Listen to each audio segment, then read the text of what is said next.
this time your demise is my first prize. And I've not forgotten all the pain, the wounds still cut deep, and I've followed every move you made.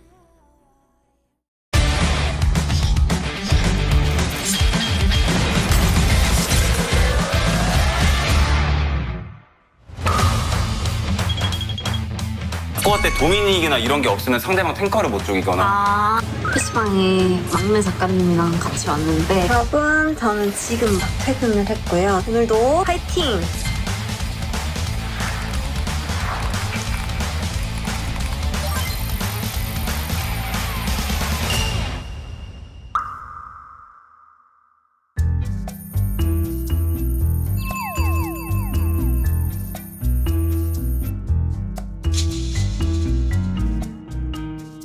여러분 안녕하세요. 제가 오늘 LCK 출근해서 분석 데스크 이제 했잖아요. 분석가님들도 유나라가 너무 좋다고 하고 선수분들도 뭐 제리의 상위 호환이다 너무 좋게 평가를 해주시는 선수들이 많은 거예요. 그래서 저도 이제 원딜이니까 새로운 챔피언이 나왔으니까 한번 해보고 싶어가지고 유나라를 해봤는데 제가 인생 처음으로 쿼드라키를 한 거예요. 물론 팀원들이 많이 도와줬지만 너무 기분 좋잖아요, 쿼드라킬. 근데 제가 생각했을 때 이 유나라가 보주도 되고 뭔가 확실히 속도감이 있고 딜을 막 넣을 수 있으니까 그게 너무 재밌는 것 같아요. 근데 왜 사기라고 하는지는 알 것 같아요. 저 아이언이어도 저도 느끼긴 하거든요. 유나라 너무 재밌는데요? 한번 해보겠어. 유나라로 챔프 폭이 그래도 한 개만 하는 것보다 두 개 하는 게 낫고 두 개만 하는 것보다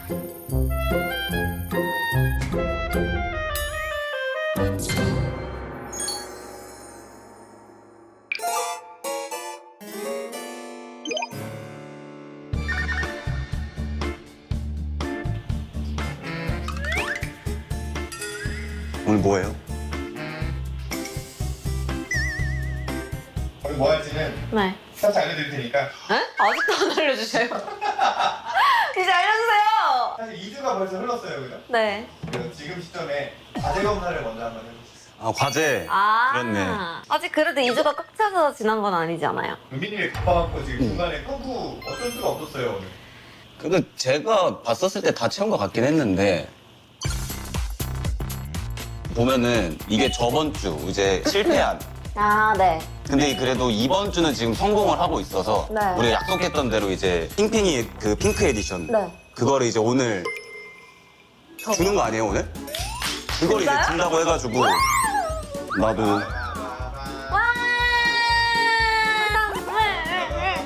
열심히 했더니 와 로지팩 고맙습니다. 와 아니 이러면 장비가 저보다 비싸요. 짜자잔.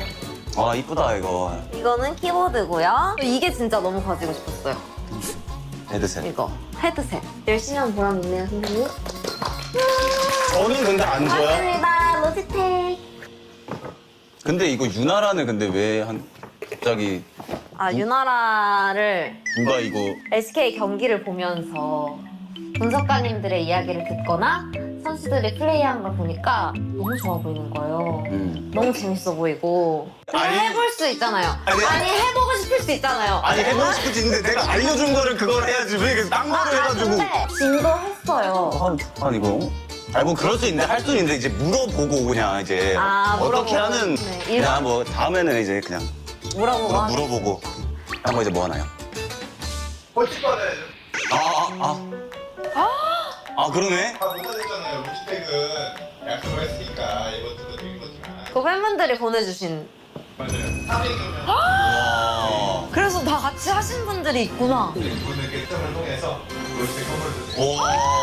와 너무 대단하셔. 너무 감사합니다. 그분들 중 한 분이 벌칙. 해주신 벌칙을 저희 제작진이 선정을 했는데요. 오늘 은빈님과 티그레신이 함께 해주셔야 할 첫 떨려. 벌칙은 긴장되는데. 아키토끼의 천김의 솔랭 3연승입니다.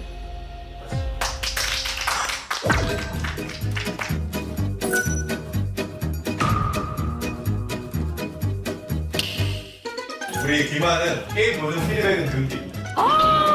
레벨이 그런 거 안 되는 거네요, 안 그러면? 됩니다. 게임이 끝나고 나서 피드백은 가능하지만 게임 중에 피드백은 불가능. 하지만 솔랭 3연승 때까지 같이 계속. 선생님 저 할 수 있어요. 오늘 막 어머. 운이 좋을 수도 있고. 아, 운이 진짜 좋아야겠네, 그러면. 아니, 믿지만. 솔랭 특성상 어쩔 수가 없는. 왜냐면 지금 잠깐 주말룰이다. 악기들이 정말 많은 시간. 해보시죠. 네, 가보시죠. 파이팅! 근데 2시 안 끝날려나? 빨리 끝날 것 같은데. 진짜 빨리 끝날 것 같다 생각하세요? 진심으로? 진심으로. 저 어제도 4시까지 했는데 그 3연승 저 되게 열심히 한 거예요 어제. 유나라를 해서 그렇지, 유나라를 해가지고. 오늘도 할 건데. 안 알려준 거래가지고 그렇지. 오늘 그럼 조금 알려주신 다음. 아니. 오늘은 하지 말라고요? 진을 해야지 3연승 할 수 있어요. 저 어제 유나가 잘했어요 마지막 판. 진으로 이제 더 잘할 수 있다. 더블킬. 잘했다. 오케이, 그럼 진을 하자. 한 판 정도는 해도 되지 않을까요? 한 판 정도는 해도 되지 않을까요? 아, 안 돼. 유나라는 근데 어려워, 유나라는. 아이언이 할 레벨의 챔피언이 아니야. 아이언도 유나라 진짜 많이 하는데. 그러니까 이제 그거지. 이게 그렇게 하면 안 된다. 왜냐면 카이팅을 해야 되는데 카이팅이 안 되는데 어떻게 유나라를 하냐. 우리 자 이번 주나 다음 주 안에는 무조건 브론즈가는 찍어야지. 우리 골드를 찍어야 되는데. 저 유나라 하면은 못 가요? 유나라를 하면? 잠깐 좀 대화 좀 해도 돼요? 아, 네. 무서워! 안 돼! 잠깐 대화 좀 할까? 왜냐면 이렇게 있으시는 것보다 솔직히 없는 게 더 나을 것 같아서. 내가 이걸 관련된 네, 좀. 네. 저도 이제 고충이 있다 보니까 티어를 하나도 못 올리면 저는 이제 못하는 애가 되는 거잖아, 어떻게 보면. 잘 못 알려주는 사람이 되는 거니까. 근데 디테일. 네. 아, 무서워요. 가지 마세요. 네.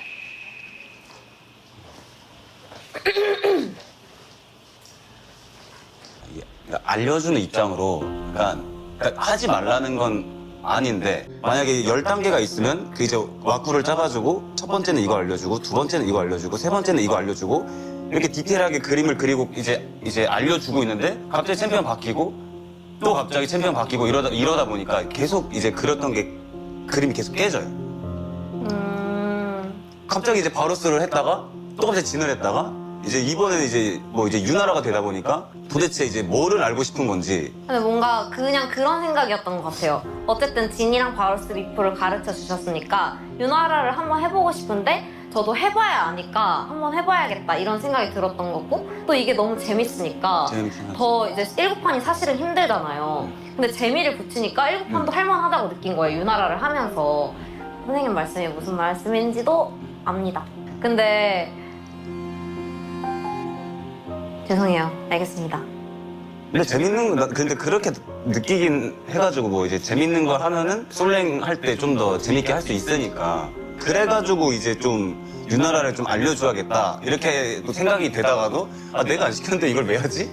그냥 이렇게 계속 이렇게 되다 보니까 약간 그런 거라서 유나라를 오늘 그냥 다 해도 돼. 오늘 그냥 해도 돼. 다음부터는 그냥 말을 이제 해주고 약간 하는. 아니 할 수 있어. 괜찮아 진짜로. 해도 되고 괜찮아. 그냥 얘기할 거 뭐 있어? 없습니다. 3연승 할 수 있어. 끝났습니다. 별말 안 했어요? 별 얘기 안 했어요? 네? 아니 원래 눈이 원래 그런 거라. 이게 괜찮아요?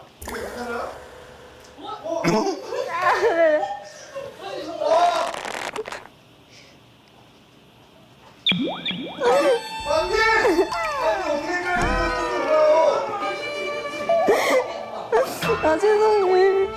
난 큰일 났는데? 아, 죄송합니다. 나 어떡해.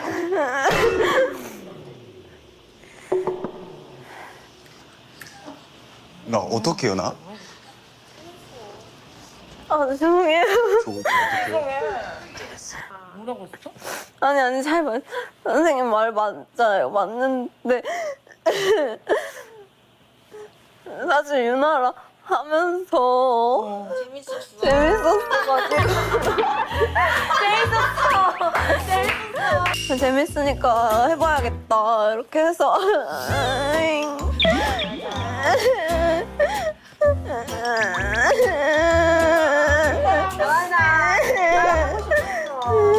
내 선생님은 또 이제 티어에 대한 그런 네, 뭔지 알아요. 네.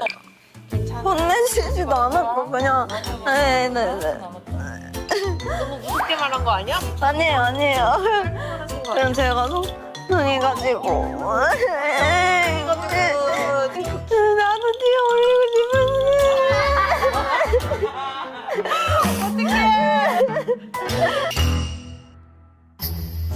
어떡해. 죄송합니다.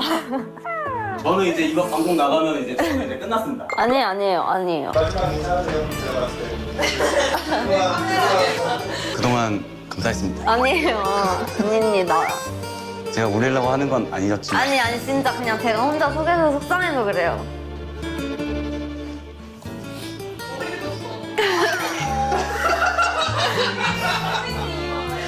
아니에요. 아 진짜 죄송합니다. 진짜 선생님 말 뭔지 다 아는데 자꾸 눈물이 나.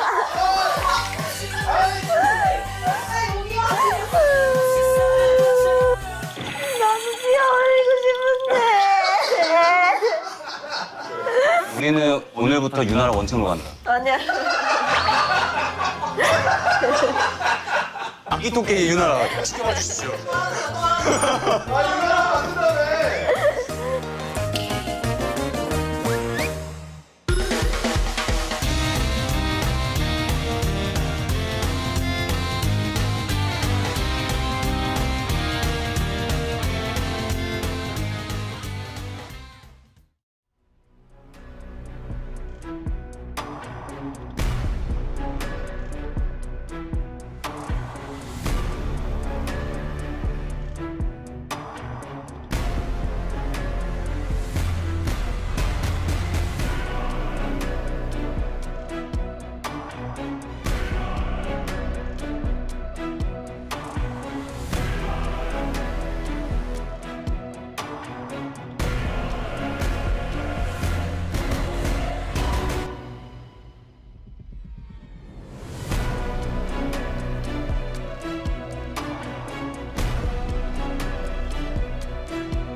BFX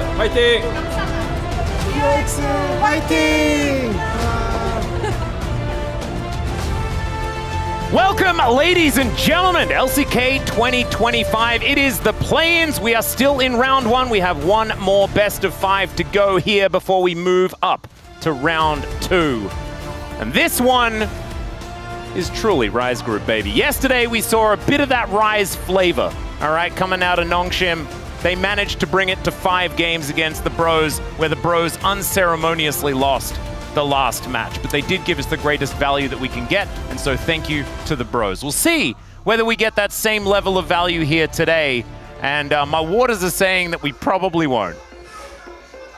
I don't really know how to interpret that statement. There are many hidden meanings there, Atlas. Well, basically what I'm saying is it's going to be a short series, and I don't know who's going to win. Okay. That's where I'm at right now. That makes sense, especially given the record these two teams have had. I'm pretty sure every single series between them is 2-0. It's gone both ways. Yep. But they have been very one-sided. Just feels like whoever's best on the day doesn't make it particularly close. I'm also happy to see that, as you highlight, I think Nongshim really embraced the Rise spirit yesterday. Oh, they truly did. They really did. And as we can see here, it's just 2 zeros. The last time that this wasn't a 2-0 in favor of either team was a long time ago. Yeah. We're talking, when was round 1? Like March? Yeah, basically April? the very start of the year. That's a long time ago. We've forgotten. And even though in match score it has been very favored, I think it's really that 2-0 in round 4 that kind of threw us off. Because that was when we thought DK was actually back, and then it turned out they were still DK. Yeah. And for BNK, we thought that they were the best team in Riot's group after that 2-0. And then I don't remember what happened, but they definitely lost to a team they shouldn't have. And we just learned again that Riot's group is truly unique. Yeah, it's just a thing unto itself. Basically, that's how it goes. And I'm very much looking forward to especially this particular matchup here, Diablo versus Aiming. Both of them, I think, performing very well. Diablo recently taking home Rookie of the Split. Incredibly deserve it. I think at the very beginning of the year, we were like, oh, no one's going to be able to take it away from Shiu. He's just too good. But now, I think it's pretty much decided that Diablo has stamped his name on that particular title and will be collecting the award later on. Yeah, I actually think the Rookie of the Year this time around was a lot closer, as obviously Aiming being first in deaths is good. Yeah. That means he's the lowest deaths per game, and you want to aim for that, particularly as an AD carry. He dies the least per game out of anyone in the league. Which is ludicrous, because he's on DK.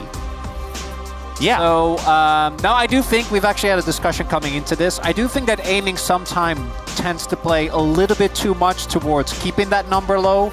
Yeah. But also, I understand he doesn't always trust his teammates because DK has been very DK-as. Let's have a look at this. This is the predictions that we have for today. Ooh, a couple of BNK FearX Predators on our side, and then only Jonas Strong from the Korea side. Historically, it's always been a 3-1 for DK, as we saw. Yeah, every single time. There's a lot of 3-1ers. Yeah, because that's just what happens. Yeah. But really, what I shudder to ask, but I have to anyways, what do the waters say, Atlas? Well, how are the tempo vibes flowing today? Well, so this goes towards DK's tweet about the match day. And their use of a certain support player in that image of their tweet. My waters are saying the DK are going to cook. This is their first day on this patch.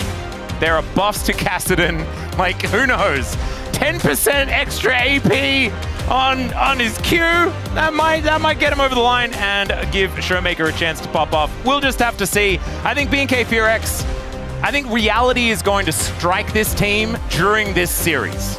And it's about what they do with the knowledge of that reality that really matters this time around. Because they might take it, they might run with it, or they might crumble, and they have done that in the past. I think a 3-1 for DK is always the way. I don't think a 3-0 is ever really going to be in the cards, because they will throw a game. That will happen.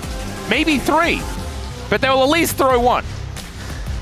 Yeah, and BNK also kind of leans to me into this, the more madness, the better.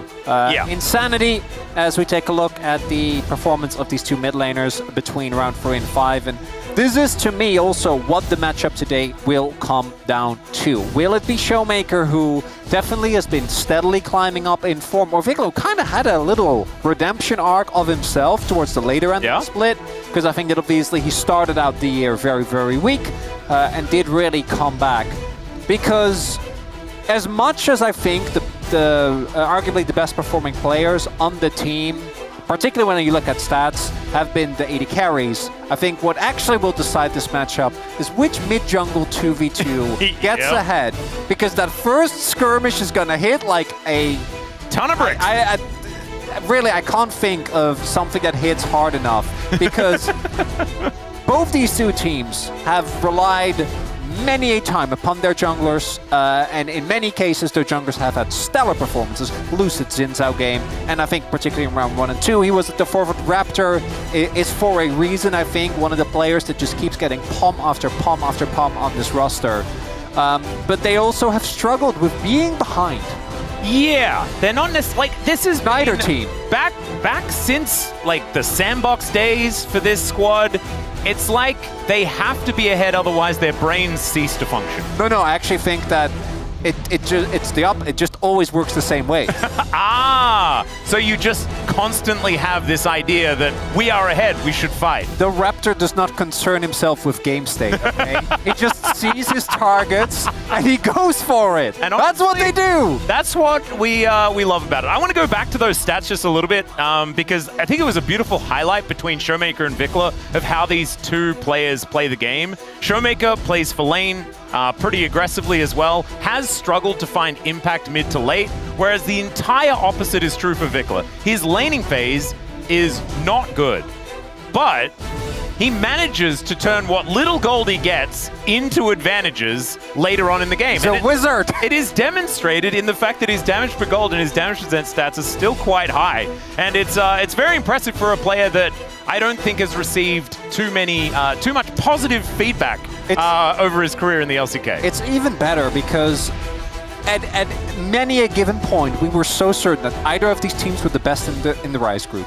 And then it would last for like 3 days max, and then we would learn again that Rise group truly is an enigma, and we don't know what it means. We don't know what's about to happen, but I can't wait to witness this DK versus BNK best of 5 of you, Atlas. Yep, here we go into the draft for game number 1 of this fearless best of 5, but I would recommend perhaps a little bit of fear, some mild trepidation, because things could get weird here in this draft. First off, though, we are going to see the Rumble banned away. Cannot nerf him enough, apparently.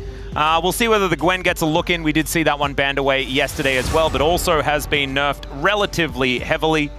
Although, I guess does more damage with a little bit of extra attack speed, but the armor nerfs really did hurt. So we'll just have to see how this is going to evolve as we go on. Yunara Azir probably still going to get taken away. Pantheon on the blue side is somewhat intriguing. Yeah, I wonder if that means that they want to just B1 Wukong and be done with it. That wouldn't surprise me. I do think that teamfight compositions are OP in this group.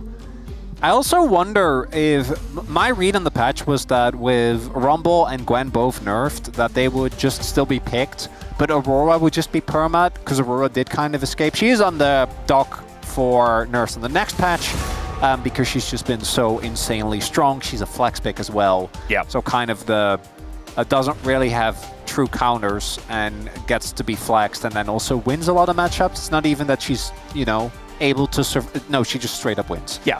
So it's a little unfair. So I do think that should be an expected ban, but there's still so much up, right? There's Azir still on the table. There's Talia.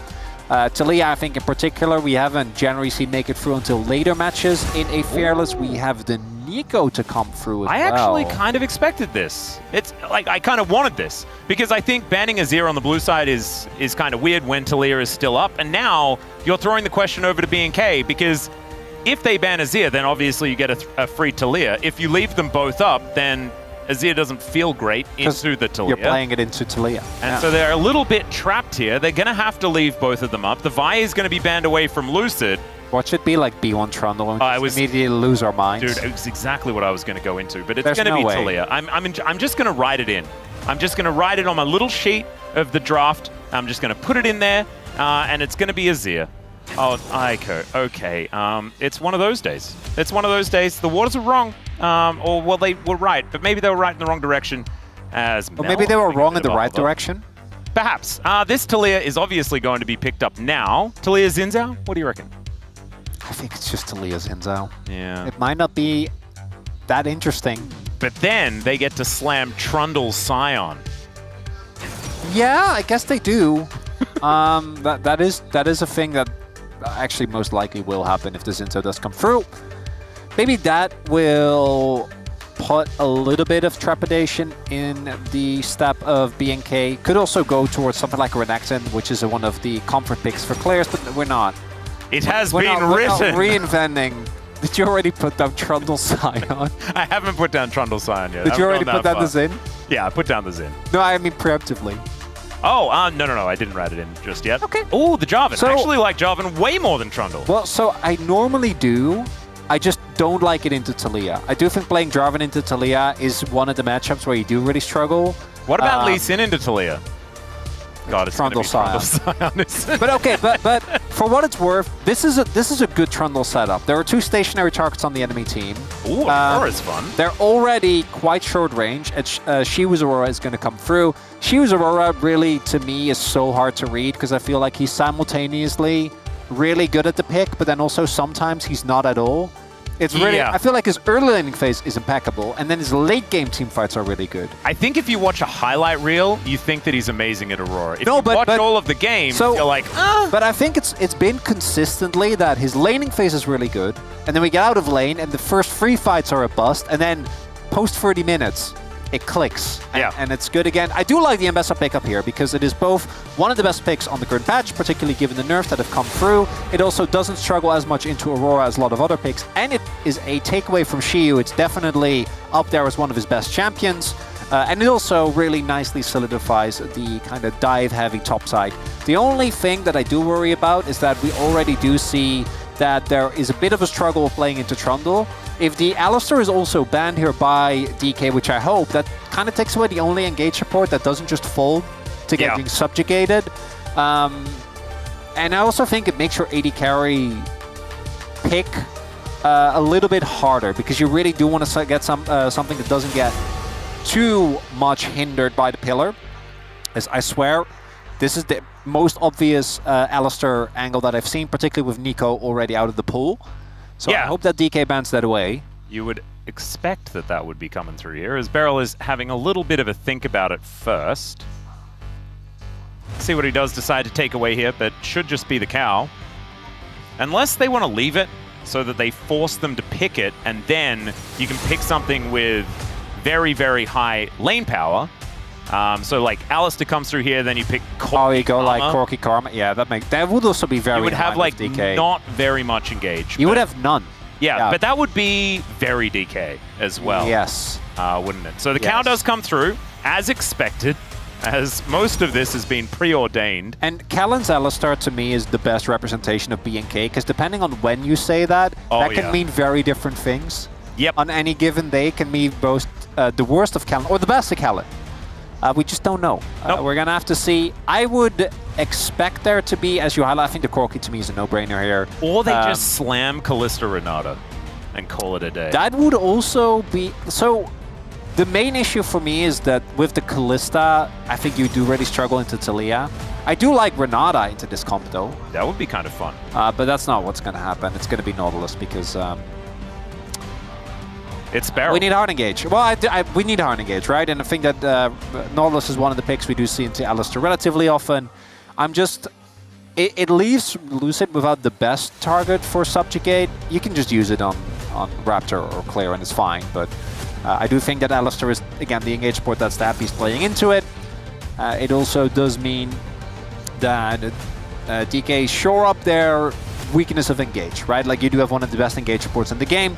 with very reliable lockdown as well. It also makes the final pick for Diablo a little bit hard here, as I think my issue with Sivir is that she can really struggle both in lane, because Sivir Alistar is not a lane to write home about, but also into the Trundle, right? Yeah. The pillar does actually provide a substantial issue for her, and it's also one of the picks that I think can struggle into Aurora in the late game, where if your spell shield ever gets used, you are just kind of a sitting duck for the bunny. That said, the B&K comp loves to scrap. You know, those early jungle fights with Talia, with Zinza, with Alistar, they're going to be playing towards those, and it should come to the surprise of no one that I think that this game will be decided in like the first 4 fights. Yep, maybe 4's too many. Yep, that's kind of how it's supposed to go here. And so pretty much you've got to work out who hits level 6 and feels the happiest. And right now, I think on B&K's side, they certainly have a lot of tools, especially if Kellen can keep up in those levels as well, get to that unbreakable will as soon as possible, can actually be that front line in these earlier skirmishes and make something happen.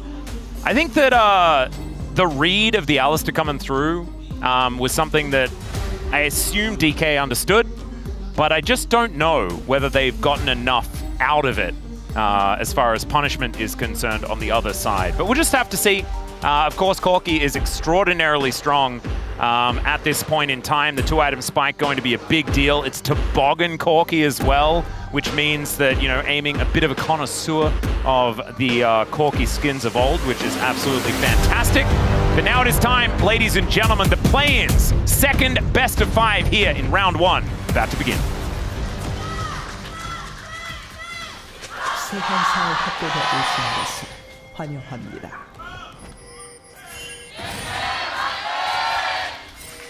All right, here we are, ladies and gentlemen, onto the Rift for game number 1 of this potentially grueling best of 5 series between DK and B&K FearX. We'll see who's going to be able to strike first and pick up that first victory. We know yesterday that it ain't over until it's over, right? Because yesterday, 2-0 for Nongshim. Looked like the bros had barely even shown up. And then 2 games back-to-back before unceremoniously being crushed. That was pretty cool out of the pros. So it does mean whatever happens in these first couple of games may not necessarily mean that we have any full information as, Beryl, are we okay? He's okay, because he's got Flash, but deciding that he's not going to use it for now. Yeah, so Alistar level 1 isn't great, but Sivir with lethal tempo is. Yeah, and so she has a passive that lets her walk fast. And obviously the bigger issue there was that normally I think you would see Aiming and Barrel play a lot more aggressive to try and match, but they couldn't because they did know that Raptor and Vikla were in the area, so they couldn't really commit. Kind of leading to a lose-lose situation. We're flash polving, but then Beryl in with the flash as well as Diablo gets the barrier. The flash comes through to allow Diablo to escape, but now he's going to have to go home. The DK answer just too good here as Aiming, like you say, with that flash available, is always deadly if Diablo steps up too far. Oh, even a single ricochet, very scary now. Yeah. If Diablo dies there, obviously the lane is in shambles, but instead, he gets to drink his pots. And now Aiming is actually at a decent risk. There's no summoners available, though, so this will be very telegraphed. Yeah. He should be able to hit 2 if they'll let him. Well, the hook is going to come through here as Kellen is going to try and walk this one out. This is kind of embarrassing and weird. It's a bit of a strange scenario. As the headbutt comes through, there's the flash forward. Aiming kind of gets caught on minions, but still gets that first blood. The back comes through for Diablo to get him out of there, but I wouldn't put this in the pros column for B&K FearX, I don't think. Not ideal. I understand wanting to zone... Okay, let me finish my sentence, Atlas. Sorry. I understand wanting to zone Aiming off, but I think because he has flash and you don't, unless he massively messes up, he should never, ever actually die. Because... he does have flash. Well, he did, right? Which is why I don't think that you can go that far forward, because he still has flash. I get wanting to zone him up the experience, trying to deny him as much as possible. But instead, they underestimate Beryl's damage, funnily enough, who just kind of whacks away at them on Nautilus, as this was spotted, do note. Yep. I have to say that Beryl did also play it very well. There was that moment, though, that you saw, like Kellen, it was as if he woke up sleepwalking. Showmaker is going to avoid the seismic shove by hoovering up the rocks. He's kind of like, I can do that myself. I don't. Yeah, exactly. But it allows him make to a get mess. Yeah, allows him to get in range. As we do have the classic Xin Zhao top dive. Yep, Xiu gonna try and hold these minions. Flashes to get himself away as Raptor tanks up the turret just beautifully. B&K are on the board. Nice attempt there from Xiu. Actually was almost a risky play there from B&K. I think it was actually really well done. Clear got aggro before Raptor could. Or rather, Clear tried to push the wave far enough. Xiu did hold it on to it for a little bit. Because when we take another look here, he actually, like, just as the minion gets cleared, Raptor goes in, right? Yeah. So normally the wave just gets pushed in, but the timing just isn't quite enough. A little bit different there in timing, and either Clear takes aggro, and then he might have been in trouble, or Raptor takes an extra turret shot and would have gone down. Instead, they don't even have to invest their flash there. So it looked a little bit dicey, but with the flashes still up, no one really should ever die there.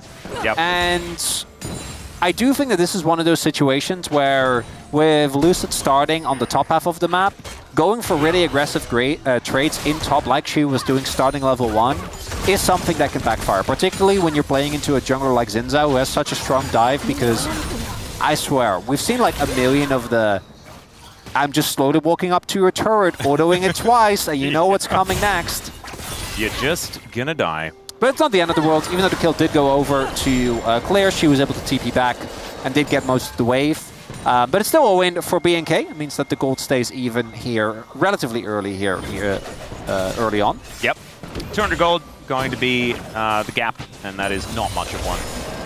You wouldn't even need a warning, I don't think, King's Cross Station to mind it at this point in time. Because we do have Lucid coming on over.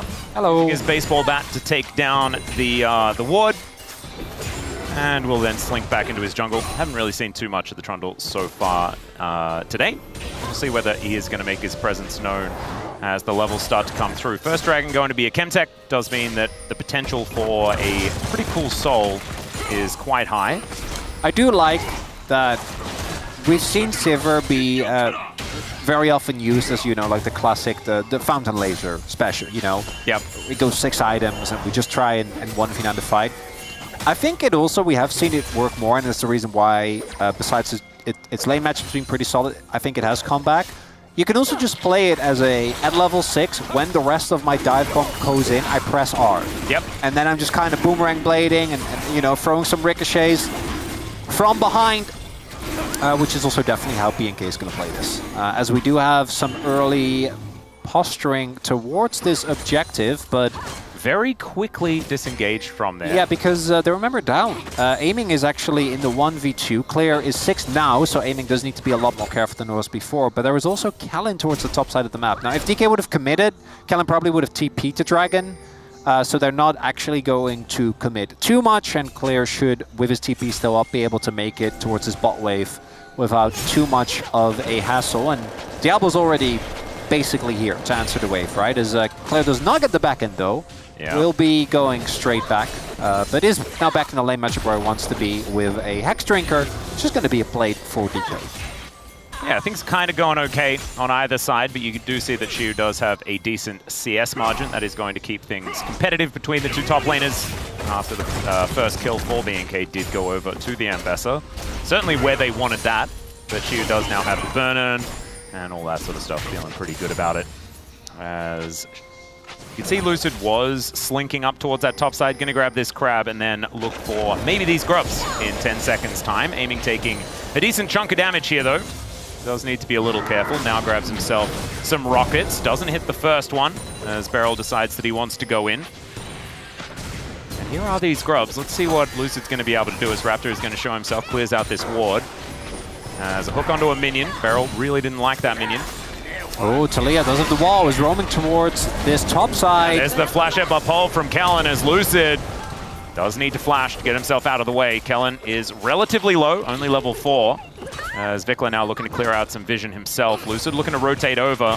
Showmaker comes in, rocks it down. To flash. Yep. There's no seismic shove to land, so does have to flash to get himself out of the way. That is a big tool now missing. The wall down as well. That should mean that Lucid can just come over, take these grubs. As here's an ulti on to Shiu. Let's see whether he can get out of this one. He is Aurora, so should be all right. Clear misses a button.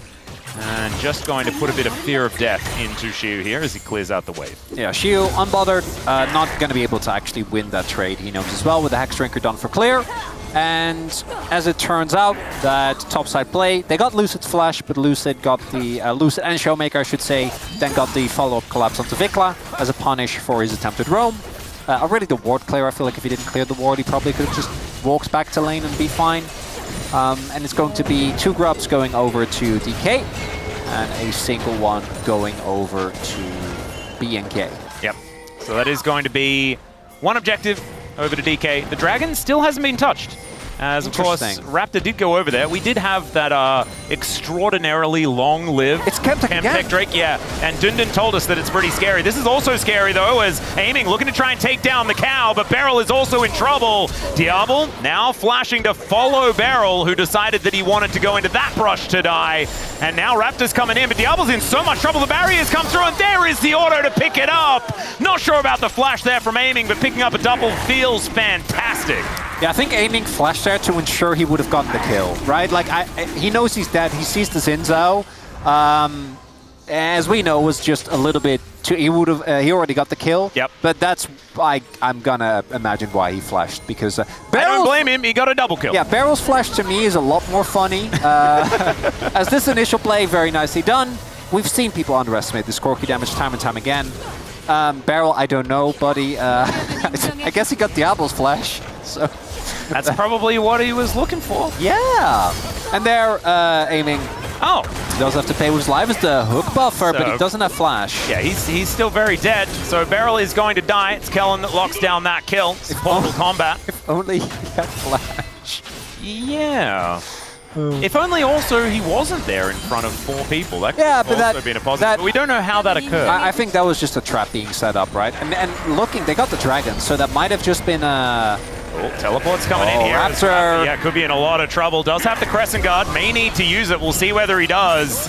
As he doesn't, he just slinks away. Not necessarily out of the woods just yet, because Beryl has come back from the dead and is now looking to take him down. Yeah, that Crescent ain't guarding anything.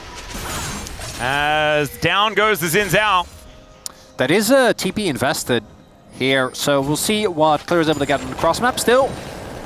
A pretty, I think in the long run, even trade. So Beryl is a little bit too far forward. It gets engaged on pretty straightforward, particularly against the Talia. You need to be very mindful of going in like that, even with the buffer, ends up going down, which is why this ends up being an even trade. Also, I'm not sure, because I think the Drake was taken off screen, right? I think so, yeah. Lucid did just... Which is why I imagine why Beryl was in that position. Maybe backed a little bit late. And this is where we see why Xin Zhao, I think, has struggled into Trundle specifically, because Pillar is just very annoying. So Raptor, even with, you know, a look at freedom, then walks into Beryl, who'd already respawned, because that's the type of game that we're dealing with here, Atlas. Yep. Which I love. And Beryl is very practiced at respawning. He's very, very good at it. Yes. He's done it many, many times. As Raptor will be grabbing a crab here towards this bottom side. Next objective will be either the Herald or the Dragon, both of them coming up very, very similar times. And the gold lead is non-existent. It's barely there. There is some feats of strength to look out for, and maybe a bit of a battle here as well. As the pillar goes down once again, Raptor is frustrated by this Trundle. Does have to use the ulti. Yeah, that's old for Pillar. That's a good trade, Atlas. That's a pretty good trade. Yeah. That is a pretty good trade. But I do love that despite all of that, the gold is still ahead for Pink. Yeah, I don't know why that happened. I think it's plates plus... this top wave is probably a large reason for it as well. I mean, I'm actually... Is it just plates? Because, like, I'm not seeing any huge CS discrepancies, except bot, but Aiming is still ahead. Yeah, I'm not entirely sure. And we don't necessarily need to know. Well, I mean, yeah. I think it is just they are just 2 plates up, because we can see bot wave is 3 plates on either. 4 plates taken, and then 2 on the top side is all the team. We figured it out, Atlas. Look at us. We've nailed it. We're so smart. Well, I mean, just as long as you take the time, anyone can figure out a problem. That's what I like. I don't know if that's true. No, it's about patience. I think that depends on the problem. I'm It very does- certain there's problems I wouldn't be able to fix, no matter how much time you give me. Yeah, I mean, there's all that the difficult science and stuff like that. Yeah, I imagine I would could do that. take a bit of extra time. But it doesn't mean that you shouldn't try. That's all right. Chu going to come on over and take down this cannon minion, and Clear is just being as annoying as possible. This burst damage is starting to stack up, though, now the Leandris is completed for Chu. More of Malmortius going to get a lot of value as, Hook going to connect here onto Diablo. Does stop the ulti, but does do a lot of damage here to aiming. Wall comes down. Nice seismic shove as they're looking for the dive. The barrier gets so much done, though, and Fickler is just dead. Kellen now looking for the wraparound, finds a headbutt pole. Wind becomes lightning as aiming is just standing his ground, but he will die in the end. Beryl goes down as well, and B&K avenge their mid laner. Actually, a huge win there for B&K. It looked like with Vikla unceremoniously dying, the play was a bit of a disaster, but I don't think DK was ready for quite how many people were going to be there. And it's another example of this Talia pick, I think, working out. That's kind of what enabled and set up that play, even though, again, Vikla, you definitely shouldn't die there. As we take another look here, actually a genuinely great bait there from Diablo. Baits him to go in, and then it's that play. Vikla. Yeah, we didn't quite need to. He had flash. Yeah. It doesn't matter though, because it's still there. A member up as Lucid is on the top of the map, not really able to impact whatsoever, and Showmaker is never going to be able to match. So that is a lot of impact being found by that mid-jungle duo of Raptor and Vikla. And imagine how good that would have been if they didn't also give up a kill for some. Yeah, it would have, but it allows things to stay relatively even. As Beryl is throwing a hook at Clear. He's winning, 4 levels down. As he generally would. Aiming is also Valkyrieing towards him. Raptor's going to turn up, and Beryl may just be dead, guys. Yeah, public execution going to come on through, and it was definitely an execution. Do you know what he was doing, though? Buying time. No, so they could take the dragon. Double dragon, so incredibly important. It's a Hextech soul as well. Beryl just 2 steps ahead. He could have done that without dying. He could have just waited in the brush and But he demonstrated that he had the commitment to die for the cause, and sometimes that's even more important. We're quite deep here, Yeah, Raptor is pretty far forward. Does like to use his ultimate and is going to do so again. Kellen may need to use his as well, and he does so as we're going between the worlds. And she was just going to put the cow in the ground, aiming now Valkyrieing after Clear, who flashes away.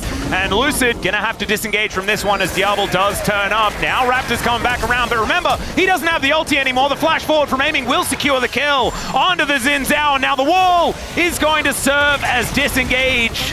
And Shiyu is going to buffer that one nicely. Beryl, if you had hit that hook, you would be dead. And Showmaker doesn't want any of this tomfoolery. He's in the top lane. This is so Rise Group. This is so Rise Group, man. I know. Wait, Showmaker tried to TP. I'm like, am I insane? Am I losing it? No, Showmaker was TPing to that bot ward and then got interrupted by... That is even more Rise Group! Right, so he actually wanted to give up on his little push here towards the top side. Yeah, he wanted to get some kills. Because it's so unfair from DK that Showmaker hasn't been involved in any of this. Yeah, no wonder that damage per gold stat is so much worse. You know, he's just not able to be there. Everyone's starting fights without him.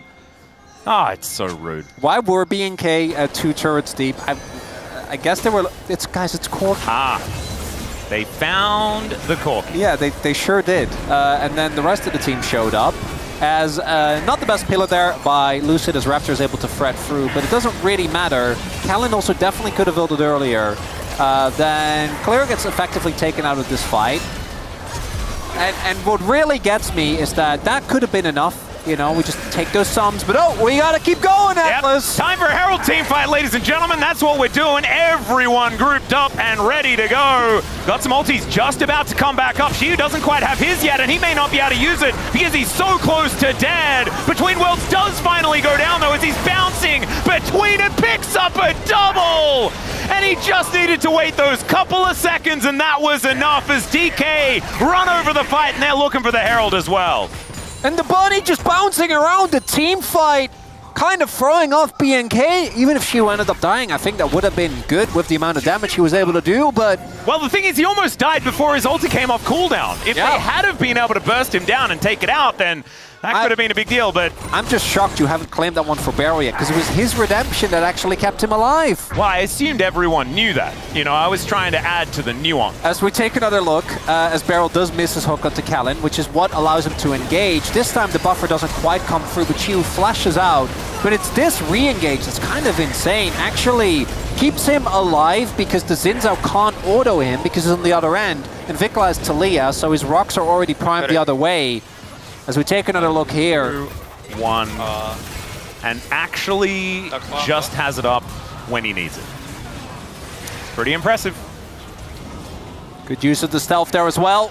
And with Leandri, she do so much damage in the early fights. And this was one of Shiu's biggest weaknesses, I'd say, these early fights, where he's trying to really play it on the edge, and then he would just get focused on Aurora and die. Like, we've seen it a bunch of times. Yep. Did calibrate it here. We saw it in that game that he got a pentakill. Yes. Like, the entire early game was just that, as Hook is going to get shielded here by Diablo. As the wall comes down, Lucid says, no! Shelly will get the value! And she is going to march her way towards this bottom lane and look for an angle here. Speaking of angles, Showmaker going to have to get over that wall as the turret goes down. Very nicely played there. As aiming has done the most damage in the game, closely followed here by his top laner. Shiu on the Aurora. You mentioned, you know, this patch, the Aurora stocks should probably be pretty high, and we're seeing that there is certainly a reason for that. And now we have our first, I'd say, like, actually growing lead that we've had in the game thus far. I feel like it's been very back and forth. Yeah. And let's be real, in Rise Group terms, this lead might as well not exist. Yeah. I think we need to be upfront about that as well. As there is the IE done for Diablo. And this next fight might decide the game, because if Soul Point goes over, MDK win the fight, I think that could very well be it for, you know, reasonable League of Legends. I don't know about Rise Group. Yeah, I like that we're applying some Legend Group knowledge, thinking, you know, to this Rise Group game. But now Kellen could find himself in a bunch of trouble. Wow! Aiming's burst damage, just absurd. And Kellen, you got to press that R button way earlier, buddy. Yeah, that's what I learned from this. I really do think that our Alistairs, and we see this with really any engaged supports, as good Wanting as to use your ult as a cleanse is sometimes bait. Well, but I mean more so, Redemption doesn't make you that tanky, unfortunately. And everyone is also not running Aftershock. So I'm going to say, and give a charitable interpretation and say, it's the muscle memory from years of Aftershock building tanky items, you know? Yeah. Yeah. It just means that Beryl and Kellen are just dying a whole lot. Also, I don't know, this doesn't seem to be a problem for Legend Group supports, but... It's weird, that. It's weird. But I'm not So, sure. that's just the Hextech Soul Point. Yeah. Is that just it? Well, no.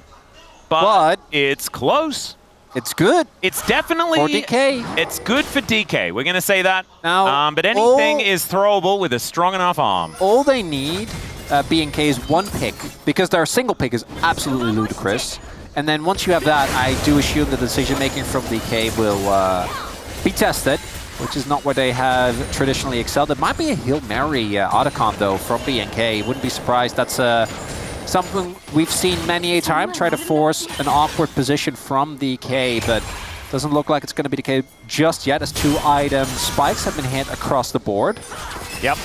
The most important one, of course, for aiming on this Corki with the Trinity Force and her amount of transformation. It's going to mean that he is very, very scary. Diablo has done a decent job keeping up, despite the fact that he doesn't have 6 kills. Yeah, the Cole makes a big difference there. Yep. As well as the plates that he's able to Barrel. get. Barrel. Well, that's actually a big deal. They could try and make an Otacon play off of that. Well, now we've also got aiming possibly getting caught out of position here as Diablo. Oh my god, the damage here from aiming doesn't find the rocket, but still gets the kill onto Diablo. They do kill aiming, so it is a 2-for-1 in the end in the extended trade. I think without Diablo, I don't know if they really want to make that Otacon play, but that is very big. That's 2 subs gone on aiming. Yeah, a lot of extra money as Diablo also was able to pick up the kill. Very important stuff here, both of them killing one another, but you can see that that gold gap has shrunk by about 400. As, yeah, Beryl, That pedal, man. Pedals are really important, Chronicler, I'll have you know. And so now it's like it's barrel for pedal is the trade. Now I understand. Barrel for pedal. Yeah. As actually a really nice flash there from Diablo, which if it was the pure 1v1, I think would have won in it. Because aiming, I think with that, Rock would have killed him. Instead, Diablo would have stayed alive. But there was also a Trundle in the mix that did just chomp him. That is still a trade up, though, for BNK, I would say, because of the shutdown, because of the Sums being gone. Sums being gone on Diablo is a big deal, though, because there is an Azir and a Trundle and an Aurora on the enemy team. And the Aurora is very big. The Trundle is also in possession of Pillar, which is just frankly annoying if you're Sivir without Flash. And I wouldn't be surprised if DK just start up Otacon and try to send everything onto Diablo. Yep. You said there's an Azir. He has 1 out of 12 kill participation in this game. Yep. It's not. He hasn't been very present. He hasn't been involved, no. But no, he has been hoovering up the red dots. As we can see there towards the top side, red dots exist, and then red dots go away. Nice work for the Azir. Also controlling this Otacon pit, which is going to be the most important thing that DK are looking out for until this 1.5 minutes is up, and then it becomes the Hextech Soul. Ooh, I think it was a temple barrier there from Barrel. Aha. The good old let's get the flashback. Does manage to do that here as Shiu is just chasing after Clear. Gonna try and get around the spells onto him. There it is. He has Maul finished, by the way. Yeah. But there's 2 items here on Shiu and does have a decent amount of pen. Yeah, but Bloodletters as well as the upgraded Sword Pen boots. It is not the most fun. Nope. So, Hextech Soul fight? Yeah, I think that's probably what we're looking for, as the Otacon fight never really happened. We saw yesterday some serious Otacon prowess out of Nongshim and I like Pro. this from DK, actually, because they don't need to care about Dragon. That's exactly right. They are not going to do it. They did get rid of the little. I mean, you set up a vision trap there, right? Showmaker also throws down the pink ward, which means that right now they don't have vision. The question mark plays are going to go through, and now it's kind of a win-win because either you might be able to pick up Otacon for just a single Drake, which you're very happy with, or BNK feel like they need to defend the Otacon and it might set up a big trap as Showmaker. I was kind of expecting him to maybe wait and try and set up something, but the poke is going to come through. Yeah, there is the seismic shove onto Lucid, trying to get his health back, and in goes Clear, finding an angle onto Showmaker right now. Diablo so incredibly low though, and Clear can't frontline, and now it's Amy finding the double with the rocket. This guy is really on form today. Amy is just so bloodthirsty. And it feels like so many of the case... okay, Showmaker's like, oh, I like this fighting thing. Oh, okay. I'm involved! PvP! Okay! So that's Soul. That might very well just be game, which is a little bit anticlimactic, but let me break that down. For Please. DK in particular, so many of their fights this split have been either Barrow or Lucid goes in, gets focused, and dies. And then the fight is just over. And they've learned to harness that power. Because I feel like now, and obviously I'm somewhat memeing, but it does really feel like in situations like that, it's about how much you can get out of it. We actually saw Nongshim do this yesterday, as I'm sure Barrel is just gonna go down here. Well, he's fighting 2 people. Showmaker is looking to make his way over. Barrel will flash towards him here, but Raptor's still going to be able to finish him off. Jungle for support, probably worthwhile if they're able to get this kill.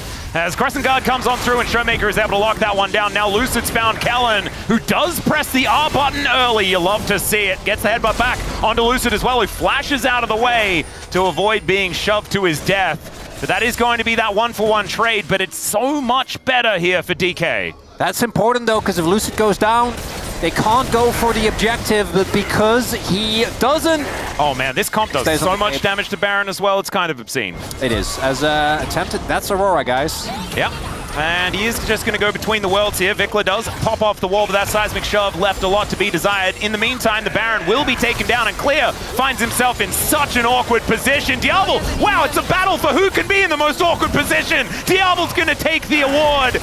just after getting another reward today. That's pretty cool. As Kellen, he's also dead, and Showmaker going to finish that one off, sends his Sand Soldiers forward. And yeah, this is all over but the crying as DK looking to mop things up. DK game 1 coming in strong in this best of 5 Atlas. As everyone knows, doesn't really tell us too much, but it does feel like in this first game, a little bit of a back and forth early on. And credit again, I think, to the fact that Vikla was able to make a much bigger impact than Showmaker. But when it got to the actual fights, it wasn't really ever close. I feel like the 5v5s have been, and the skirmishes have been very in favor. As, oh my god, Shiu just went Storm Surge. Okay. I mean, he is really fed, so I kind of get it. Well, now he's just going to have to rely on some stealth. Oh, he squalled him! He's just going to be fine. Yeah. I love it's like the effect on... And squall is a fun word to say. But yeah, as it turns out, Aurora is already hard enough to kill as is. Because normally they go Riftmaker, right? Because they're like, I can't die. This is kind of the opposite approach. Hextech Soul is taken, guys. Like, the game is unfortunately... They're also, they've taken the Baron. Now they're taking the Arakan. There's a 4,000 gold Rebel Baron power play that is going to put the gold lead at 8,000. They have everything. This is, like... In 3 minutes' time, there is the possibility... Okay, Raptor is, not Crescently guarding very much of anything at all. As the rocks do go down, Aiming does try and get him. Oh my god, okay! Boom goes the Dynamite. Vikla also about to die as well, but Aiming could be in trouble, finds a triple, the Pulverize to take him down. Beryl is likely to die as well, but the Empress Divide is finally going to come in, and that is going to spell the end of this fight. The ace comes through for DK, and they can walk through that top door to get themselves the win. And that is, you get Aiming, but you give up everything. Unfortunately for BNK, and BNK, credit to them, they're always going to be looking for an angle. Yeah. And in this game, unfortunately, I think there weren't a lot of good angles. At this point, had to try. And game number 1, I think as close and clean and calculated as we're going to get between these two teams. I would say so. I love the zoom in on Beryl. He did definitely... He made sure that, like, you know how you have stats in all 3 columns? He made sure that he maximized at least 2 of them. And for BNK, there are some very clear pain points in that one that if they clean them up, I think they could look a lot better in game number 2. I think their early cross maps were actually way better than DK's. They actually were able to get a lot of value, and I think Raptor actually outpathed Lucid early on in terms of impact he was able to have. It was the fights afterwards that were the issue, over-investing onto, funnily enough, Beryl and Lucid, which then left the fat Corki and the fat Aurora to just completely pop off. Yeah, I think that there's definitely some feedback to be given on the DK side of things as far as, you know, Beryl roaming around and dying and things like this, but he was definitely more impactful in this game than Kellen managed to be. Aiming doing just obscene amounts of damage. How did Showmaker do more damage than Shiu? He was barely there! Yeah, sometimes these riddles cannot be solved. He was there for the last fight where champions do more damage, which is what I'm going to go with. But ladies and gentlemen, this is only game number 1. We are guaranteed to have at least 3 more. You can bet on that. It's time for us to take a short break. When we get back, the Space is going to break it down. Then we'll have that second game in our Fearless Best of 5.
is my first prize.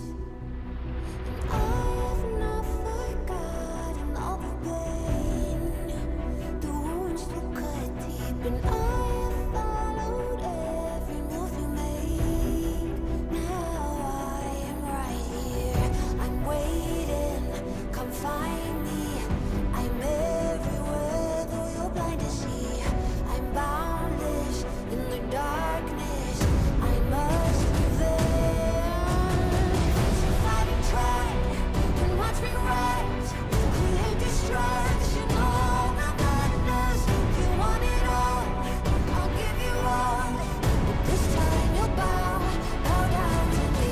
Just fight and try, and watch me rise. Create destruction, all the madness. You want it all, I'll give you all. But this time you'll bow down to me. Come to me, let me devour you. I am your God. Come to me, let me destroy you. I am your God.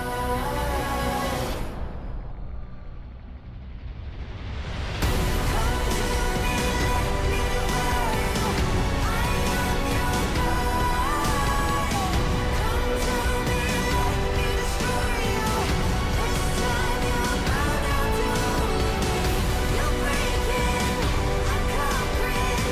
Where is your savior now? Come to me, let me destroy you. This time you'll bow down to me. You're breaking, I'm conquering. Where is your savior now? Come to me, let me destroy you. This time you'll bow down to me.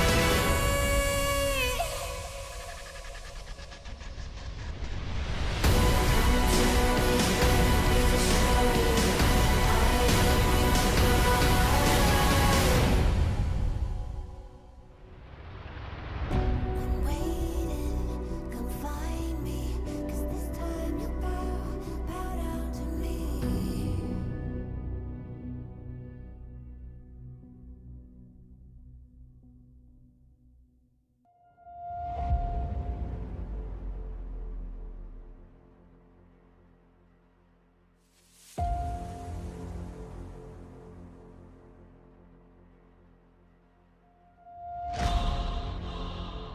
This is more than pressure.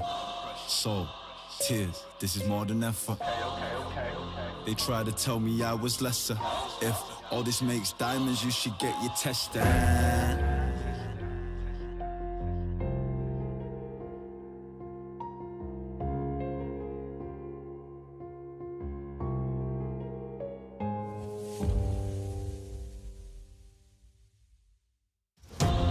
But the fact is, they'll be hanging my name in the rafters. They'll be hanging my name in the rafters. Don't wanna see me when I'm active. Don't wanna see me when it's starting to rain and I still gotta go out and practice. Prove them wrong and change my life, then told the stories through my pen. And they wanna ask me how. If you didn't know me then of course you wouldn't know that. We just go boom.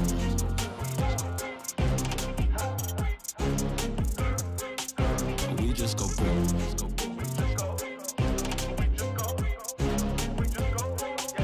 We just go boom off of the hinges, boom off of the kitchen, boom off of the house. We ain't messing around, we just go boom. We just go boom. We just go boom. We just go.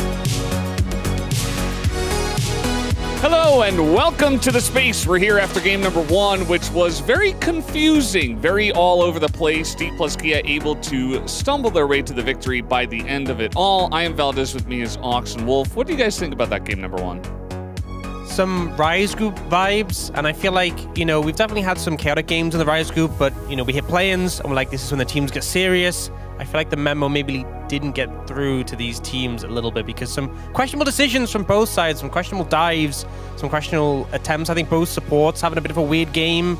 So hopefully that straightens up as we get deeper into this series. I think there's a lot of nerves coming into this series. Obviously, both of these teams have a lot on the line. You want to get into that upper bracket. You want to be able to get out of play-ins as soon as possible. Don't want to fall down into your last life. So some of the calls we're seeing, especially in the early game and the bottom lane, start to get a little bit funky. Both these teams look like got feedback that their indecisive nature in regular season needs to be fixed. So they made decisions quickly and went in a lot and continued to fight each other a lot and trade blows a lot. And for a while in this game, like in the early game, we just kind of kept trading team fight for team fight, skirmish for skirmish, I should really say. It was only in the middle of the game where D+ finally took control. Yeah, they did take control. Let's take a look at the first highlight here first off and see exactly how this one goes down as they go all in onto the Aurora but can't get the kill. Yeah, so unfortunately, they don't manage to finish off the Aurora, and we actually see, while this is happening, Sivir gets pressured out, and despite being this slow, the Redemption saves the Aurora. She will get the ult off, which kills Diablo and gets the full combo off. And that's the thing, even at the low HP, still able to do so much damage. And I think BNK Fearx really left Diablo kind of locked in that uncomfortable position. The Trundle pillar so hard to deal with as a Sivir, and Aiming's Corki was doing so much damage, had the 2-item spike at this point already. There's just too many threats in this composition for D+, between the Aurora, the Azir, that was mostly in a side lane this game, but in a real late game teamfight can do a ton of damage, and then the Corki that if you can burst down the Sivir, it doesn't matter what happens in the rest of the fight or how the fight started. If you spend everything on an Aurora who flashes up and then is able to get to the other side of her ult and then survive, do a ton of damage, you're going to lose that fight every time. And again, it was decisive from BNK and from Kellen a lot of the time in this game, but it wasn't usually the right choice. Yeah, and then by the end of it, they just had so much damage on the side of D+ Kia that if you were making mistakes, you were going to get blown up. And we can take a look at some of that here in highlight number 2, which it's not a very big highlight. This soul fight, like this is right before D+ are looking to grab the Hextech soul. And so a ton of damage is put on the Lucid, but again, going in very haphazard here. There's so much easy they just peel back, and this is the triple threat of damage here, coming in full form. It's in this case, Showmaker and Aiming doing an incredible amount of damage, and you just go in like that, you mess up the fight, you go a little bit too deep, it's another overextension, and then boom, D+ are like, cool, thanks for the dragon, thanks for the turret, GG. And I think in so many of these skirmishes, Aiming was just picking up more and more kills, and in both these clips that we just showed, he was untouched. He was just free hitting, just getting so much damage off, and I think the target selection needs to be better because the Aurora, not the worst target, but if she survives, she's very slippery, able to unload the full combo even if you're low. And there the Trundle is, just not the ideal target, able to ult and get a ton of health back. If he does survive, you can still throw a pillar down. You need to get on that Corki, and I feel like Corki's been such a solid pick because he is quite safe. He can operate from a healthy distance with the rockets and then move in more aggressively. Yeah, and it felt like, we didn't go over the draft in this one, but it felt like all the damage dealers at least had a good way to get out. Like the Azir, the Corki had the Valkyrie, and the Aurora, so there wasn't really a great target. And so BNK will move over to the blue side here for game number 2. Do you guys feel like this will help them? What are you looking at for picks here for game 2? I think draft-wise, I wouldn't worry too much if you're BNK. We've known this team to have some pretty suspicious drafts throughout the year. And sometimes they win even though their draft looks unplayable. I think just play for mid to late game. Don't fight early into D+. Don't play into where D+ is at their strongest, where if you get a Fed, Aiming, Showmaker, even Lucid, they just take over the game. Just sit back and wait until D+ make those errors of judgment around those late game objectives. We saw Raptor constantly going in when they were behind, trying to save the game, but being really indecisive about how he was doing it. He would go in and then flash out, and we were seeing some really bizarre choices from him. Beryl, on the other hand, also having a pretty weird early game. I could see wanting to punish Beryl, but trying to catch and punish Beryl actually usually was turned on its head, and D+ were able to get wins. Just wait for 5v5s. Beat this team in the late game where they've been super indecisive on Baron calls, Otacon calls, Soul Fight calls. That's where D+ are at their weakest, so don't try to fight them at 8 minutes into the game and flip a coin on the game. I also think if you can get your hands on some sort of more layered engages, it could be really good. You know, things like Wukong Annie have been really strong in Rise, and I don't think you'll be able to get your hands on that, but having multiple go buttons where you can have Kellen plus Raptor going at the same time, I think that would be great. That would be great. We'll see if they're able to get their hands on some of those good Rise group combos, or if it's just going to look like another Rise group game kind of all over the place. Let's find out with Atlas and Chronicler for the call here for Game 2. I have a spoiler alert for you there, Valdez, and that is it's going to look like the Rise group, because it is. That's where we've been. That's where we've cultivated this level of entertainment on video games, okay? And so looking forward to seeing what the Rise group is going to bring us here in game number 2. As man, that sign has so much going on. As that car is just mowing them. What's happening here? I don't know. What's the ant in the back doing? So that's Did you see the ant fan sign? Oh my! No, I didn't see that one. I was distracted by the car running over foxes. Yeah, that one that I couldn't. I mean, that's a little bit close to home. Like, in Australia, that happens all the time. I mean, admittedly, foxes are vermin, but still, it is daunting when you see them on the side of the road. Would you say that to the fantastic Mr. Fox? No.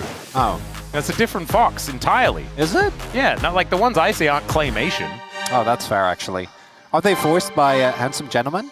No, there's Also less no. George Clooney when I go up and chat to them about it. They're like, oh, have you got any Tarantino movies lined up? And they're like, I'm a fox. But they don't say that, but they are. They're just a fox. Until I lived in London, I'd never actually seen a fox in real life. Really? Yeah. I'd never seen a squirrel in real life until I went to London. Oh, that's cool. Yeah, I thought that was pretty cool. No, I've as seen well. those. Squirrels, not foxes. Yeah, although you're not supposed to say it like that, right? It's a squirrel. I don't know, man. Isn't that how you're supposed to say it? I don't. I was told off. I don't think we're the people to have this conversation. Yeah, that's a really good point. All right, You know what I Orn and wanna Gwen. You know what animal I want to see? What do you want to see? A raccoon. I've never seen a raccoon. You've never in my life. seen a raccoon No, before? and I've been told they're adorable.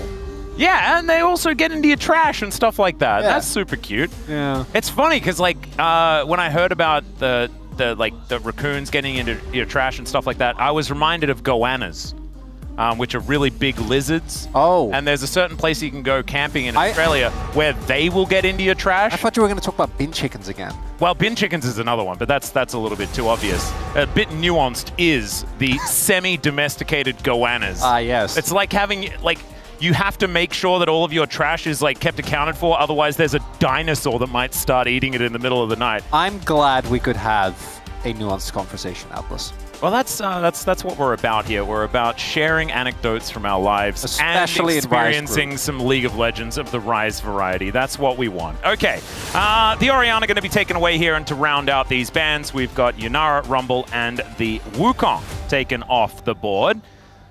What's standing out to you as far as what has gotten through? Because I'm looking at the Gwen, the Pantheon. That's going to be the one. Yeah. I was going to say Pantheon because it did feel like a bit of a no-brainer. So then it's going to be what? Jarvan, the Congo Orianna. Annie Rakan. We're just tier listing. I'm saying Annie J4. Ooh, Annie J4 really does feel like it. But then you do run into Galio Pantheon, which I don't think is fun. Ooh, that's a good point. So What maybe is you let supposed them pick Annie and then you go Cassidy. Oh my god, it's genius. Yeah, but we'll save that for game 4. As there is the Jarvan to the surprise of no one. Jarvan is one of the junglers that can match the early prowess of a Pantheon. This is actually the only jungle matchup that we've seen be able to stand up to the Pantheon. It doesn't even necessarily work very often. Yeah, I feel like Trundle's okay. My sole beef with Trundle's when he starts getting blinded B1 and I'm just losing my mind. Yeah, no, let's just not go back to that. That can't hurt you anymore. So, that was yesterday. Are we going to just slam Kaisa Galio? I mean, I wouldn't mind it. Oh. Kaisa Nico, okay. So we are getting Diablo, a matchup he's going to be happy in. Or rather, I don't know about matchup, but a champion he's going to be happy on. We now also put DK in a bit of an awkward position because normally teams will pick topside and then handshake bans and then go for second round 80 carries and supports. That's not going to be the case here, so DK now have two options. Are they going to just follow, or are they going to pick at least an AD carry? Because you got to imagine a lot of the lane-dominant AD carries are going to get banned. Same for maybe some of the supports. DK say topside is the only real part of the map, so we are just going to slam Renekton and call it a day. Yeah, and I think that there are still a lot of AD carries left up that Aiming could play. If you want to get some lane dominance, things like Caitlyn are still there. We saw the Misfortune actually find a fair bit of success, especially into the Kai'Sa. We ban like Gragas here? I think a Gragas ban actually makes sense. Or a Jax ban. Yeah. But I think with Jax, Galio first. Kinda... Just ban Galio first. Okay, never mind. Sion. Yeah, I'm not the biggest fan of the Sion, but I feel like Renekton into that matchup. Like, obviously, Renekton's picked into Sion. Like, he was picked into Sion and won yesterday. Yeah.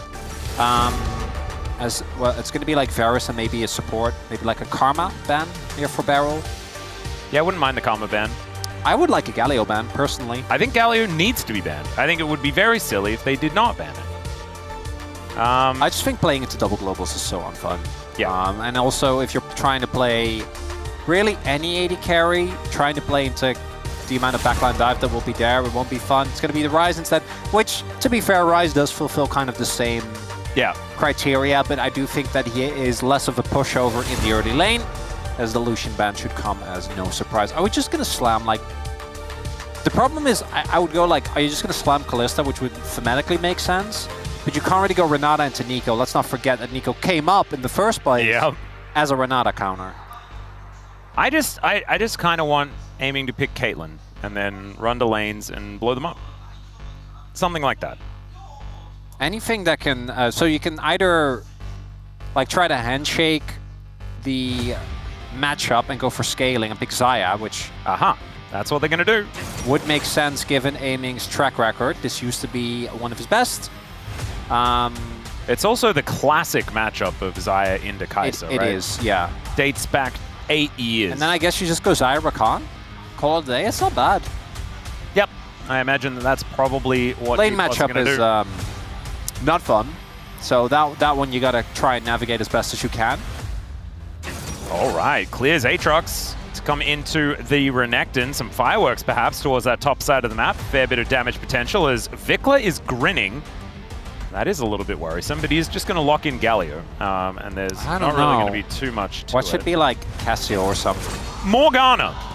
Aha! I forgot. Yeah, no, it was going to be Morgana. That was the choice. That's actually so crazy. So, because in theory, it makes sense, right? You're able to shove the NE in consistently with your... is it still Tormented Soil? No, it's not. It's the other thing. Yeah, but I like you know what I mean. Tormented Soil. It's going to be the W. And then, unless it's like a really weird like flex and Nico goes mid, I don't think that's going to be the case. But more importantly, it is so annoying to try and play Annie into someone that can negate your CC consistently. Yep. Right? And then I think the setup of Morgana and Pantheon is also really cool. My biggest issue with this is that I feel like Morgana has not actually been a champion for a really long time.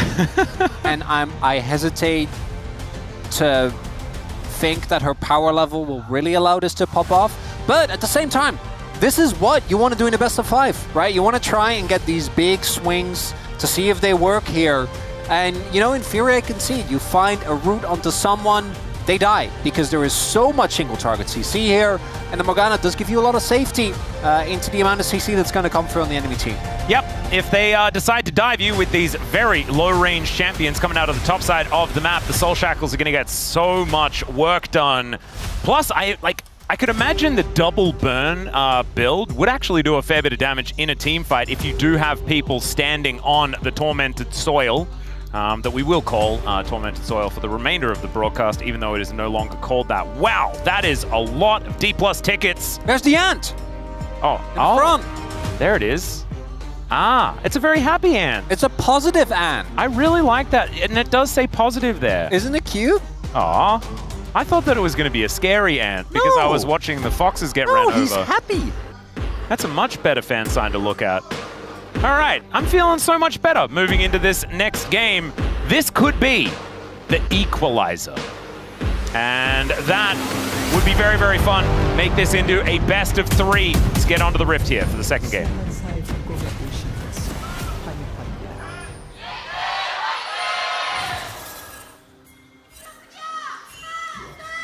미니언 생성까지 30초 남았습니다. The ant apparently just said, I'm scared.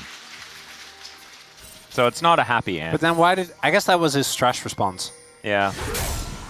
You know, it's a tense situation and you just start giggling. Ah, makes sense, makes sense. Are you a stress giggler? Me? No, not really. No? I'm a stress joker, though. You are. Yeah, that's if I'm correct, ever right. stressed, I will just try to make jokes. And Which most is so of the hard time- to... Yeah. You know? If I'm ever in an argument, it also generally makes things way worse. Because you'll be stressed and you'll be trying to joke your way out of it. Yeah, and It does not go obviously well. making jokes when you're trying to have a serious argument is generally going to make the other party pretty upset. It's not exactly a good move for me. Oh, I know. Maybe it's like I'm in danger, like the chuckle "I'm in danger" meme. And yeah, I guess. Oh, that makes sense. And so he's like saying I'm scared, but he has a big grin on his face. Very, very cute. But it's like, you know, it's a little offset. It's just going to be Lulu, by the way. We haven't really talked about this yet. Yeah, it was a bit of an interesting one. I do like Lulu Jarvan. I feel like the combo can work very well. It's just Lulu's ins out with you know, extra steps. Yeah, when you and not think about that not that many extra steps, as it turns out. No, well, instead of a circle that knocks them all away, it's actually better because you have a circle that brings them all in.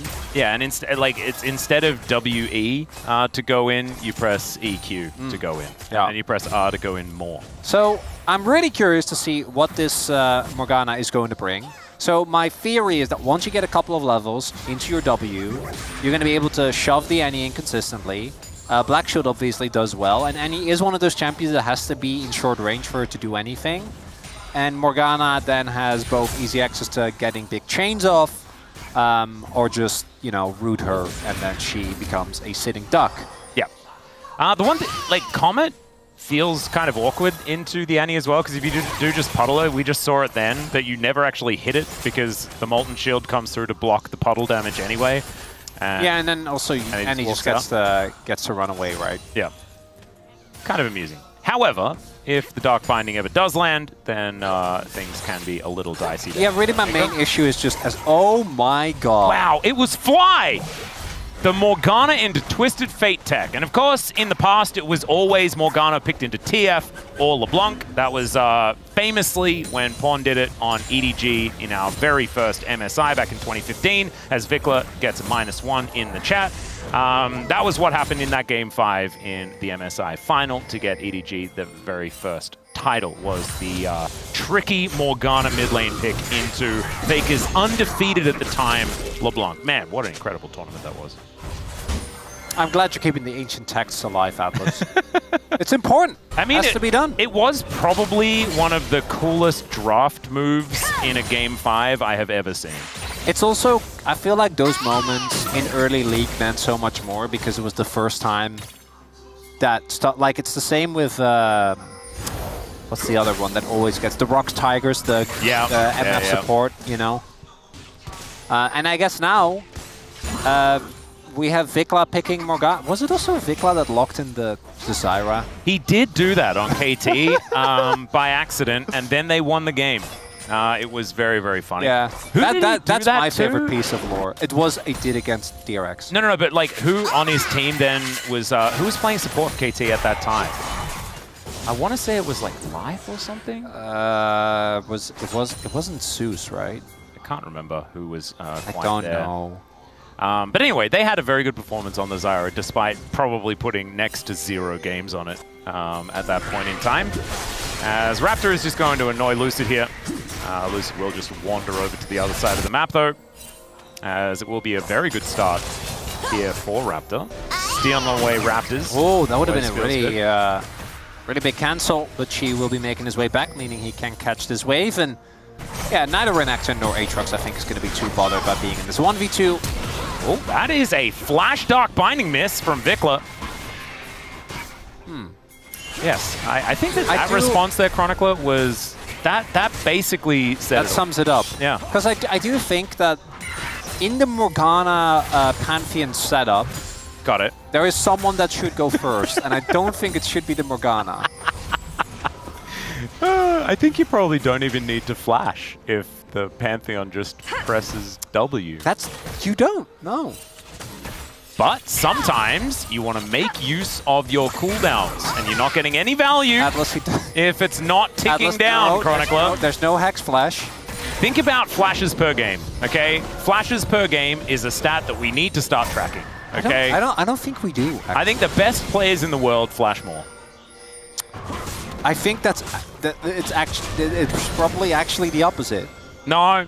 Yeah. That doesn't help my argument at all. Yeah, well, I don't care. And as my father always said, don't let the truth get in the way of a good argument. An argument during which you would make jokes. Yeah, and the line was never argument, it was always story. But that doesn't help. I was about to say, I feel like I've heard you say that quote, and it didn't go like that. I've heard these lines before, Atlas. Yep. As I'm a little under-stimulated in this game. I was expecting more. This isn't my Rise group. What can we do? Where is First Blood? To stimulate you further, Chronicler, in this game? I want more kills. All right. Vikla, we're going to need another flash. Oh, wait, hang on. He can't do that yet. Maybe it's Showmaker's turn? Vikla showed him the way. Okay, maybe in this rotation. Well, this could be the angle. Skellen and Raptor grouped up. Oh, it is For chance? Aiming is just going to face check. They Does know. get the ward down. Throws in a bunch of feathers, and Aiming is just walking forward. Trying to find an angle onto this one. Skellen just takes a bit of damage, and that is it. All right, there are 2 control wards in Lucid's jungle. Will he find any of them? Oh, also, Showmaker discovered the problems with laning into Morgana, and that is this happens if you spend any time out of lane. Yeah. Okay. So that's not great. He's going to find the other one. I don't think he's going to find the one in like the little brush above his red. Oh, yeah, well, Adam. Above his red, but... His name's Adam. Oh. That ward. And then the other one is Eve, just for... No. It's just Adam. The other one doesn't have a name. Adam's going to be around for... Well, I mean, I guess the other one is as well. So... All right, well, you can. That can be Eve. We can have Adam and Eve. No, we can do Freddy. We could do Freddy. What about Walter? Walter the Ward. Walter the Ward is lovely. As here's a Cataclysm. Raptor does get a black shield, but he's still doing battle in the melee with this bear. As now Vikla... Oh, no, the snapback of Tibbers blocks the Dark Binding. That was pretty cool. Kind of like that angle there from Showmaker, as now Vikla is trying to fight off this bear. And doing okay. Tibbers doesn't exactly hurt that much at this point in time. And we are, like... DK has a decent lead in this game as Diablo is ghosting after Aiming. Does do a lot of damage with that Void Seeker. But DK will be able to take these grubs away by the looks of things. That was Alan looking for an angle. Vikla running out of mana as Beryl is just going to flash. Grant Starfall not going to quite find the angle here as Tibbers is still going. The most hard-working bear on the Rift right now as Showmaker moves on in. Tibbers is going to fall down. And it looks like it will be double grubs collected here by B&K. So there it is.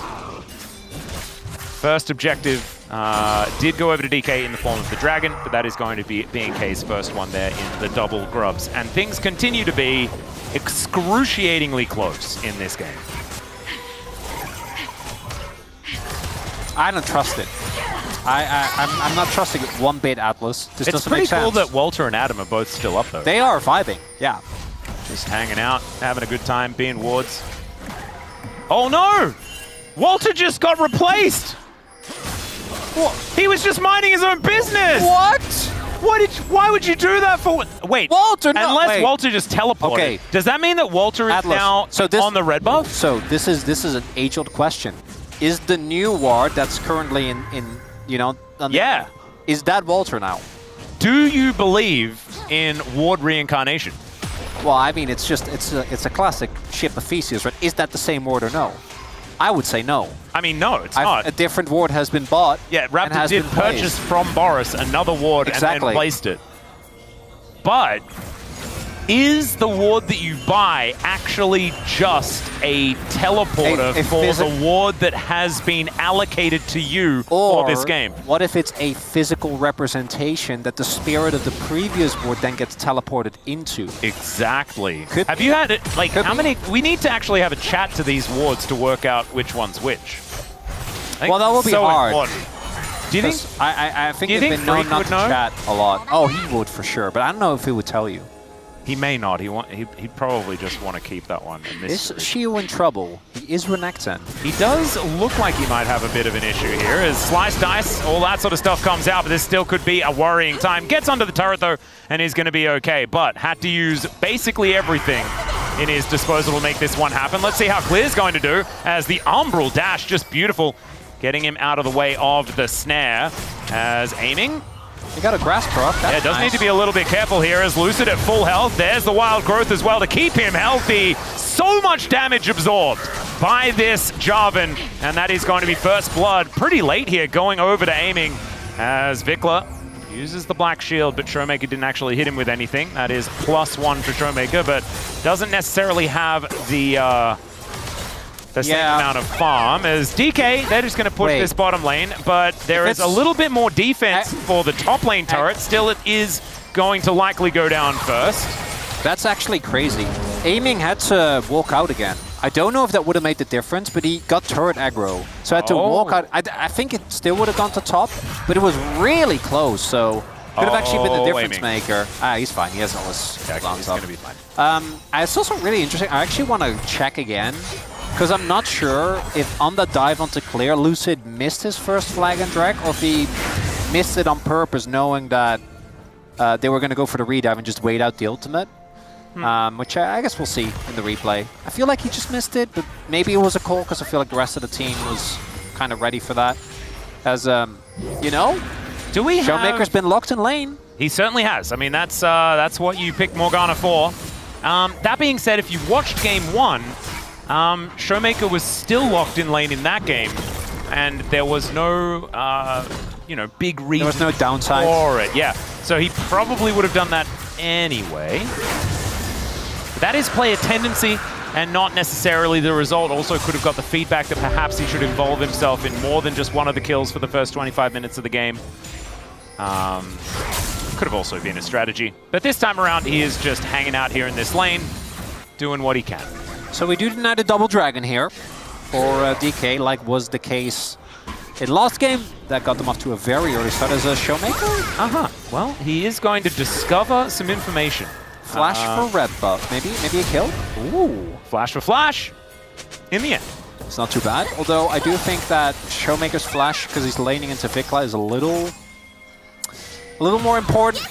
I would agree. Jungler flash doesn't matter quite as much. My main issue is going to be for BNK, how do they play around Lulu?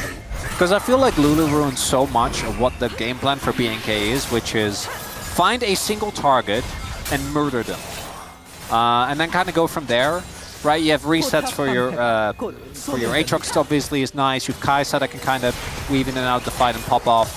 But it really does feel like they need to find a target on DK and kill them, which into the redemption heal. Okay. Lucid. Oh, the flash! Gonna get flashed on, and the flash is not going to quite work out here. That Dark Binding's going to hit, and down goes the job. And the Grand Starfall, I think, may have been unnecessary, but I loved the vibes here from B&K. They knew they wanted to kill that Jarvan, and they hit him with the kitchen sink. Bit superfluous on the ultimate, but you're not going to be complaining if you are B&K. It's still super. You know, it's still, even if it's superfluous, still got super in it. Still a super play. How do you feel about that one, Atlas? Not great. You could tell that I'd lost interest in it halfway through. It's all right. Redemption, just going to make sure that it's keeping Showmaker healthy, but the Dark Binding onto Tibbers is going to be problematic as he disappears. Tibbers has been outplaying these bindings. Yeah, he gets hit when he wants to. As we take another look. It's the binding. And then keeps the tether alive. Nicely done. Otherwise, Lucid might just make it out. Very, very nicely played there from Vikla. That is going to get 1 kill on the board here for B&K. And going to slow down DK's onslaught. Still about 300 gold ahead. I actually, the more I think about it, I actually feel like both comps, it's kind of annoying because you're going to try and go in and blow a target up. But then for B&K, I think a lot of the targets actually quite beefy and hard to take down. Especially, I assume Vikla is going to go for an early stopwatch. There's an Aatrox, there's 2 Sundered Skies. Yes, well, 2 Sundered Skies, and then also both Pantheon and Aatrox are deceptively tanky. One for Drain tanking, the other for his E. And again, Sundered Sky is busted. So you can't really go in and try and pick up a target, and then neither can DK. So maybe just whoever is first is having a good time. Well, right now, that is B&K. As this Rift Herald going down very, very quickly. Teleport in, try and get clear in here as there is the Cataclysm. Pop Blossom picks up the Jarvan though. Beryl also collects it. Wild Growth not enough to keep him alive as Xiu. He wants to try and fight this one out, but it does not work. Down goes the Lulu. And Xiu just kind of wandered through B&K and wasn't actually able to affect it at all. And to the surprise of absolutely no one, B&K pulling ahead in this game number 2. It was written, am I right? Know. Yeah, we kind of did see that one coming as Lucid gets taken down again here. And that level of disjointedness that we were used to seeing from DK was absent in game 1. Nowhere to be found, or rather, has re-emerged here. Nowhere to be found is B&K playing from a deficit.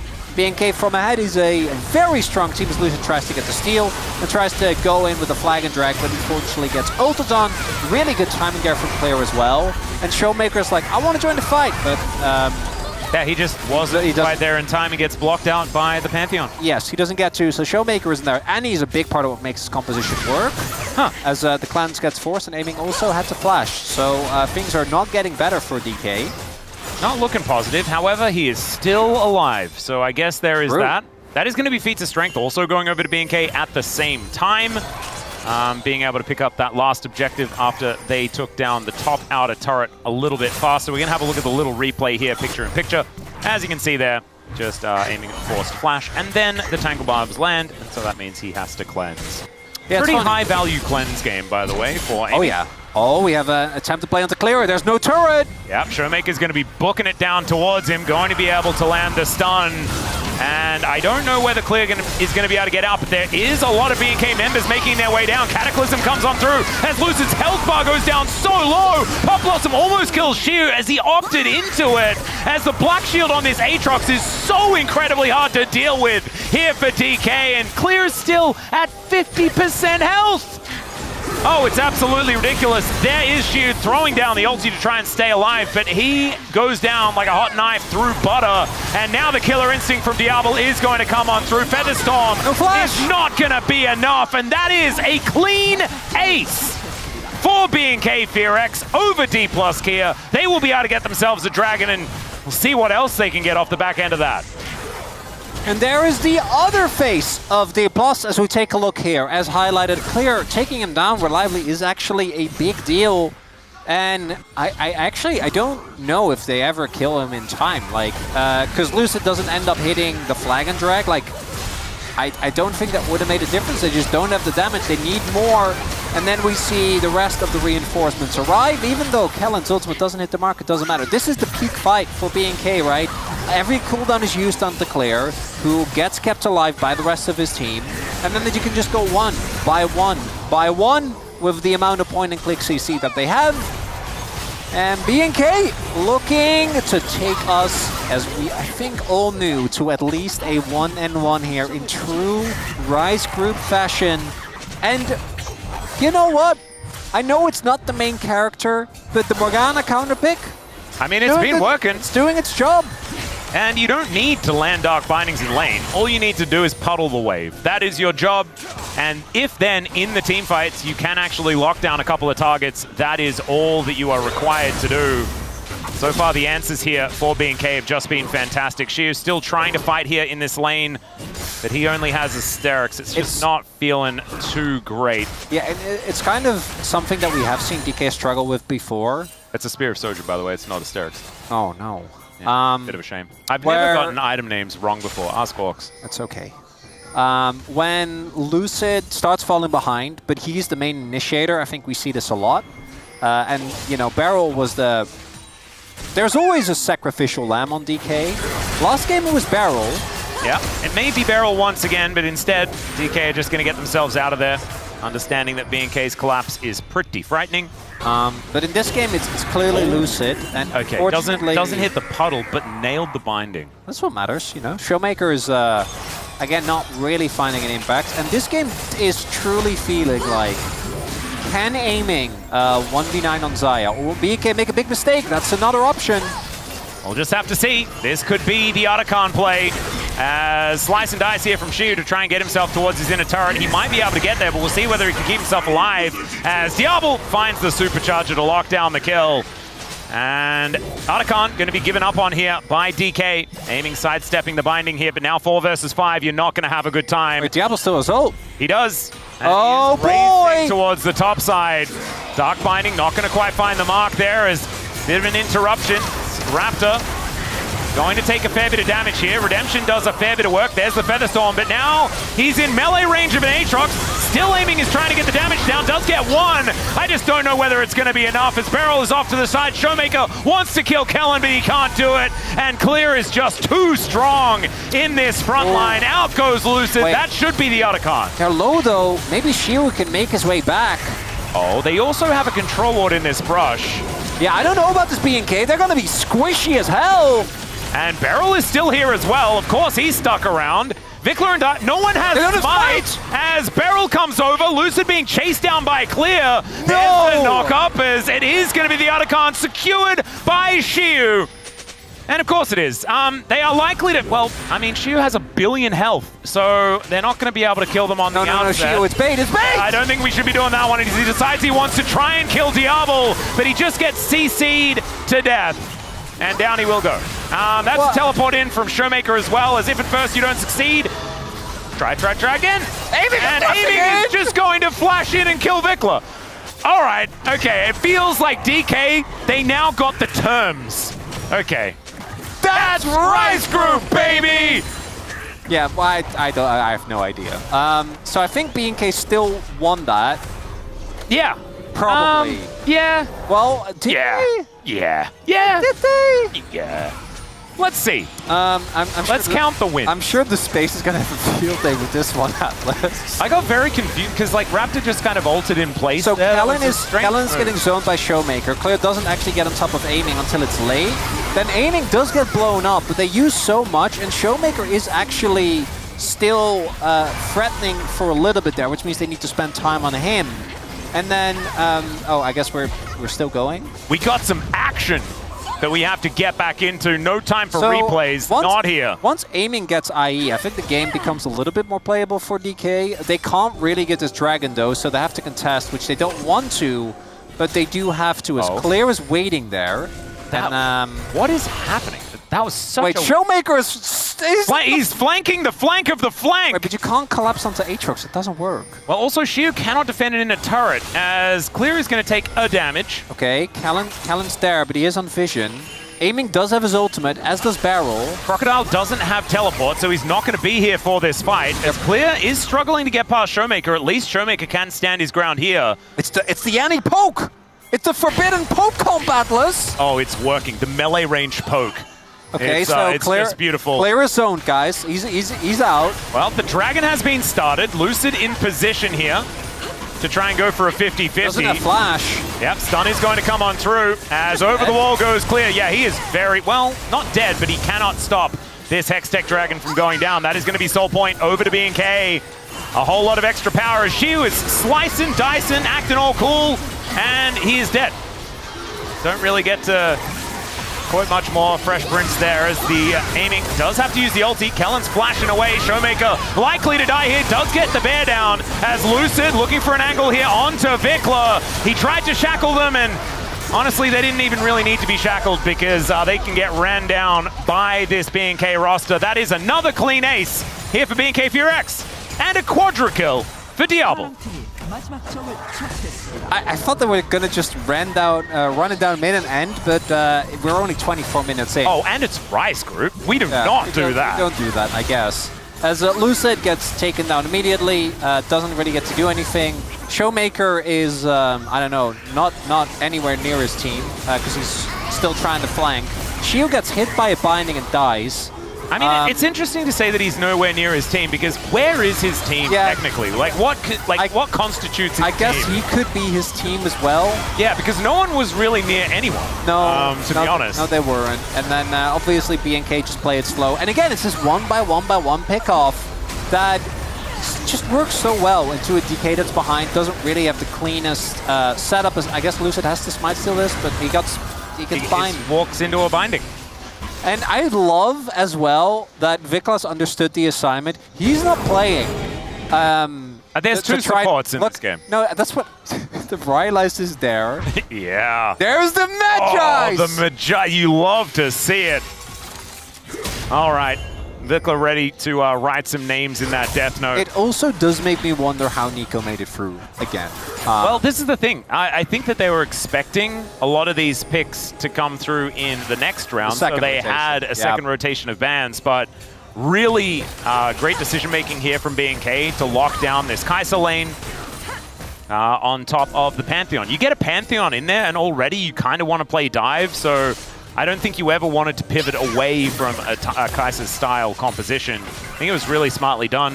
Credit to Ryu for that one. So barring a massive overextension into like a 5-man feather pool by aiming, this one should be in the bag. And you know what that means, Atlas? That means more Rise gameplay. Oh, absolutely. And I think we said it earlier on, and that is that we're guaranteed 4 games at least in this series.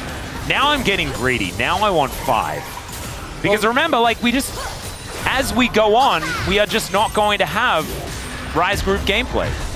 No, we're not. And the play-ins is the final time. And I know that Nongshim is in there, but come on, guys. We saw yesterday. They know. Oh, they are ready. And we can trust them. We can trust them to have some Rise gameplay. There's also, like, I mean, KT's coming up, so they will be able to get some of that that Rise Group flavor in there. I'm sure of it. I don't want to get to, you know, the playoffs where, oh, look, Gen G freeze, oh, T1's free zeroing Oh, people. beautiful macro and decision making. Oh, that's, no.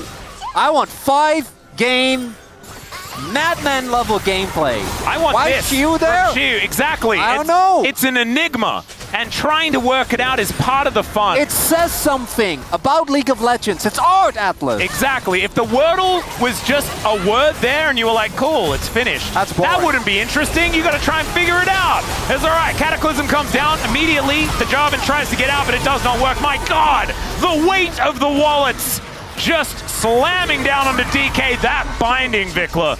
Oh man, he really got his eye in towards the end of this one, as this mid inhibitor turret is going to be their way towards the Nexus. And BNK, I think they are going to say goodnight to this one now. 13.5k gold, the advantage. And they will be sending us to a third game. Everything tied up 1-1. Blue side, 100% win rate. We'll see whether we can get to a game 5 with that remaining true. That would be exciting, as BNK strike back in a big way. Yet another reminder that these two teams are evenly matched for a reason. Whoever gets ahead looks generally great. There was some funny business around the Otacon, just like there was some funny business with some of the fights that DK had in the previous one, but it fills me with hope for a long and fun series here.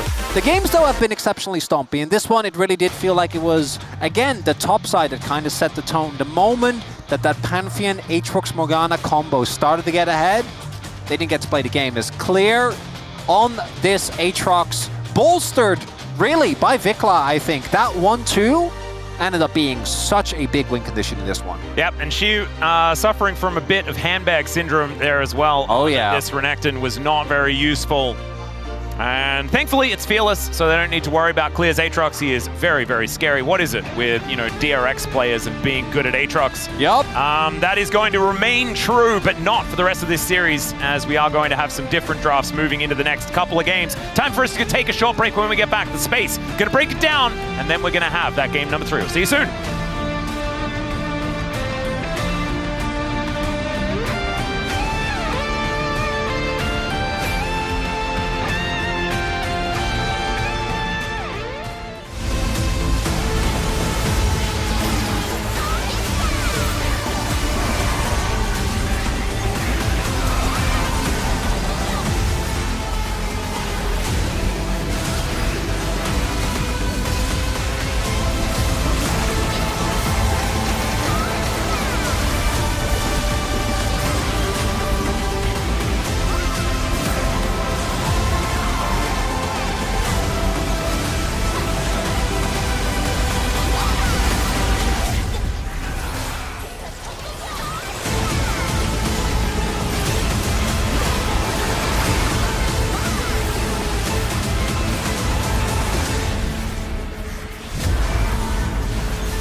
와봐. 나 그냥 공 박을게. 가도 앞으로 가도. 자야 공 받았어. 자야 볼게, 자야. 내가 몸이야. 해봐, 그냥 해봐. 야, 죽지만 봐봐. 탑 가자. 야, 롤러. 잡아줘. 봤어. 탑 가자. 미드 가자. 풀 쓸게. 나이스. 가보자. 어떻게 했지만 얘기 잘 나오면 이기겠다. 파이팅.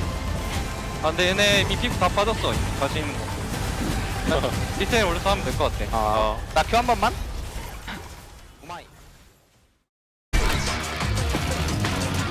You can try to run, but me, I run this place. Bad girl with a gun, coming through. Surprise! Boom! Let's play. Cannonball!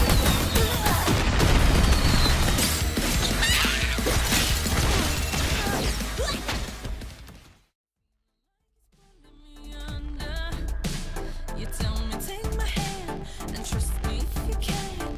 I know I'll be okay if I hold you. And I'm not letting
Okay. That's Rise Group, baby! Yeah, That was Rise Group, baby, indeed, after game number 2, which ended up being even more strange than the first one. I thought the first one, was pretty all over the place. It kind of felt like our two teams were either nervous or just a little bit unhinged or rusty, whatever you want to call it. But this one looked a little bit worse, especially on the side of DK, as BNK actually were able to take the win. What's your guys' take on the second game? It's another game for me where D+ just look out of sorts, aren't able to group up properly, or kind of fighting 2v5 or 3v5 or going in 1-by-1 and getting picked apart by this composition that is pretty unusual. If we talk about the draft, the Morgana pick that came through, we've seen it a little bit. Obviously, it got buffed on this patch, the W damage, but I like this pick a little bit more into something like a Trundle, for example, or any champ that doesn't really have the ability to close on you, like gap close, because Morgana can just bind you and say, like, thanks for playing.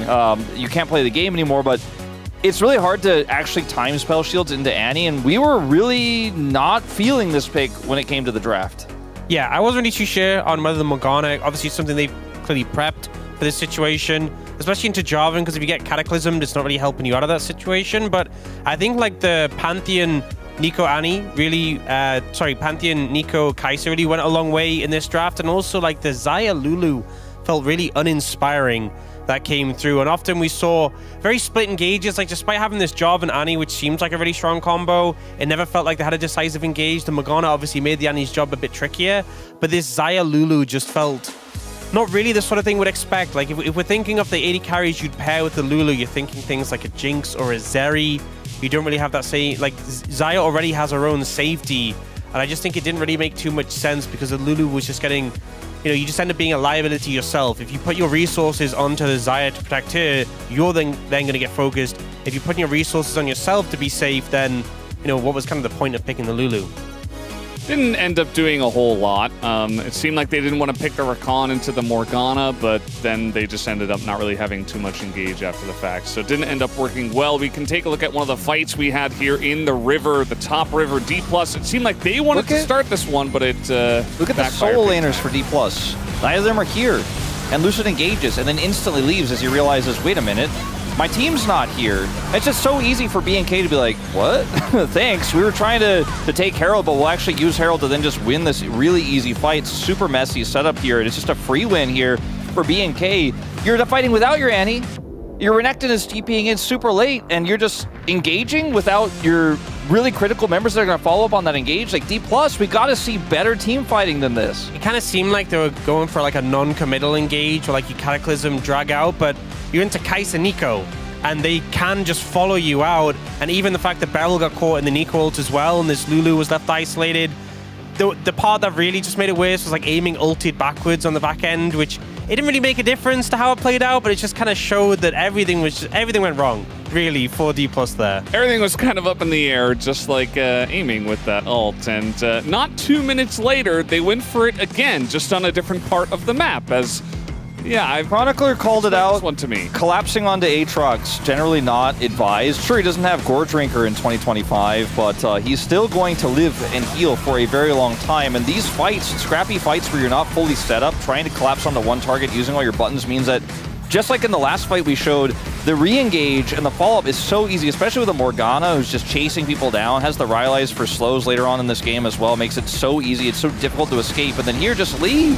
But like, why does he wait? What is he waiting in the brush for? I don't know, like they thought that maybe they could clear the wave? I have no idea, Ox, but like, this is the kind of game from D+ where, I mean, I predicted BNK to win the series because I think when it comes to late game team fights, BNK is the stronger team. D+ often has these incredible individual performances with some of their players where they get massively ahead early. We kind of saw it with aiming in the last game. Showmaker was given free reign in sides. But when it comes to these types of fights where D+ are not on the same page, like it starts at Herald, right, where this game starts to fall apart. We're not grouping quickly. We're making decisive calls without everyone being there, is Lucid in this case. Just, these are problems that D+ have had for a really long time. Like, this is not a new thing. This is not just a game 2 of this series thing.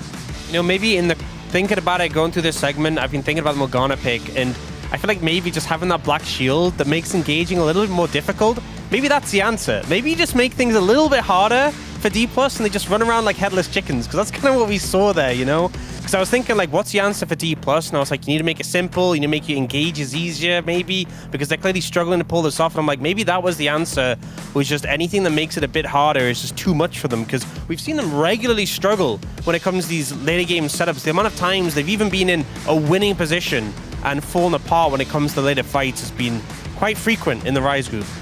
Yeah, definitely has happened a lot. We had a lot of criticism for DK for, I think, a good reason. Was there anything in that game that you guys were like, hey, B&K are turning this around, they looked a lot less nervous, or anything that stood out to you guys? I think Kelling looked really good. You know, I think his Alistair really struggled in game one. The Nico, he was really on point. Definitely a lot of confidence coming back, because I think the bot lane in general had struggled game one, and they'd been the strong point for this team, so a great bounce back from them. I think just really punishing and knowing where D+'s members are tracking that and punishing that was the big story of this game. That's not something you can necessarily replicate unless D+ makes those same mistakes again, but time has shown that we've seen it quite a lot. Time has shown, and we'll see what Game 3 shows us here, if it's more of the same or if both teams kind of tighten up here as it gets later in the series. Let's throw it back to Atlas and Chronicler for game number 3.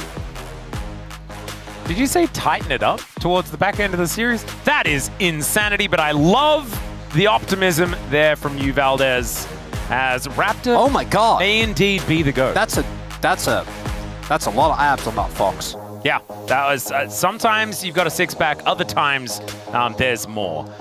We'll just have to see as Danny and CVMAX going over the notebook, making sure they figure out what the next curveball is going to be. Because I actually think that Orcs raised a really good point, and that was keeping it simple can be difficult when the enemy team makes it hard.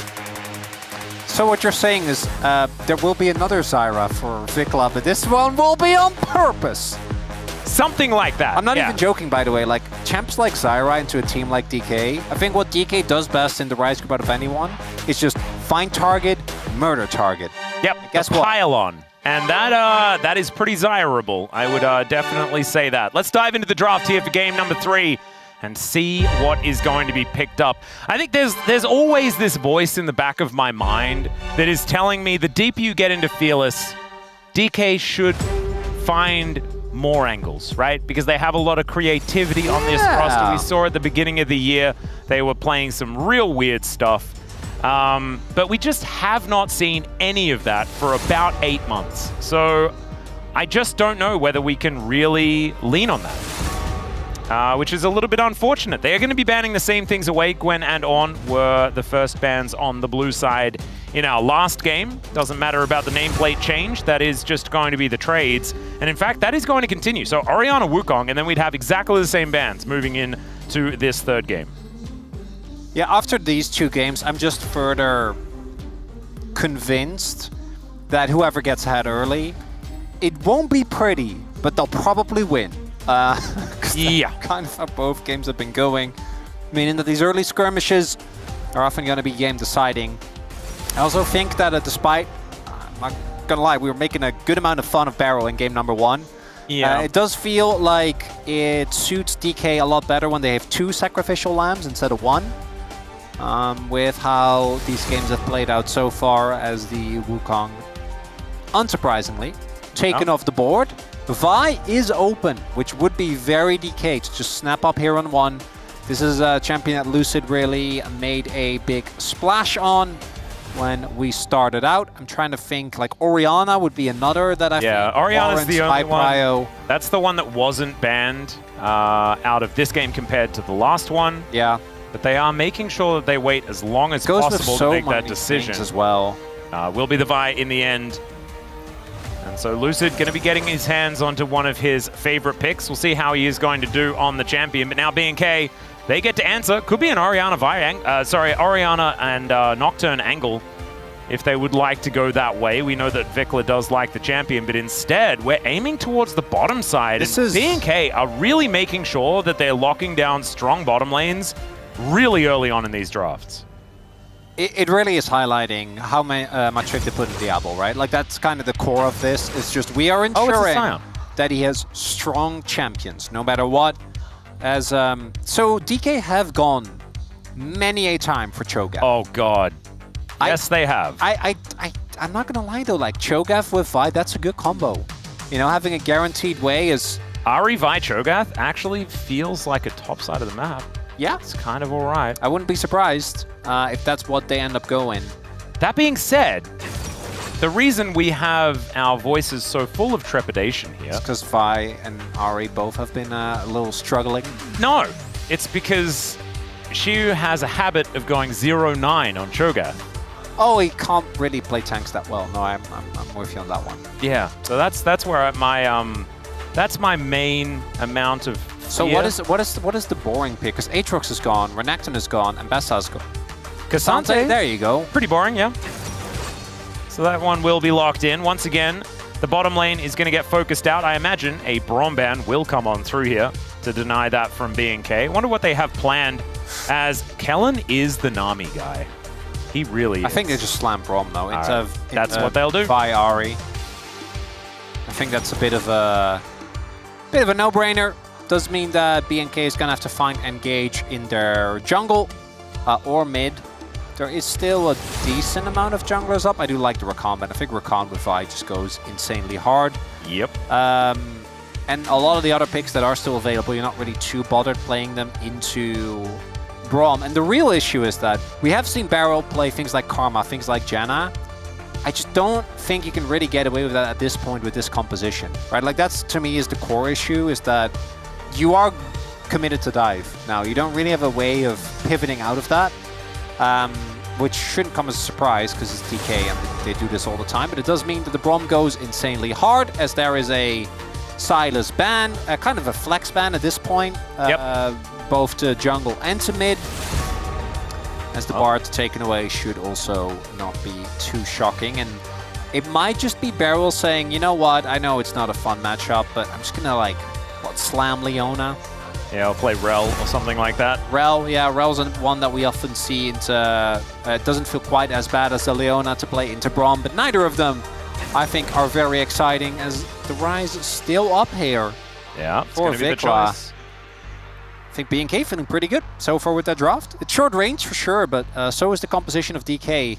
Yeah, it's feeling pretty solid out of B&K. We'll see whether DK can actually throw any spanners in the works here, as Aiming's pick... As Karma? Yeah, as Karma just doesn't feel fantastic to me, but Kalista Renata, that feels kind of fun. You mentioned short range, and this could certainly be an answer. It also takes it away for the potential next 2 games, as Nefiri will be locked in for Raptor. Doggos. I don't love the I think up until this point I was really happy with the B&K draft. I think Nefiri into Renata just feels so rough. They could have also played Nocturne, and then you get to turn the lights off so they don't get to see the Realm Warp come. And that's I think this is even like, this is one of the games where on DK, dealing with a Zed could have actually been decently hard. Unless they invest very heavy resources, right? Like actually use the ultimates. Yeah. I think you can, with Zed, you can go in and you can pop the mark and then that's fine. But if Nefiri goes in, you're in. You know, don't really have an easy way to get out. So in conclusion, I think that DK kind of last minute stuck the landing. I think this Kalista Renata feels great. Aiming is on the pick that he can carry with. It is just another example of whoever wins the first like 3 skirmishes probably just wins the game. Because I don't think either teams have great combat mechanics here, Atlas. I would agree. I also think that the engage potential on the side of B&K is a bit limited to the Scion.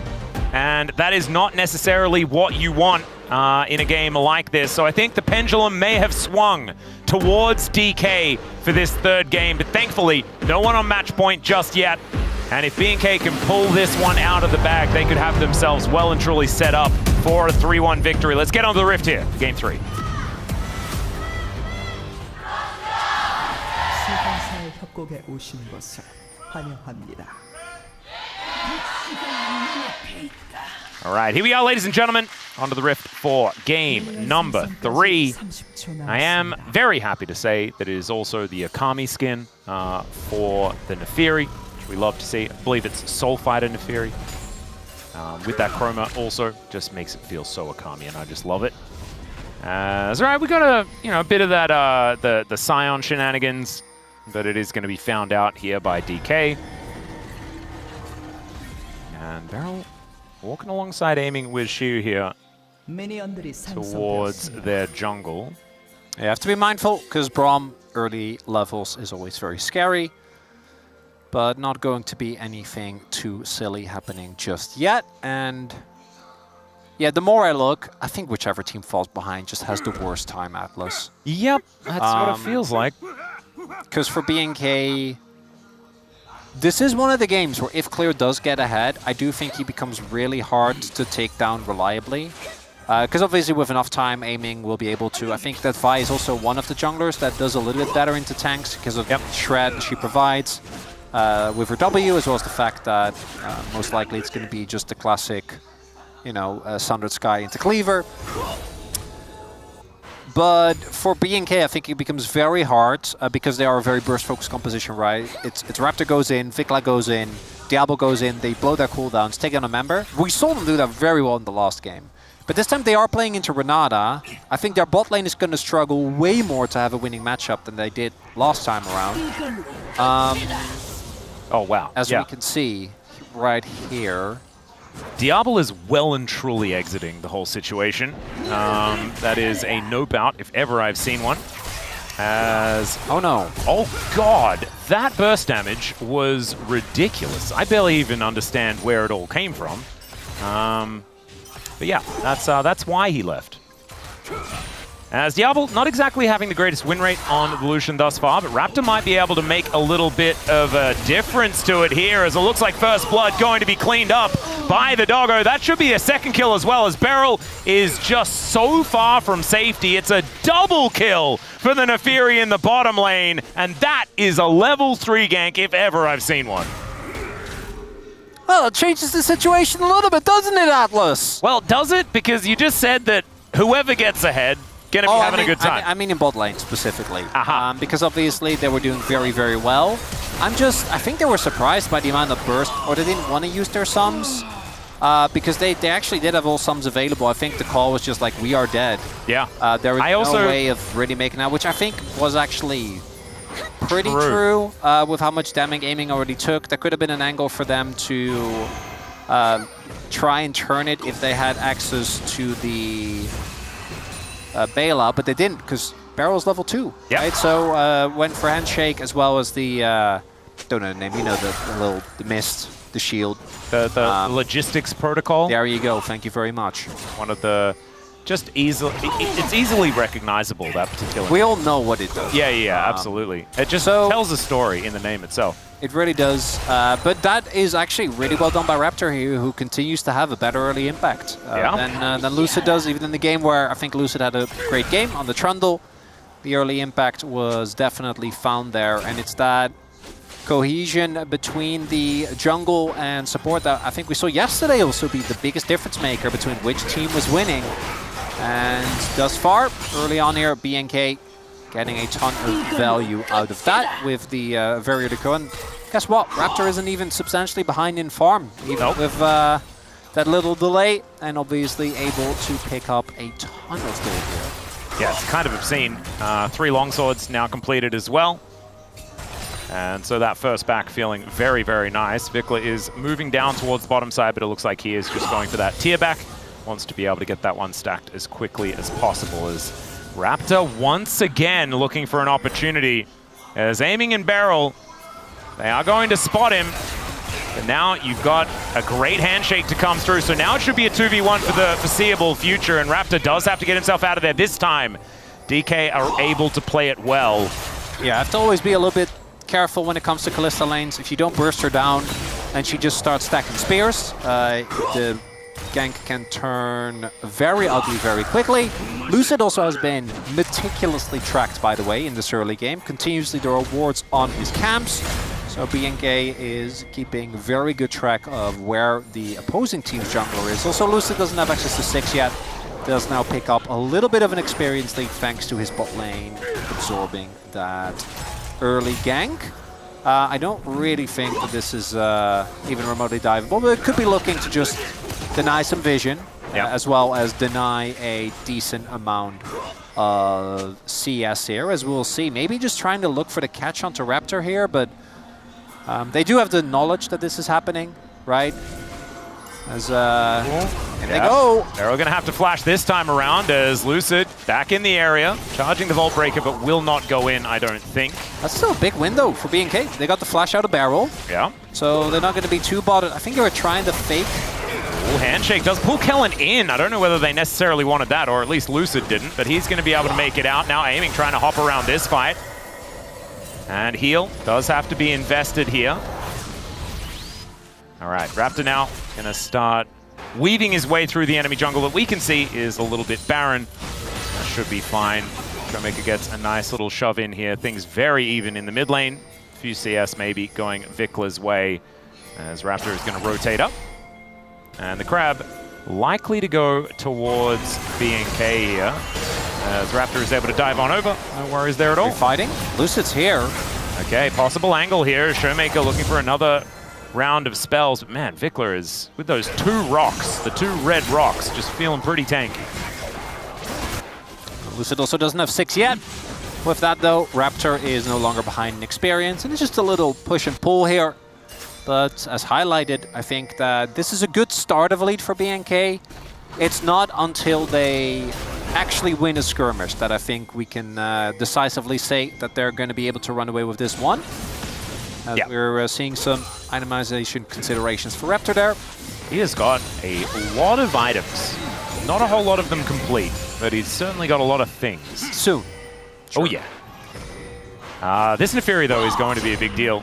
And we were questioning it as far as that R5 pick was concerned, but so far has done well. It's about how he translates the lead that he's found in the jungle to more. Both teams also have the same math equation they need to solve, which is we want to kill a single target to start off our fight well and get our reset. But there is a big problem on the enemy team that kind of doesn't allow us to do that in the form of both the Braum and the Renata. Yeah. So how do we fix that? We're gonna find out here. Well, the culling is going to soften up aiming quite a lot here. That means that Lucid probably not going to be able to get in and challenge for these grubs. He knows that, is going to back away. Still gonna go? Well, Showmaker looking for a little bit of an angle here as the Foxfire comes down, not able to steal anything away. As now B&K just clearing out the vision, they will be able to secure the rest of these grubs. So that is all 3 going over to B&K to start this one off, exerting the power of this Neferi.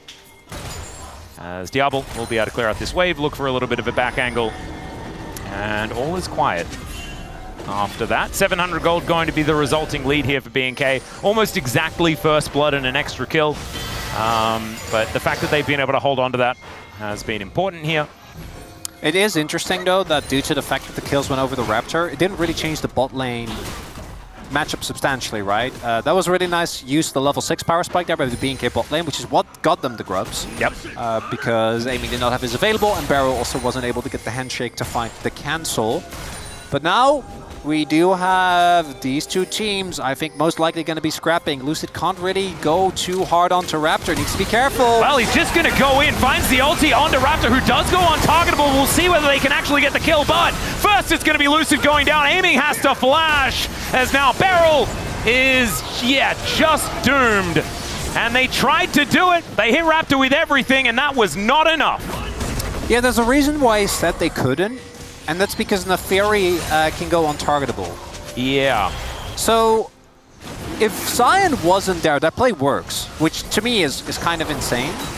Because they just didn't know Clear was here, I'm pretty sure. Otherwise, they wouldn't go in on Raptor. But it's that play that ensures that Raptor, I think, lives for long enough. And then they remember down. So this skirmish was always going to be a bit of a disaster if they don't get the immediate setup. And even if they do, it would still have been an uphill battle. So that is a colossal win here early for B&K, and as highlighted, I think that getting early leads with this composition is going to make the life of BK exceptionally hard, and B&K, imagine if they were able to, on red side I might add, get themselves to a 2-1 lead. Yep, this is what we were talking about at the very beginning. This could be a huge boon because this is DK's side selection, and losing a service game does not feel great. To reference tennis, much like we did with like. He is an avid tenniser. Oh, yeah. He is hooked. was all right. Aiming and Barrel now positioned here in this mid lane. Could still be absolutely fine, but we're looking to see whether DK can actually find themselves a bit of cohesion in this game, find some of that mojo back, because the tempo vibes swung over to BNK, and they have not swung back. Just hasn't really been a thing, as Clear is just looking real tough to kill in this game.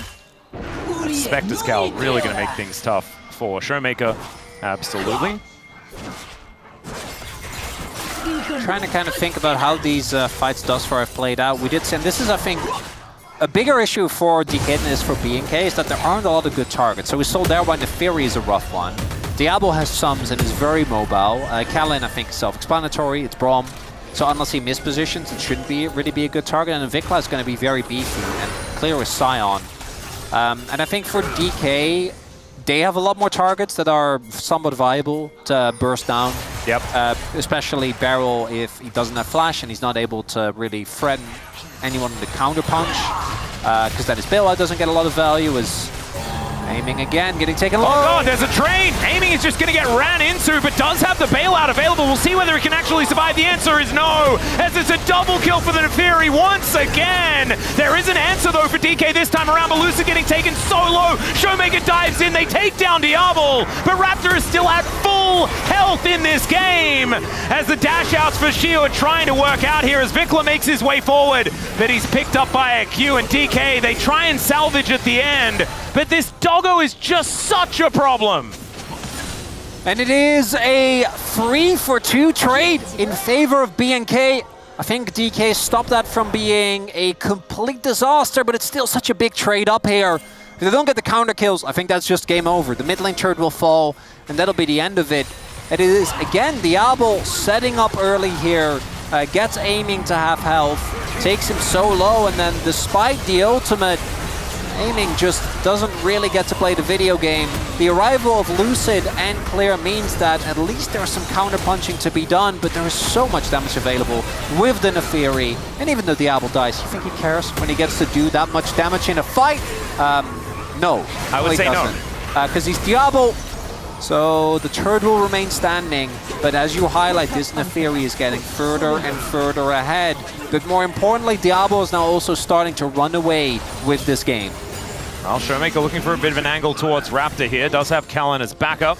It has been very clean though, which makes me think that some shenanigans are abound, Atlas. Yeah, I think we're due. We're certainly due some weird stuff. The problem is, I don't think that bodes well for this not being a BNK blowout, as Cannon Minion going to be denied here. Showmaker not able to get up there and collect that one, as having a look at the gold, 1,000 in the lead is Raptor. Definitely the most notable advantage, but also Diablo with almost a 900 gold lead.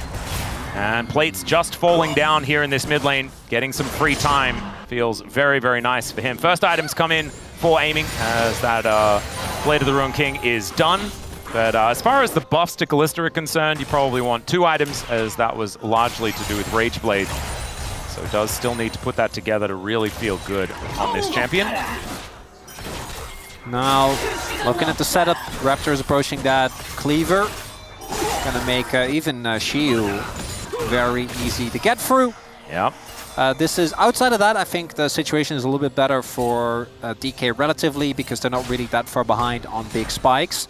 And they're going to need it, as it's going to take a lot of damage here, I do think. Yeah, a bit of a shoe sandwich situation here as the train comes through. They're looking for Barrel, but he just gets Fate's called. Shiu goes all out, but doesn't quite get over that wall, but does still manage to dash. But the Q is going to be there, and Clear helps lock it down for Vikla. Oh, that was a very awkward scenario. Took a lot longer than I was expecting, but they do manage to get their mark. And that is going to be the second dragon going over to BNK. And I don't really even know if there's a counterpunch available here for DK. They're going to try and maybe make a play for Herald, but they're still down a member. Yep. And of course, BNK right now down a member because there is a Neferi doing a dragon. And they can't do it. Yeah, Barrel is going to move away now, as Diablo was threatening this outer turret. It is going to be a Mountain Soul this game, but double dragon over to BNK is a big deal. As nice handshake. Hostile takeover does nothing at all though, but Showmaker has found the backline. Diablo could be in trouble, but there's just not the damage to take him down. Now he's going to get safe as Lucid gets attempted to be bailed out, but they just don't have the damage to follow it up. And Shiu pushes a couple back in. Clear is just so tanky though. And Shiu not quite as much. Clear capable of tanking up the turret as well. Man, B&K in these last couple of games have just been diabolical in the team fight. And I think that's it for this game. Even on blue side, DK, the skirmishes just don't quite work out for them.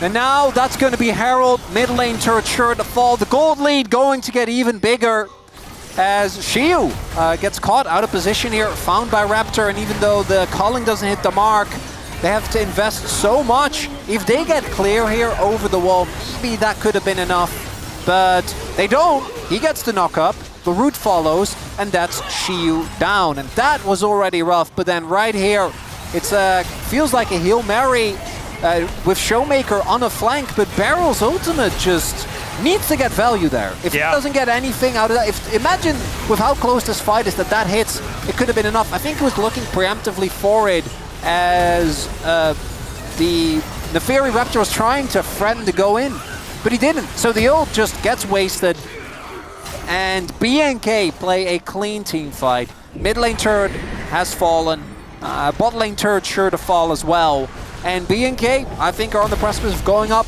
Match point here. Yep, it's looking like it. 4.5k, the gold lead, as Clear is getting rid of Vision here in the jungle. I did my best to not say clearing Vision, because that would have been funny. But that is going to be a charm that Raptor just dives right into. Now he's dead, and the shutdown goes to Barrel. In his defense, I think it was the turret that did that. Still unfortunate. Very bad. Yeah, you would say really unlucky. It's not exactly optimal, as now Shiu is in so much trouble. The Venn diagram gets put down, and winning was a very small portion of that gonna keep for going. Shiu. Yeah, looking for a little bit of an angle here, as of course Diablo has made his way out. Maybe not. Okay, so DK not going to go for anything, but you can feel the desperation, right? They have to try and go for whatever they can find to piecemeal themselves together an advantage. You know what the funniest part is that despite that, Kellen still has a 250 gold lead for Barrel. Yeah, and also both members of the bottom lane here for B&K have 100% kill participation. Yep. That is crazy with how chaotic these Rise Group games should be. That said though, I mean the pump so far for me is should be very obvious. It's the doggo. Aha! Even though, you know, he did have display, so that obviously doesn't help the case, but it's the smite into the setup, and then I don't even... Sure, make it just it wasn't having a bit of fun there. Is it like it actually is the loyalty program, right? Or was it protocol program? Logistics protocol? Logistics program. Protocol? Something like that. It's a big deal. Yep. That actually would have been gold that both the Vi as well as the Ahri could have used well. Now B&K, outer ring of turrets fully down, Atlas. Circling of the drain has commenced here for DK. They're going to have to pray to the Rise gods to get something to work here, but Rise is kind of a god here as in goes Raptor once again. Hostile takeover to try and lock him down, is aiming, looking for the Ren, but it's not enough to take him down. Shiu is going to die, now the Realm Warp to get them all in there. The Vi goes down, Diablo is frontlining, as aiming, not able to bail himself out of this one, and it's only Showmaker left standing. Triple kill for Diablo. And B&K, they'll be able to take this in a turret. There is, unfortunately for them, no Baron for another 5 minutes in this game, but they could take the Otacon in 5 seconds' time. And that is going to be B&K, certainly going up to 2-1 here, Atlas. As this was a Hail Mary from DK, I think it goes without saying, as the ult from Barrel zones away some of the members, but I don't think it really hits the mark again. They needed basically a 5-man ultimate, and then all they're playing for, I guess, are the rend resets. Watch how much Diablo cares. Yeah, no, throughout all of that. As Clear, frontlining, standing strong in front of the rest of his team, as there is the Otacon taken, the gold lead now. Oh god, the even petals. bigger. Look at that, 37 petals. Oh yeah. Love the little indicator, by the way. I know, it's very, very cool. I was very happy when Wolf pointed that one out yesterday. New addition to our UI, so we can keep up with all the foliage that has been collected by all of our teams. Atlas, yes. I'm going to be real with you. Please be real with me. I've been a little bit disappointed in how Rise this series is. Really? We got the one moment last team fight with the Otacon, or like last game. That was also, like, game 1 felt like it had some Risey moments. Yeah, but in hindsight, that still was kind of a clean stomp for most of it, right? Yeah. It is a bit of a shame that we're not getting, the Rise delivery, but maybe that's what's going to happen. Game 4 and 5. Game 4 and 5. Will there be a game 5 though? Well, at this rate, I am not entirely sure. Maybe Vikla can help us get there. Well, let's just see. As Lucid is going to turn up. Aiming going to find him there as well as Vikla goes golden. But he does get knocked back. Flashes away though, and now it's DK that are in a rough spot as the train comes down. Clear, not finding too much value, but does it matter? It absolutely does not, as Raptor has an entire pet shop after Showmaker here. And Lucid is just going to get cleaned up on the back, and Showmaker trying his very best as we zoom back in, but the Foxy Lady is just going to get obliterated, and Diablo is dealing with this wave. This game, ladies and gentlemen, is over. Completely donezo, as it's... Look at the kill score as well. So many of these fights have felt like they were close, but then we look up.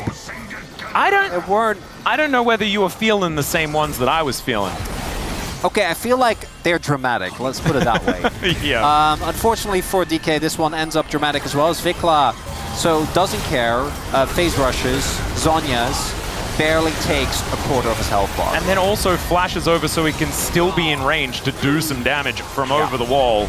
And, I mean, these plays are DK saying, well, we've lost anyway, might as well try to go for the Hail Mary.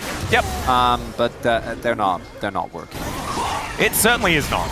And now I think they're just planning on what they're going to do to try and get back into this series in game number 4. At least that's what I'm hoping. As Lucid Beryl could be in a little bit of trouble. The Fate's Call does come on through. Nice double knock up there. But unfortunately, I just don't think it's really going to work. As Raptor's over the wall, hostile takeover will force out the untargetability. But Shiu is just going to try and limp towards the rest of his teammates. Does manage to make it over. The Doggo's getting a bit angry, but the redemption is going to be there. Diablo is down relatively low, but there is no one threatening him. There's another minion wave, and this inner turret is also going to go down. So that's going to move us to about a 12,000 gold lead for B&K FearX. And they're going to go for a reset. Next dragon is going to be Mountain Soul, but that's in 2.5 minutes. It's probably going to be Baron that B&K are going to look to in order to win this game. And we're getting to the point where, like, even if you get the crazy, like, you get a Baron steal, right? Like, does that actually change it? No, it doesn't. It doesn't change this game whatsoever, Atlas. You know how it was looking, like, aiming, oh yeah, all you need to do is get the Rage Blade and then everything. Like, Diablo has 3 items, and aiming hasn't even finished the Rage Blade yet. No. And you know what? I think the Power Spike might not be enough. I don't think it is a Power Spike. Well, no, I mean, it's still a Power Spike. Well, Power Spikes, I think, are relative to the state of the game. Well, that depends on how you, like, absolutely. A Power Spike is about a cadence to which you can be strong. And this is too late, unfortunately. Another Hail Mary! Yeah, they're going to go for it here as Handshake's coming down. Hostile takeover, getting a fair bit of work done. Shiu finally turning up to the fight as aiming has been bailed out, but it is unfortunately not going to be enough. It's expensive to try and get him out of this one as Beryl now in a very uncomfortable position. And no matter what DK do, there is no winning these fights. I kind of love that. So they realm warped out the target that was focused. Vikla was like, yeah, you can't get a Ren set if there is no one to Ren. I'm dipping. Oh my goodness. Like, and also, let's be real, he has Seraphs, and Seraphs still didn't even get fucked, by the way. Yeah. He's also 4-0-10. The Rise is just having a pretty good time here in this game. We're going to compare Aiming and Diablo here to add some insult to the injury that is already prevailing. And 2 inhibitors now on the floor. B&K, they can wander back, grab themselves a Baron, play this one by the book, and I think that is likely to be what we're going to see at this stage. 14,000 gold is the lead, and Baron has only just spawned. Yeah, as we take another look, so I guess Clear was the target, but then they turn onto Vikla. Watch this. Guess what? No Renta, even again, wouldn't have made a difference, right? Even with the bailout. Yeah. But it is really funny. If for some reason aiming did do damage, yes, then they would have also been fine. That rage play power spike. Indeed. Because he still didn't have it there. No. That actually, unironically, maybe they would have gotten a kill. He still doesn't have it now. Oh, hey, there it is. Never mind. Calm now down, we're Atlas. cooking with gas, baby. Let's go. Yeah, it's 14. Or boiling 14,000. with rage because it's I guess he's out. He is. He is gonna make. They also, I'm pretty sure, did spot Lucid because he went for the ward over the wall. Okay, so Lucid needs to steal this, obviously. Like that goes without saying. He does. And then a lot of other things need to happen. Let's see if we can get the first part of this going.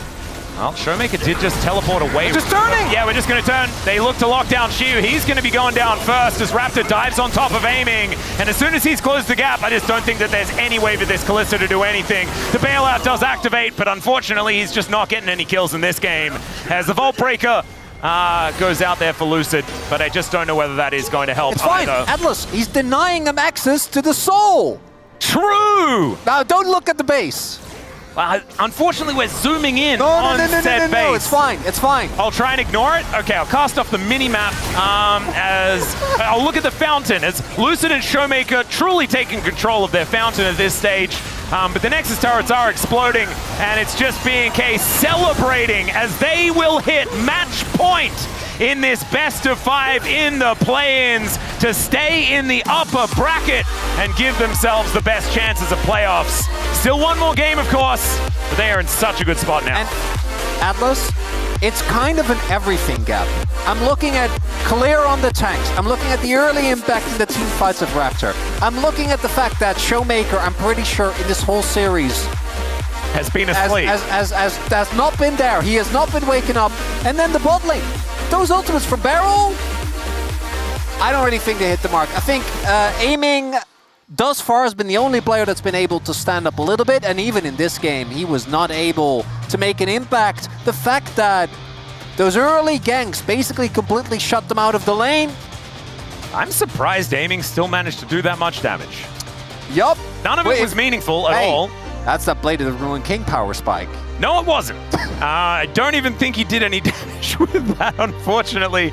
As, I mean, it was basically a perfect game outside of 3 kills. Like, have a look at that objective graph. That is just bleak here for DK. And now they are tasked with bouncing back to try and bring it to silver scrapes in order to stay in this upper bracket. And remember, guys, if they lose here, DK have to face off against the Bros. So it's likely we're just not going to see them again. Time for us to take a short break. When we get back to space, and then we'll have that game number 4.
아리 가볼게.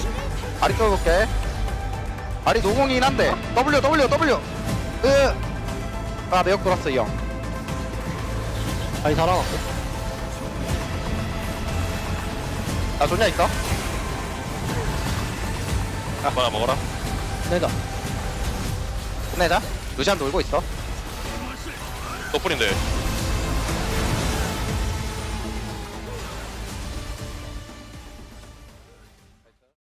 Disguise continuing to push forward now with another keeper's verdict onto Blabber. Double flash over the wall from C9 to avoid Castle as Thanatos now wants to stay away from Rahel. Castle takes a ton of damage. A massive engage coming out from Huhi. The Magnet Storm onto everybody, and Vulcan and Sven are already down. Loki taken very low now too. Disguise may have just found their moment off the back of Huhi's Rel, clutching up when they need him most. Huhi just saved the game for Disguise. All day, it's go time. Yeah, we've been on a mission. Better hope you ain't slacking. When you running a meet. 确实上来了，欧文被找到了，但同时也走到了凯尔，凯尔先拖下时间，杀到招神剑撞墙了，兵哥想力挽狂澜，但俊伟成功满打，欧文，但只有俊伟在帮他，还有一个满 Q 倒了。姐姐下个一有吗？闪现 Q， 但没有 Q 到墙上，没有晕，吃了一个快刀剪断，姐姐的血量也掉得很快。阿明看了一个金身，让人过来一个闪现 Q 技能直接缩掉2个人头，也可以准备下去刷 Q 位，直接平 A 跨身 A 危机连招，再跳上来拿到一个 triple。奈特关键时候的一个闪 Q 啊！ Just know this, in no time, we came equipped heavy with more. Bet that I can't lose and all. Milagroso, mas acho que não vai dar tempo não, hein?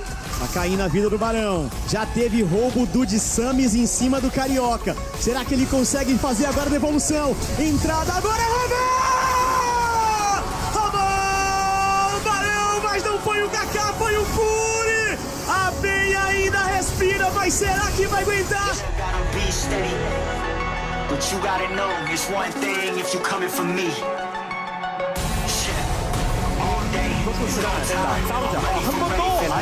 싸우자 가자! 달려들어서 스테이가 베리가 버스트. 오너. 예, 너무 세요. 그냥 대장의 점등이에요. 와, 순간 아타카 치료. 탈출을 안 돼요. 자리에서 그래도 그럼 라이즈는요? 버드라! 네! 버드라 이거는 앞에 해주는 초비! 우와!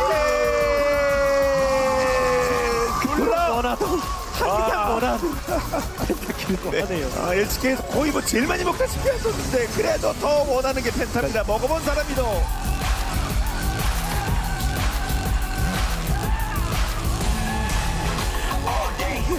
그래도 본대 쪽 태전이 한번 잡혔죠? 본대 쪽을 좀 잘 잡으면 그리고 사이언스도 피하다가 탈리아도 만화가 거의 없거든요. 근데 기인이 붙어있는 상황에서 그래서 여기 밀어내고 사이온을 계속 괴롭히고 피하고 양쪽 드라우상을 탈때 끊어주고 완전 약병.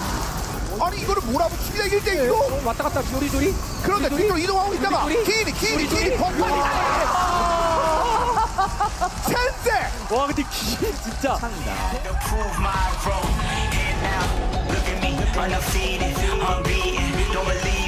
To try to lock up the FlyQuest mid laner. Will not be able to do so as FlyQuest tried to exfiltrate here, but Whippo has arrived to try to help his team out. There's the Syndra ulti onto Fudge, who's staying alive for now. They've made their way onto Quad, but they can't quite kill him here just yet. Fudge needs more damage, and he won't find it. Now on the front line, Whippo finds a two-man decimating smash, and Masu is free firing. Flash out of the way of the ulti from B-Boy, but it's a triple kill to Inspired. It's a quadra kill to Inspired. In the jungle Trendemir game, Inspired claims a pentakill. But Inspired, and you could see he saw the angle when he gets the triple. They're already setting up for the penta. Inspired comes in and Khalid's house a penta and 4K in the bag still to spend. Are you kidding me? Just know this, in no time, we came equipped heavy with more.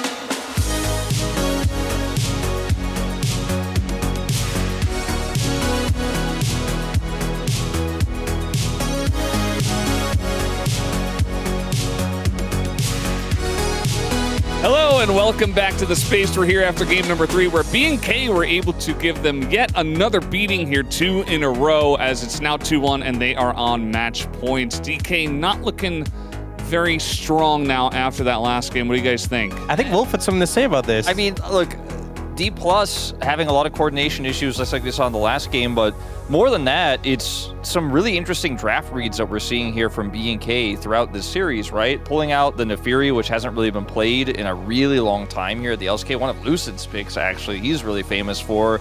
And, you know, playing the Morgana in game 2, they have some really cool draft reads, and D+ are really struggling into these picks in particular, struggling in the Morgana in game 2, and then engaging on the Nefiri in this game. We'll talk a little bit more about that moment later, but just a lot of really hard force fights, some awkward moments for Xiu, once again on a tank, and this team just is not firing on all cylinders right now. I think it's super cool that we're seeing some more unique picks come out. I mean, obviously, a lot of these you prepare for Fearless because going into a best of 5, you know your champion pools can be stretched more, but we're not very deep in that best of 5, and it feels like they've prepared them in a way where, okay, we're ready if we get tested in a game 5, but they're thinking, what situations would we want to use Morgana? What situations would we want to use Nefiri? And they've been bringing them out earlier in the series when the situation's right, and obviously in this game, to great effect.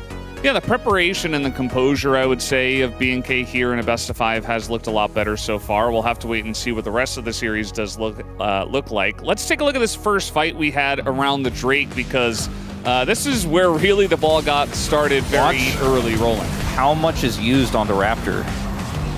And then he's just like, I'm the Fury. Even if he dies here, it doesn't matter.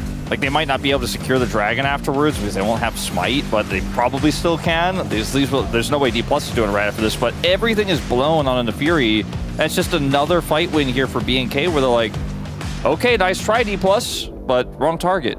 I think as well it goes with that theme where, you know, a difficult target to engage onto, and especially because D+ went with this composition where it's very straightforward, right? You have the Vi Ahri, we've seen that combo do so well for teams before. The goal is you see a target, you engage with your combo, you get a reset, there's momentum.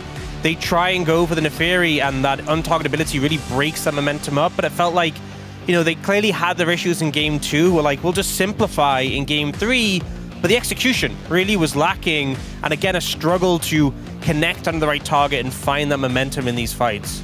Yeah, they really could not, and we did have another fight around the middle of the map where it was able to once again go the way of B&K, and this was, you know, we had a lot of little skirmishes like this that just continued to go their way time and time again. I mean, here the Renata ult is completely wasted, kind of using it as an engage. They go for the Vi ult, but the Ahri's not really in a position to follow up. They don't get any value, any resets there, and it's just so disjointed. I mean, there's definitely a moment in that fight where you think if the Renata ult connected, it could have got huge value, but they used it initially, right? Before the Vi ult had even set up, and it just feels like D+ are just not even on the same page, whereas B&K FearX so together, so tight with how they're playing. And a little bit of the defense of D+ in that fight. Like, you're not in a winning position in the game. You're behind. You're running this Callista comp, which has to kind of try to front to back if your engage doesn't work because you have a Cassante top lane. So when you start to mess up the engage or Barrel ends up wasting his ultimate and can't use it to peel, the Callista doesn't really get to play the game. Like, how many big moments from aiming did we really see in this third game? How many opportunities did he have to pop off with bailout? We really saw none, right? Like, there was some desperate, like, Fate's Call re-engage opportunities, but that was basically it. And the Callista needs to be ahead, needs to be set up for success. And when you throw your leads early and you just toss everything into the bin on a flip, on a dragon fight, on engage into Fury, like, I can't blame aiming too hard for this one. I can't blame Barrel for the desperate attempt at engage because they're so far behind, but you got to be more coordinated. You got to be able to seize on those opportunities, and that opportunity wasn't it.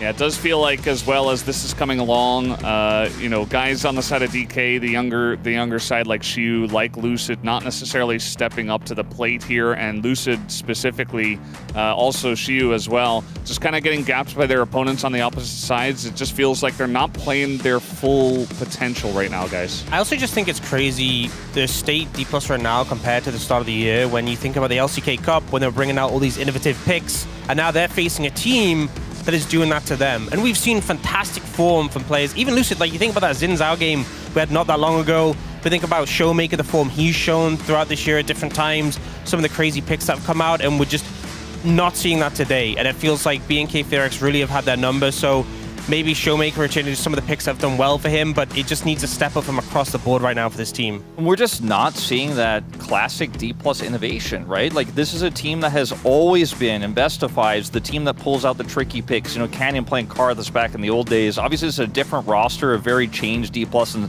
some of the heights we've seen for this roster, the World Championship roster, of course, very different from this one, but we're not seeing any sort of cool, tricky plays, like Showmaker pulling out an unusual mid pick, or Barrel playing the Janna in the bottom lane. Like, this is a D+ staple, and they've played it safe ever since LCK Cup playoffs, actually. Because before that, they were cooking a lot. They were like 5-0. I remember all the way back at the beginning of this year, we're like, this team could be a top team. They could be a top contender. But they've played it safe in this series, and it's just absolutely not working.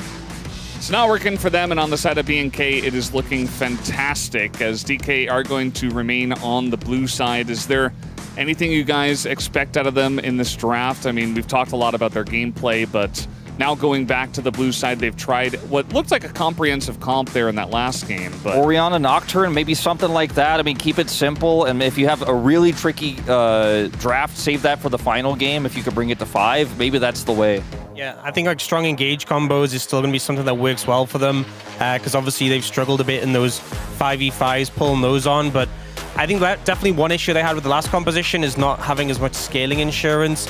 When you have been a bit messy, I think going for something like the Callista can be risky, because you're not clean enough to guarantee wins in those earlier fights, and it gets to the point where the comp just kind of runs out of time.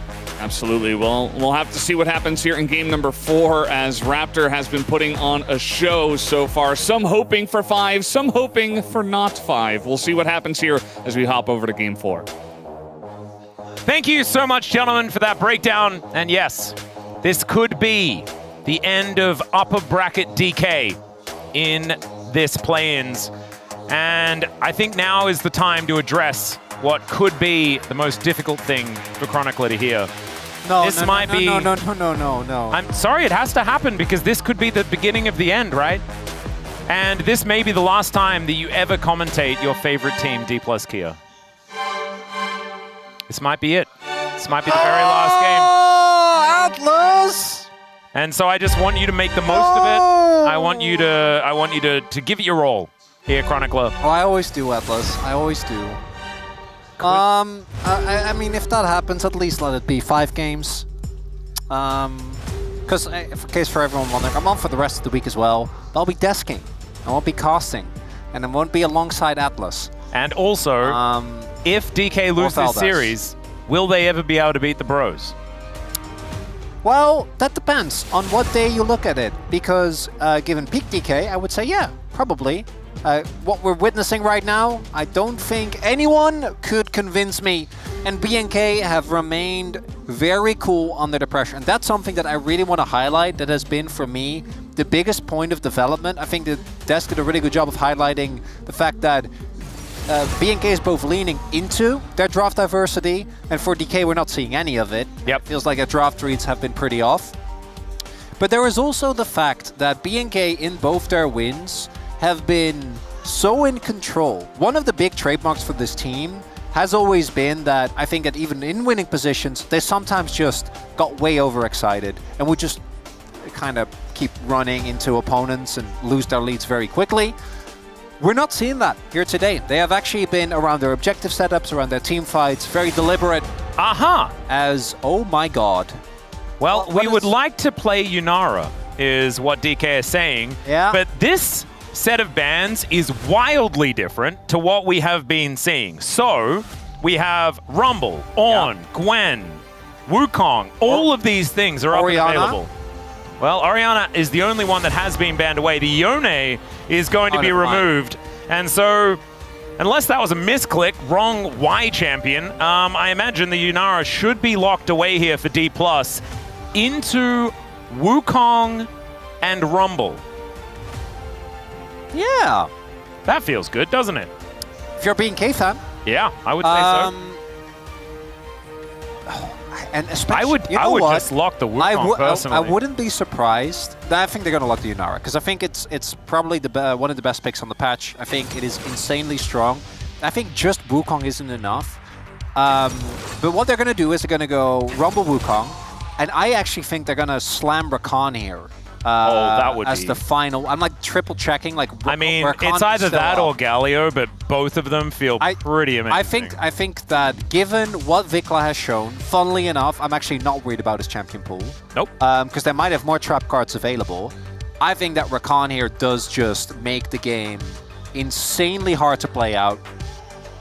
As wait. We'll have to see what gets locked in here. So the Trundle is one of the picks that we often see. DK have a big pivot in draft though, as they are now the ones that are playing into a very early bot lane pickup here, as we don't know yet what Showmaker's mid lane matchup is going to be. Maybe with this they want to try and force an immediate response, which would in turn make it harder to lock the Rakan.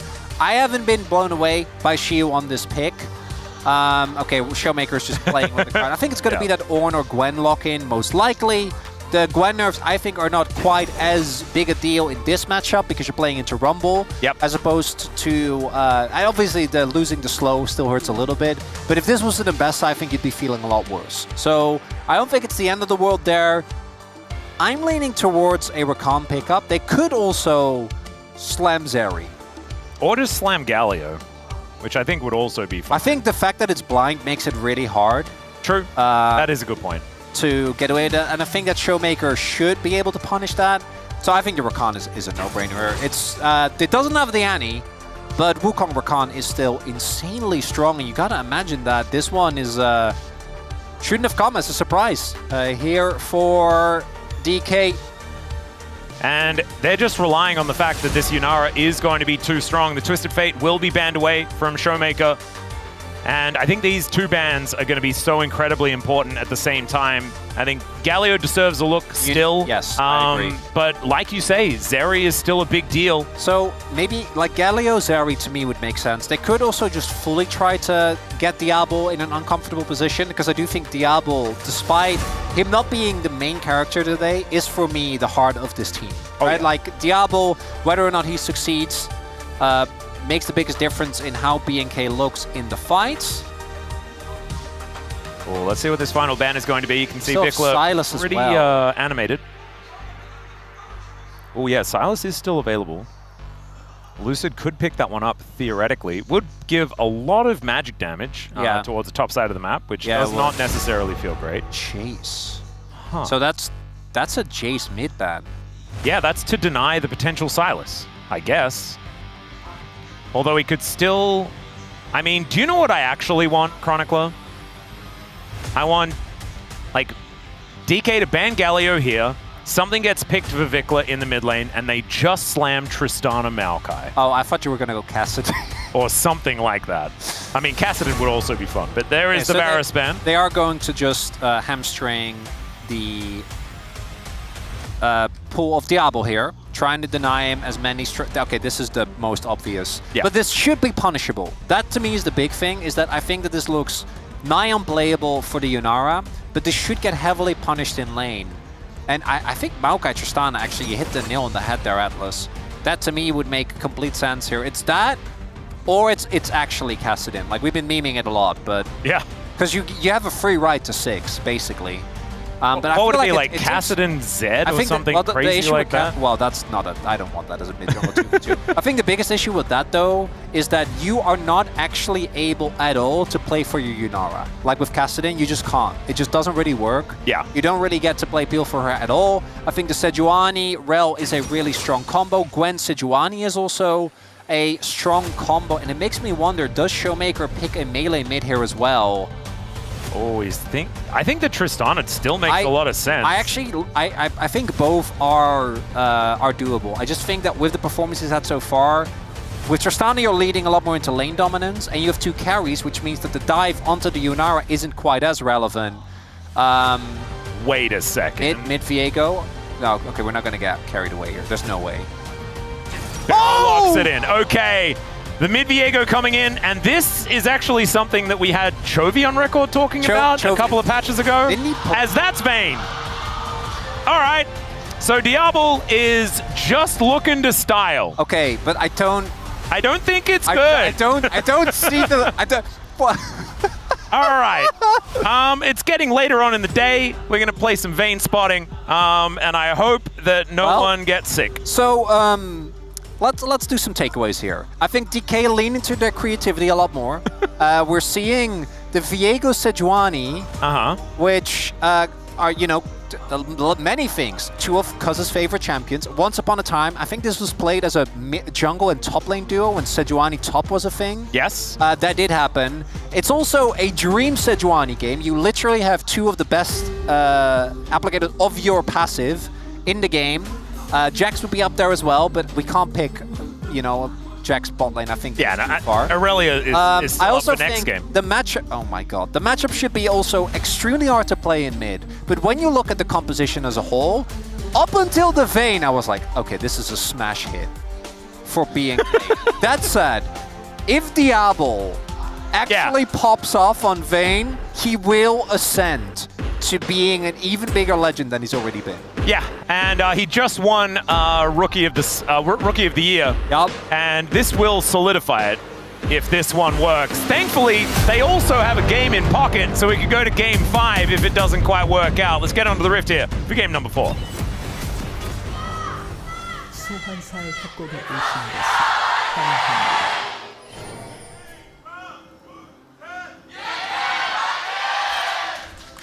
All right, here we are, ladies and gentlemen, onto the Rift for the 4th game in this series. A Rise Group beatdown here for both of these teams, which is kind of the story thus far, as we've had sort of stomp after stomp. And Showmaker has finally revealed some secret sauce here in this mid lane, with the Viego mid being locked in somewhere. Chovy's like, man, I wish I was the one to debut it. But not to be the case. Will be Showmaker this time, and Melee... Haven't we... I swear we have seen a Viego mid. I swear Chovy has played it. Has he played this year? I think so, yeah. Oh, really? Wasn't this during, like... I want to say it was... I hope I'm not telling a lie. It was a random game, but I do... Maybe I've made this up. It's always really hard to know. Maybe it was LCK Cup. I'm having a look. It's not on the list. So was it during LCK Cup, maybe? Am I making it up? It might have been LCK Cup, but as we all know, that isn't real. Yeah. That just does not count. Wait, what about round 1 to 2? Round 1 to 2 is real. And, oh, that's actually a very good point, so I'll have to go check some of that out. But would he have played it then? Because that's sort of before I don't know. Changes happen. Just trying to... Maybe, because I'm also happy to just... I'll go through and check and just make sure. So it wasn't Road to MSI. Wasn't Road to MSI. Diablo is not having a great time here on this bottom side. They do get the heal out, but both teams using their heals. Beryl also very far up, as we can see. And let's talk a little bit about this mid lane, because obviously the big risk that Vikla took picking a very supportive mid laner is that Galio, in his good matchups, often struggles early on. So he very often has a tough time trying to play the video game, even into some of his matchups, but we see him often picked. As we do see that we're still going to get Rumble Gwen. Let's be real there. Yeah. It's not having the greatest So times. did I make it up? No, it was LCK Cup. It was LCK. Okay, so that did happen? Yeah, that's not real. So this year, currently, Viego mid is 1-0. Nice. See whether it holds on to the 100% win rate. I'm just glad I didn't... Oh, Showmaker imagine stuff. It's not looking like it, as we are going to see that Chovy played this on HLE. Wait. In 2021. A second Fly mention? Why is Fly always the guy having to lane against these weird picks, man? Because the Morgana in the last game, and now... Because the Morgana was DRX Chovy against Fly. Yeah. And so it's always Chovy versus Fly in these wacky matchups. Oh, is here we had Vayne versus, what is it, Space Vayne? Yes, Vayne versus Space Vayne. I've liked that one, as Diablo's rotating up, and Shiu's rotating out. So Shiu did just... funnily enough, if his bot lane was already going up, this actually wouldn't have been the worst setup in the world. It is kind of rough now, because he just TP'd, and his bot lane is still crashing the wave. I think Lucid is looking for a dive when Clear TPs to the wave here. We'll see, or to the turret here. We'll see if he actually does it. Otherwise, Lucid's going to complete his back. As cancels. Oh, Clear This is not what you want to see. Oh no, the slow TP! Yep, it's the turtle port. As Clear is going to get stunned up. Let's see whether they can do this clean, as it looks like the answer is no. As Aiming, not quite able to get enough damage down. Wants to get this plate as the next minion wave is conga lining in. But they do not waste too much, no flashes being invested, and they do manage to get that next plate. As Clear does have to deal now with the Slurkle. But I do get to talk about this series, which is fun. No. You really don't like the Slurkle, I don't like it, Atlas. It doesn't spark joy. No. That's a shame. And you know, I'm generally very open to any of your whatever you make up. Yeah, the shenanigans. Yeah, the shenanigans. I don't really judge, but Slurkle just hits me in all the wrong ways. I do like it when you say it, though. I think you say it well. Even if you don't like it, you do say it well. It does sound like a word where if you really play up the Dutch accent, it sounds better. Yeah, as there's a nice stun from Showmaker. Does manage to sidestep that one, as Vikla did manage to catch him the last time around. We saw that didn't work out, but you can see there what Showmaker was aiming for. Yeah, so Showmaker does a prio in this lane. The main question is, what does it actually lead to? Because he's not really denying Vikla too much, right? Vikla is still able to just catch these waves. I don't think, unlike many Galio matchups though, this doesn't really get better. Because Showmaker is just going to spike, I think, on every base. And Vikla is just going to have to desperately try to hang on. Doesn't have TP now. Galio also normally, I think, can rely a lot more on his wave clear than he gets to against Showmaker, because if he goes in, he's just not having the best of time. We've complained a lot about AD carries being left alone in matchups against top laners. This is not one of those situations. I mean, Vayne is a top laner. Yep. More recently than a bot laner. Yeah, that's actually true. Yeah. Even during the lane swap meta, funnily enough. There was a time where, like, top laners were... Okay, that is going to be the Sejuani locking down the first dragon. Nicely done there for DK, who do have themselves a little bit of an advantage. But what I was going to say, there was a time where Vayne top was just kind of a meme. It just didn't work ever. Yeah. But then Zeus and King got really good at it. And so then it actually looked like a real thing. It started off as... And then it became fake again. It started off as a Xante counter pick, right? Yeah. That was the first time we saw it, I'm pretty sure. It's one of those meta developments where a champion comes in as a counter pick. Trundle, to me, is always the worst offender of this. Comes in as a counter pick.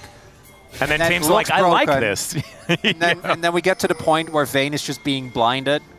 And it just... Yeah, some of the funniest top lane swap games that we've had were with Vaynes being involved. The early setup, though, of these lanes have meant that, obviously, Showmaker has been able to find the lead, is now laning 1v2, which really he wants to get out as soon as possible. Because I actually think with the sustain he has, he even wouldn't be doing that bad into the Rumble. But obviously, ideally wants to be playing into the Galio. The lane pressure is there this time, and Raptor, being on Wukong as opposed to some of his other picks, hasn't been able to find the same early game impact that he had in the previous games, which I think is really what set off so much of BNK's leads, was the ability to run over the early game. Yeah. That level 3 gank really did just warp the entire game in a big way. Of all champions, which is kind of insane to me. Yeah, which is probably why DK weren't actually playing around it. Nope. Really nicely done there from BNK. Honestly, like I want to echo what the space was talking about with the fact that BNK are making the right reads in what they mix up in this series thus far. Really, the first one where I'm like, I don't know about that BNK, has been this Vayne. That's the one where I'm like, yeah. I don't know how much gaming Diablo is going to be able to do into Sejuani, Viego, and Gwen. And the Yunara may be difficult to deal with as the equalizer goes down. Sheer going to throw out some needlework here to try and help himself out as he flashes the harpoon. It's going to make him okay as the grubs do spawn. Doesn't mean there's prio here for Clear, though. And Summoner down is Indigo. In they go. Flash comes forward as Aiming does flash his way out. But man, that Arc of Ruin doing a lot of work here. And in goes Showmaker, trying to find the first reset, and he will find it. First blood goes to the Yunara. It is a disaster here for BNK fans, but it is fantastic for Silver Scrapes as down goes the Galio. And Showmaker, he knows how to play this one. That's a mid laner that he just picked up, and he says, no, not Rakan. I don't play support. I'm going to leave that one there. And DK, a fantastic start already with Feats of Warfare locked down. Kills going where you want them as well. Aiming. Picks one up, two going to Showmaker. Hard-earned kills Feeling like this is the first time he's actually had... Yeah, Clear just looking for a solo kill. He'll find it as there is a Rel rotating down. And Clear gets back, grabs the plate, and Clear is now very dead. But still, I'd say probably worth, as he did manage to take down his opposite number and sent a good message there. Oh, for sure worth it. Yeah, that's a no-brainer. Even though he ends up going down, I don't think he's going to be sad about that one bit. As we take another look here, so it's the attempt to turn onto the Yunara, but the timing is a little off there. If Kellen has his ult, or it perfectly times the W, aiming at very least has to use the summoners. Instead, they blow everything on the target. Oh, he just dashed out. I thought he flashed out, but no, he didn't even need to. No, he just dashed out because, again, Kellen doesn't have 6. So the timing needs to be a lot crisper because there isn't the charm involved. As a result, as we can gather from any Viego comp, if you start with a kill, you win the fight. And even though the first harpoon misses, Clear very aware of his damage. Shield just... yeah, okay, so this... Back in live. Meanwhile, Showmaker is being delivered a killing spree here. Can we have a competitive game, please? Just one. I mean, game one was kind of okay, but this is looking like another Stomp Atlas. Yep. I think they misinterpreted competitive as combative because we are just fighting all the time. Down goes the Galio. Make that 4 for Showmaker, as I believe he has officially woken up here in game number 4. And my God, I mean, if there's a champion that can snowball pretty good, I would say its name's Viego, or at least one of them's name's Viego. Atlas, the Nunu joke was right there. Oh, that's true. He does snowball probably better. That's a joke you would have made! Have you just woken up? No, not yet, obviously. Not yet. Are you want to save that for I would have made the Nunu joke if I had have actually been awake. This game thankfully, is, I'm keeping honest, though. Are we eulogizing already? Well, Atlas, we're 11 minutes in. It's about to be a 4K gold lead. 2 dragons are going to go over to DK. BMK is playing effectively full melee composition into a fed Yunara and a fed Viego. Yeah. Atlas, why can't we have fun? Well, we're saving it for Game 5. That's obviously what it is. Game 5 going to be a grueling, slow burn. You know, that's what we're going to get. This isn't that. As we're seeing. Slurkle! Oh, the Slurkle value, just gigantic. Thank you, Chronicle. I really appreciate it. You're welcome. Shield might be dead here, though. Counter kill to come through with Raptor at the ready. Yeah, trying to work some needles in there, but I don't know whether that's going to work. Lucid is going to come through and try and get some revenge, as these two are relatively low, and that's a great Cyclone from Raptor. Does pick up a turret shot, but is otherwise going to be okay. Clear is dead. Kills, I think. Yeah, Lucid should be able to find this one as well, as that is going to be Showmaker finding it, and Lucid gets up there as well. And Shiu going to be breathing a sigh of relief, saying, at least my brothers came through to avenge me. Yeah, Diablo's last hitting in mid lane, though. I mean, that's my favorite part about this game is that, as it turns out, the Vayne does not matter. Not in a negative sense, not in a positive sense. Yeah. Maybe the fact that she doesn't matter is a negative sense? I think the not banning of the Galio actually turned out to be... a stroke of genius, perhaps? I do think, though, that DK definitely didn't want to show this and felt compelled to bring it out, which is something we saw with... I think we saw this with Nongshim as well, right? I forgot what it was. They definitely brought out the Victor bot, but that one didn't really work, so that's okay. I would say showing that one is fine. You're not really worrying anyone. As Permafrost comes in, Lucid wanting to try and find an angle onto Raptor and finds the Glacial Prison for it. Aiming, not slurkling anyone just yet, though, as Diablo... Ooh, some cheeky autos onto a ward. There we go. Saw the Vayne doing stuff. I feel like B&K are just slurkling the drain, though. They don't really get to play the video game. I think they're going to be behind 2 dragons. I am swelling with pride. More importantly, I want to highlight that what we said at the beginning of the day is that I don't think either of these teams know how to play from behind. I feel so strength. Like, I just love it. It's a pretty basic level. But I just love it when it holds true. Yeah. Yeah. I also think that Vayne is probably one of the worst champions to fall behind in the game. Like, if you've got like someone that's looking for like comeback mechanics, Vayne doesn't have them so much. Okay, but yeah, but I'm more worried about the 5-0 Viego. Yeah, no, that is the biggest problem. But yeah, it's even more doomed than that. Oh, look at Fikla's build. This is the saddest Galio build I have ever seen. He's just walking around with his red shoes and his metal vest, holding on to this bit of fire. Maybe the takeaway is just let Showmaker counterpick. Yeah, that sounds like a good idea. Whichever mid laner has gotten counterpick. I mean, LCK Cup was that. And we were calling DK potentially the best team in the league at that point. Which we knew was a bit of a... Yeah, no, I mean, that was a stretch. But we wanted to take our opportunity to say it because we knew it was going to be over very soon. I mean, it's even funnier because Vikla has actually had a crazy good performance. A really good series. Series so far. Up until this game. And I don't even think that it's necessarily Vikla's fault because it was all skirmishes, right? It wasn't like it wasn't him solo dying lost in it in lane. Or but also, like again, that. I think this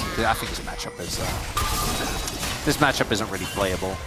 Yeah, and this game is also just no longer playable. Is kind of how it looks. As Aiming is going to tell Diablo that he's not allowed to play the video game, and Diablo is going to be sad about that. You know what this can't does really do mean, anything. Atlas? It means we're going to Silver Scrapes for the second time in a row. That's what it means. And also, might be my last series cost in DK, but hopefully won't be my last game. Hey, that's something. That's true. And honestly, if they win this game, you got another shot, buddy. Don't you worry about that. Oh, you'll be fine. We'll see. BNK gonna have side selection obviously going into game 5, which will be a big deal. I actually would love if BNK goes red side in that one.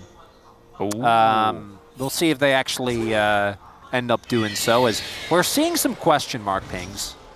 I think DK have a sneaking... Lucid's tapping away. Oh, there it is. They look for the angle. It's a great equalizer to try and burn him down, but out goes Showmaker. Still he's burning. Last tick going to come through. That is massive shutdown money going to clear, which is exactly where BNK want it. It's not going to get him out of the woods, but it may give us a game. My ghetto's that close game. I don't know about the TP. I guess it's fine. Yeah, well, he's going to slow himself down here as Lucid, managing to find the Winter's Wrath onto Diablo, but that is the turret going down. It's still a really big win there, and also questionable aiming. Diablo? Akuro not going to connect. If either the slow or the laser, I think he gets him. But he doesn't, or at least forces a summoner, right? Maybe plans would have been enough. But DK, there were pings. I think they knew that was a trap. They just didn't know that it was this much of a trap. As Kalen is still 6, I'm kind of shocked at the fact that he is just 6. Not like a higher is level. level 8, so he hit 7 off the kill. The fact he was 6 did mean that they could set up that kill with no counterplay. So that was nice. That's a little dip in the gold, but because the mid lane turret went down, it's not enough. It does mean that maybe, just maybe, BNK can get us a competitive game, which leading into what hopefully will still be another Silver Scrapes, I think would be wonderful. Yep, that is the absolute dream. That's the best case scenario, Atlas. And it's a 2,000 gold lead here for this Rumble. Also, Showmaker now has to lane against him. All the money is on Showmaker. Permafrost is going to come through, and Kellen doesn't have any buttons he can press anymore. So that means if you kill Showmaker, it's really good. That also means if you don't kill Showmaker and he's involved in a play, you will lose. Yes. And now they do have to vacate the top side of the map because Kellen is just dead. Look at Diablo clear that wave. Oh, man. I love this. We always get like the, oh, there could be something happening, and then we pan back to Diablo lonely, just clearing minions. Because we're there for you, Diablo. Don't you worry. We're here watching alongside you. As Vikla sees Diablo coming, and he just leaves. Wow, what a solitary life Diablo is living on this Vayne today. The funniest part is that BNK actually is a pretty good protective Vayne comp. They're actually good at buying space for him, right? Like, yeah, I mean, there's a lot of tools. They also have a lot of damage outside of the Vayne, and so he's more augmenting the composition, which is, I think, the best way to play around it. It's so over. Look what Showmaker just bought. Oh my goodness, he's got 2 Sundered Skies, except one of them is a Harpoon. Don't they look so similar? They actually, now that you pointed it out, I don't like that. Yeah, they're straight up from the same item set. I don't enjoy that. If you build a Sunfire Cape as well, then you've got like the full set. That's what I think. You get the hidden passive. Yeah, you get the hidden passive. I mean, let's be real. If you were playing He Is Coming, you would get like some really cool. Who has ever built cool that little combination of items? Maybe it is a hidden passive. We don't know. That's true. Maybe Showmaker will do it. We'll see. Maybe we could pause the game and then go and ask him, like, hey, do you reckon Sunfire Cape could be it? Honestly, there was a like BDD's Yone meta where he got very close to building those items, but Sundered Sky wasn't in the game yet. Which is a bit of a shame. Do you remember like Sunfire Cape Yone? I do. The most horrible thing ever. Yeah, it was like like Blade Sunfire, right? Yeah, Blade Sunfire was the thing. As Vikla has found Beryl, who doesn't even have to flash to get over this wall. Man, that is where Beryl goes to die most of the time. And he survives. It's also Earth, Wind, and Fire in this game, and I didn't even notice until now. I gotta say, though, if BNK can hold a this gold lead, maybe they can get a relative, like, decent 2-item spike across the board and fight for Dragon. The problem is that if you win, unless you have a really decisive win, it's just a Dragon, and I'm pretty sure DK is gonna right now pull the trigger on another con. So maybe we just do the same little trap. Yeah. And round 2. I mean, it's a proven strategy. It worked last time. Okay, Beryl will walk up to this objective. I'm pretty certain. Wait, Showmaker? Oh no, we've seen this one before, but he does manage to get the ward down. Spots out Raptor and Diablo. It wasn't Kellen in position this time around. Okay, so this is a bit of a problem because, yeah, I was about to say Clear needs the base. Because they are gonna, I don't know if you can take this. Maybe they just get the TP out of Shield and back off. Well, they are going to get the information that this is being taken. Oh, they're committing. Yeah. US the TP. Beryl is marching his way in, and there is the quickness on top of Showmaker. He manages to heartbreak over the fat side of the wall there, and the Glacial Prison is going to connect. Still Shiu able to dash out of the heroic entrance. Slurkle is going to be gathered. Here is Beryl finds the Storm, but still Diablo finding some angles here, and he gets the shots into Shiu, and the massive rumble is able to help take him down. The Otacon will be secured. And oh no, DK, is this where it ends? The Showmaker ends up building out early, and I wanted to credit them for the restraint shown initially, because I felt when they tanked the Galio, well, that was going to be it. So Showmaker has still defensively. That's not the end of the world. Doesn't get the heal, which is unfortunate. Is it the turn from Raptor here? Because they wait out that. I guess the turn here doesn't end up working out. And look at Raptor. Equalizer value. Equalizer value is crazy. And then Showmaker wants to reset onto Raptor, which would have kept him alive, but he doesn't quite get it. The fight is actually a really awkward angle for DK. Woo! Yeah, I agree, That is Otacon.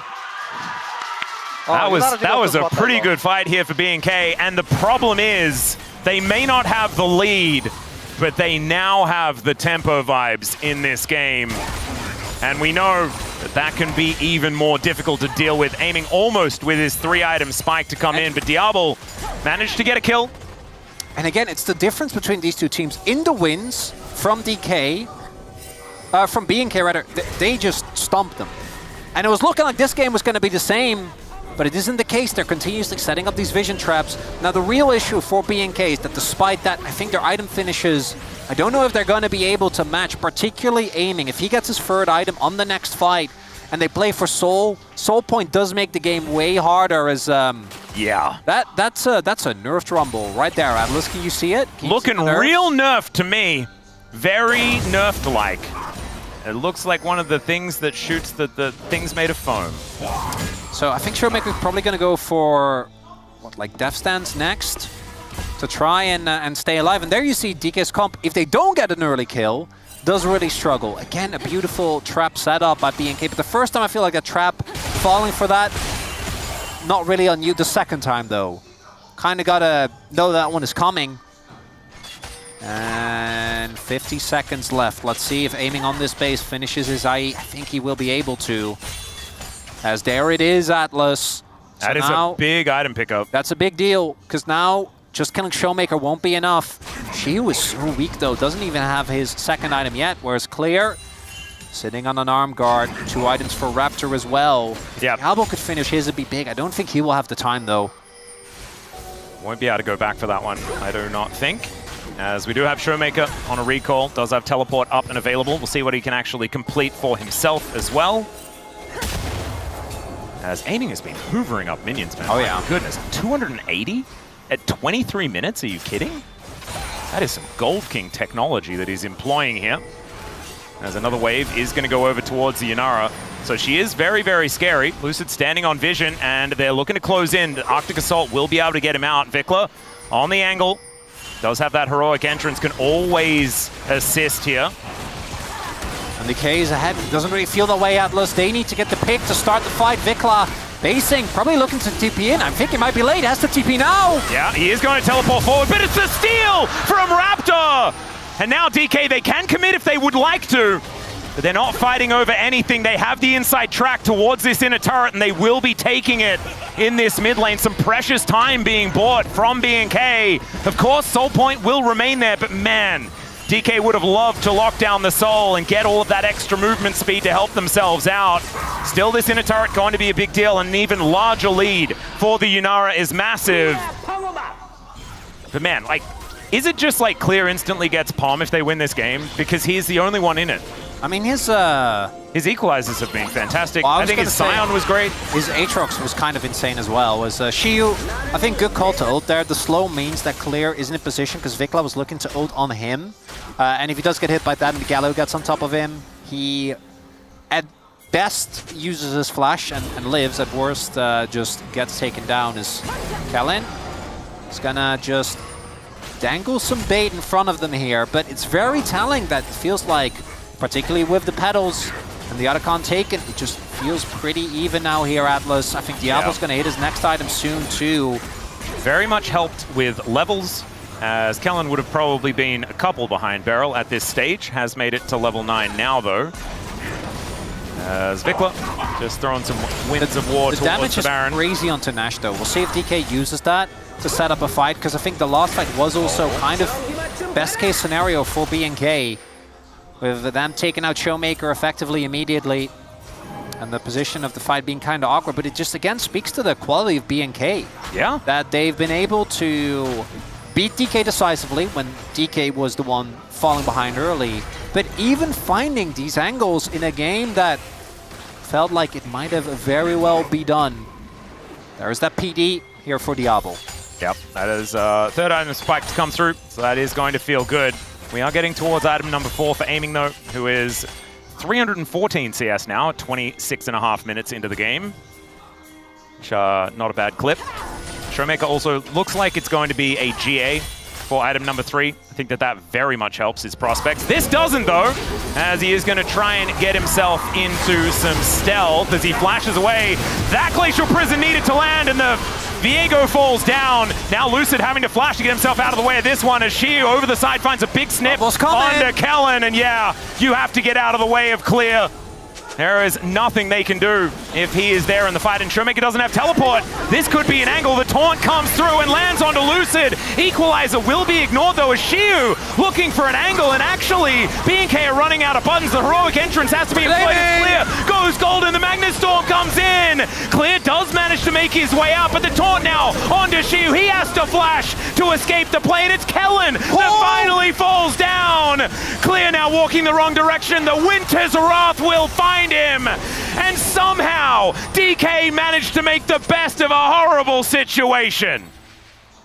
I think we're firmly getting back in Rise Group territory. Yeah, there's some silly stuff going on. Oh, Showmaker, this is like that. The third time is not the charm. Gets again caught there. Nicely done, this Wukong Rakan combo, showing its power. But I was expecting DK to crumble in this one, but it's most important. Look at aiming in this fight. This time around, he is in a position where he can actually do damage. So they baited Vikla in. The damage goes down into Lucid. He's not bothered. Then Shiyu zones off 3 people, by the way, whereas we see in the picture-in-picture Baron being taken. And Lucid stands guard for aiming, as does Beryl. Diablo doesn't get to play the video game. He was hit by a Slurkle Chronicler. Yeah, and Beryl did a really good job of zoning him away. That was the other damage source that they had. And despite losing their Viego at the start of this fight, DK somehow pull out the 4 versus 5. And it wasn't even a Baron. Yeah, And it's also Death's Dance completed here for Showmaker as well. So now they have Baron on all 5 members. They have a big wave crashing on the top side of the map as well. This should guarantee the soul in 40 seconds time. Oh my, it's so Rise Group, baby. Oh, it is so Rise Group, baby. And we are also getting 10 games in our first 2 best of 5s. You think if any group could do it, it would be Rise Group Junction. I mean, delivering the cinema, obviously, it's going to be the Rise Group. They can also just look for the classic, you get the second Drake and we get your... Yeah, it could be the Nexus for second Dragon. They have Baron. They have Baron, they will keep pushing. Well, now they have Baron. There is an inhibitor. Yes. Hey, but B&K will have a Dragon. Maybe. No, they will not. They will not have a Dragon. Okay. Yeah. No, they will have a Dragon. They'll have a Dragon. Okay. They will have a Dragon will be secured. Okay, so now I guess they get an inner and wrestle back the gold lead. I feel like just going for the Dragon was the better call though. Like turning afterwards, keep pushing, and then have Showmaker at least check and threaten.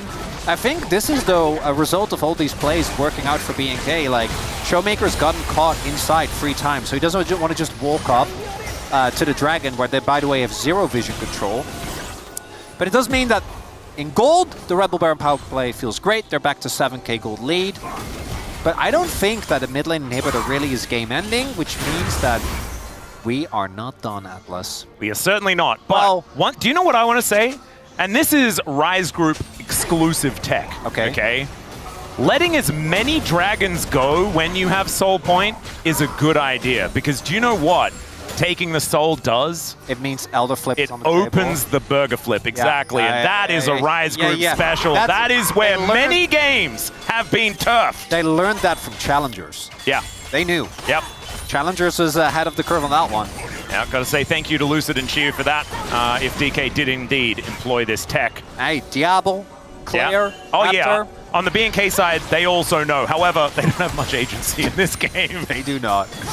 Oh, the TP. Vikla coming in from behind. All right, let's see whether he can actually make a flank happen, though, because instead he's just Justice League punching and then ulting away.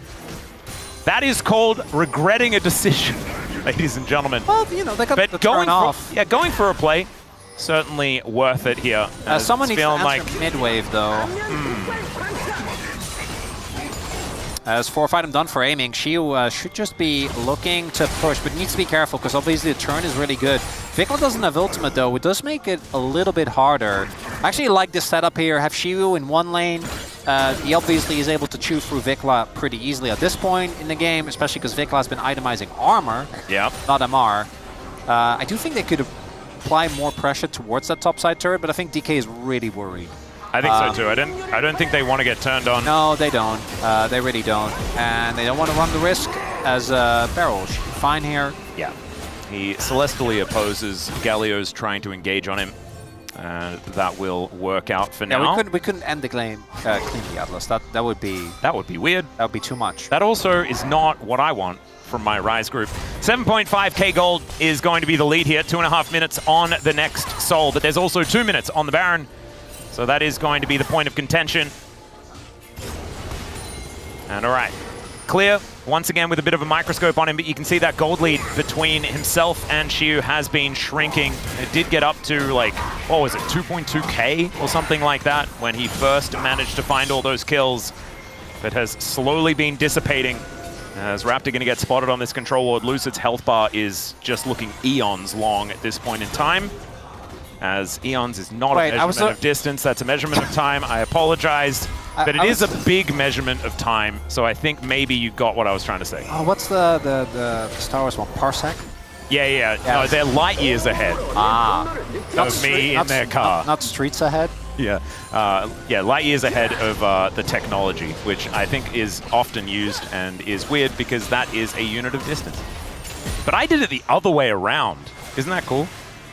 You are streets ahead, Atlas. Let me tell you that. As we have Shiu still pushing it, so he doesn't have TP. I don't think he should be the guy that's just pushing by himself in the top lane, as we have this continuous sense of danger because DK is just pushing, but they're not really finding too much. They're just getting Let's go back damage. and we'll do the Baron dance weirdness. Let's get out of the way Also, of like splitting up. I and stuff. actually think that DK has just been aimlessly pushing waves in when they could have been setting up a complete vision trap. I mean, around they the top have side. They have done that too, right? Because they've stopped BNK from ever being able to exit their base. Sure. And so if they can't exit their base, they can't get any wards down. So they do have a vision trap. Well, but they theoretically. don't have vision themselves. No, they don't.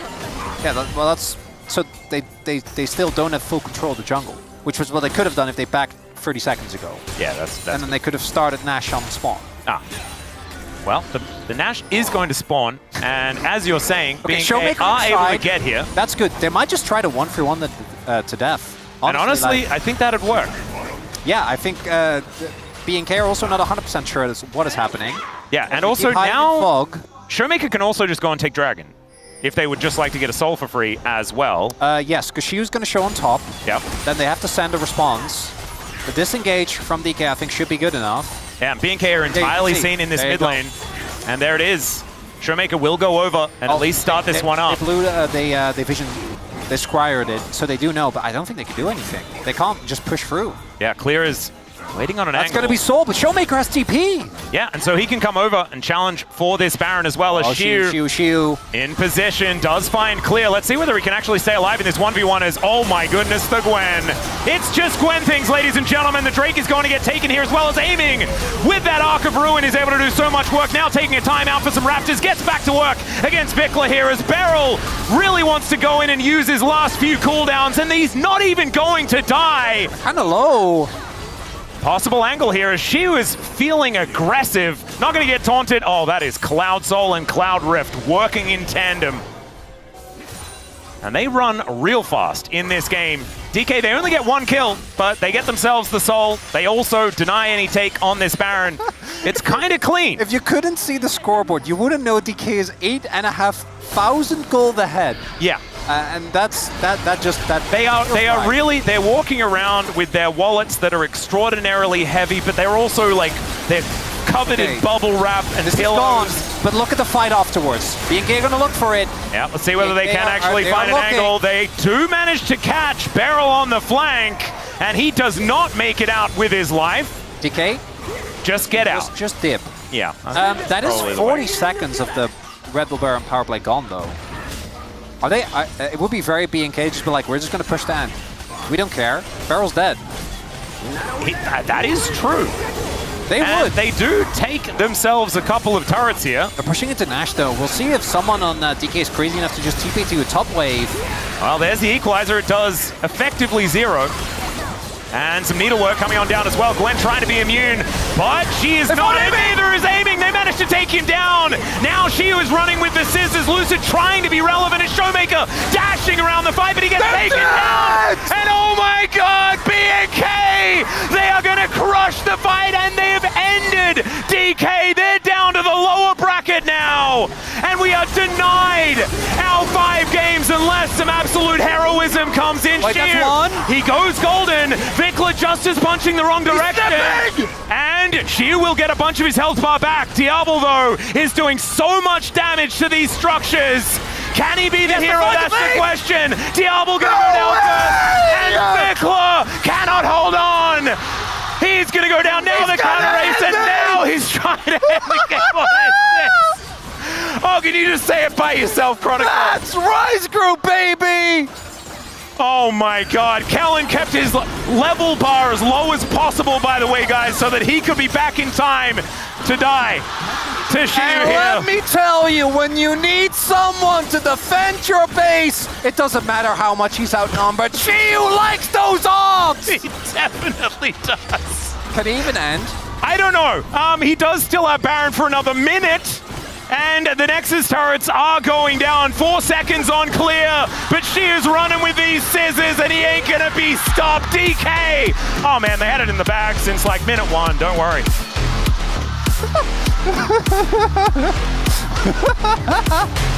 I'm stressed! I'm jokering, Atlas! I can't take this! That guy in the crowd is exactly how you should be reacting to this as a DK fan. It's not how CV Max is going to be reacting to this whatsoever. That was a game, man. You were asking, you were like, can you at least bring some Rise Group? And it was a slow burn Chronicle, but you definitely got it in the end.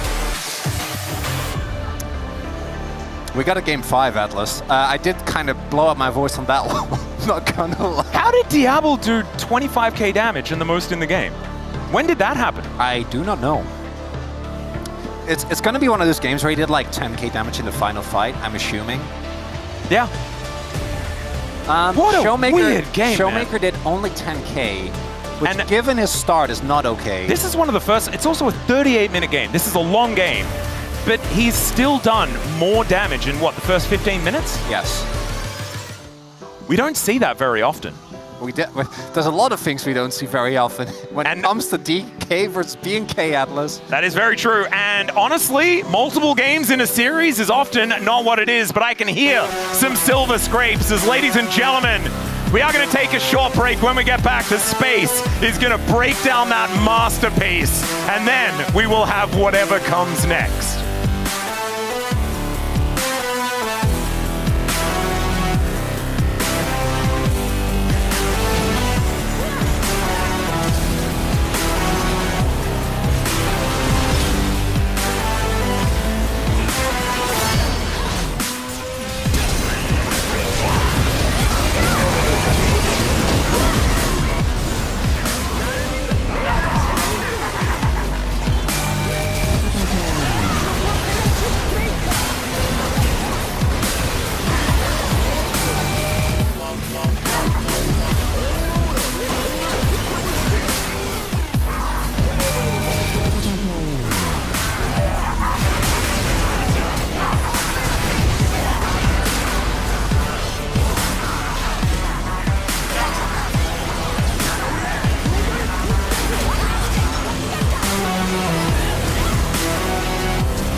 안 되면 투어해 그냥. 얘공 있어? 잡았다. 아, 할만한가 20선데? 끝날 거. 나인테 포즈라. 안 끝났다. 그냥 투어해. 아니야, 끝날만하죠. 안돼. 다음만 세워볼게. 야, 튀지 말고 시와 그냥 가만히 있어봐. 우리 갈게. 야, 있다. 끝난 거 같은데? 오케이. 끝났어. 저기 안 봐.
Well, D plus Kia were able to do it. They snatched victory from the jaws of defeat, from the jaws of victory, somehow, some way. It has never happened before, except the last time that Shu did it, which was against a big push that was coming in, but they were actually behind in that game. But this time they were winning by like 8,000 gold, almost lost, and then they won against the flow of play, I guess. Just gets powered up at base defenses, apparently. But yeah, that was... Yeah, it was... It was... Because the thing was about that game was that... You know what I mean? Yeah. It was definitely one of those. All right, let's look at the draft. So we had a Viego picked here into Galio. That was pretty interesting. We wanted to highlight that. Any other thoughts about the draft, guys? I mean, the problem with this draft for me, the Viego is quite creative and ends up being insanely strong when you have a Yunara in a comp like this, especially with a Gwen, because you're reset city. If you're winning the fight, you win hard, and then you win even harder with a Viego. But the Vayne that got locked in at the very end here didn't sit well with me because you're just not going to be able to compete unless you're already winning the fight. But I guess that was their game plan, right? With the Wukong that is so strong into Yunara. And I'm surprised even that D+ were bold enough to pick it with the Wukong up, but they still were able to pilot it well. There's a lot of things that happen in this game that nullify some parts of the draft, but I feel like the agency for Diablo in this game was way lower than it could have been if he had picked any other scaling AD carry. I do kind of like, though, the fact that we have this super strong combo from BNK4X with the Rumble, Wukong, Rakan, Galio. Immediately, that's so hard for the Yunara to play into. But in return, we get this really skirmish-heavy composition with the double melee solo laners and the Sejuani. So even if the Yunara does die, there's some semblance of strength there. You know, you have the DPS, you have the CC that the two solo laners can apply, and the reset potential of the Viego. And I felt like you saw a lot of that strength in those skirmishes come out in the early game. It's still very messy later on. Very messy indeed. Yeah, speaking about the early game, 8 minutes into this one, D+ Kia started off very strong around this grub fight. So I really just wanted to highlight, this is one of the cleaner fights we've seen from D+ this series. Yeah, you know, they attempt to get the CC on aiming, unable to layer it because the Rakan isn't level 6 yet. And the turnaround comes in, and you actually get so much value from the Viego here. There's so many fantastic champions that when you possess them, like the Wukong, you get all that mobility, the Galio as well, the Rakan. These are all fantastic options to be able to possess because you get that extra rotation of cooldowns to be able to dash in, then use the ult again to get another set of those cooldowns. Yeah, too bad none of those champions on the other side were able to pick up a Cloud Soul in this game. Would have felt really good. D+ eventually, after giving up a Cloud Dragon there and not getting the soul on the initial soul point, were able to get it. But these types of decisions where you have these fights where you can play around your Yunara really well are great. This comp was insane at team fighting. It was the side lanes where they had a lot of issues later on. They did have some issues. There were some big issues, but they were able to pull it back with a fight like this, which was... It looked like it was going to be another one of these side lane fights where Showmaker gets caught, and he does, but still D+ Kia are able to turn the fight around. Yeah, kind of showing the engage potential this composition has, even with the safety that the Viego normally has, with the ultimate that can avoid CC and disengage. He still goes down, but it's a 4v5 that D+ managed to re-navigate. This taunt doesn't get a huge amount of value, and then the Rumble ends up a little bit overextended here, and even though the Gwen pushes super far forward, has this great angle, dodges away from the Galio ult, re-engages, the Rel comes in, and then when we see Clear flash away, he just ends up going right into the path of the Gwen. And there's just no threat on the aiming in this longer fight because so many tools are used on the different parts of the fight, and the Rumble Ultimate Equalizer zones a lot of D+ away from Shio. He's alone, but he's Gwen, and he can live long enough to actually survive there and let the team come in and clean up. So another one of those fights showcasing, if left untouched, Yunara is a huge problem, and they just were simply not able to take her out. They spent so much trying to catch Showmaker. They did spend quite a lot, and we were a bit spent after the end of this game, which ended like this. Aiming. Don't, you're the Yunara, you can't get caught. That would be a problem. Okay, I dodged the equalizer. I'm stepping forward, I'm ready to do damage. Surely they won't flash. Cyclone me! There's a great find from Raptor. Big mistake ultimately from aiming, and that is a game-winning play. That is a play where you make it and you win the game. That's why it's called a game-winning play. But we're about to lock our palm votes in for Raptor after that engage. Yeah. We were ready. We were like, this is done. And then the fact that, you know, Beryl had died before that initial fight, so he's up in time. Catches two of the frontliners in that. The tower hit's doing a lot of value there. So much stalling done by the Gwen, and then able to disengage there because the Silver Bolt doesn't get to proc again on him. Buys enough time just to heal up a little bit. They just don't have enough damage here because Diablo's too low. And the turrets did an insane amount of work. I think if BNK had actually just played it a little bit slower, reset there, and didn't lose 2 of their players basically wholly to turret damage, it would have been fine. The funny part about the end here as well is in the comms, there's a lot of frantic communication from D+ about not being able to end solo here. They're like calling Shu back, we're respawning, don't do this, you can't do it, you can't end. And he like steps back for a second, hesitates here as you can see, and then he's like, no, actually, I do end in fact. Yeah, Gwen does kind of massacre turrets. You know, AP Champion's obviously doing a lot, but the fact you're a fast attack speed, oh no, AP Champion, oh, the heartbreak, the realization. It's not over for them yet, but Ryu banging the desk there because he knows that it should have been. It should have been the end of the series.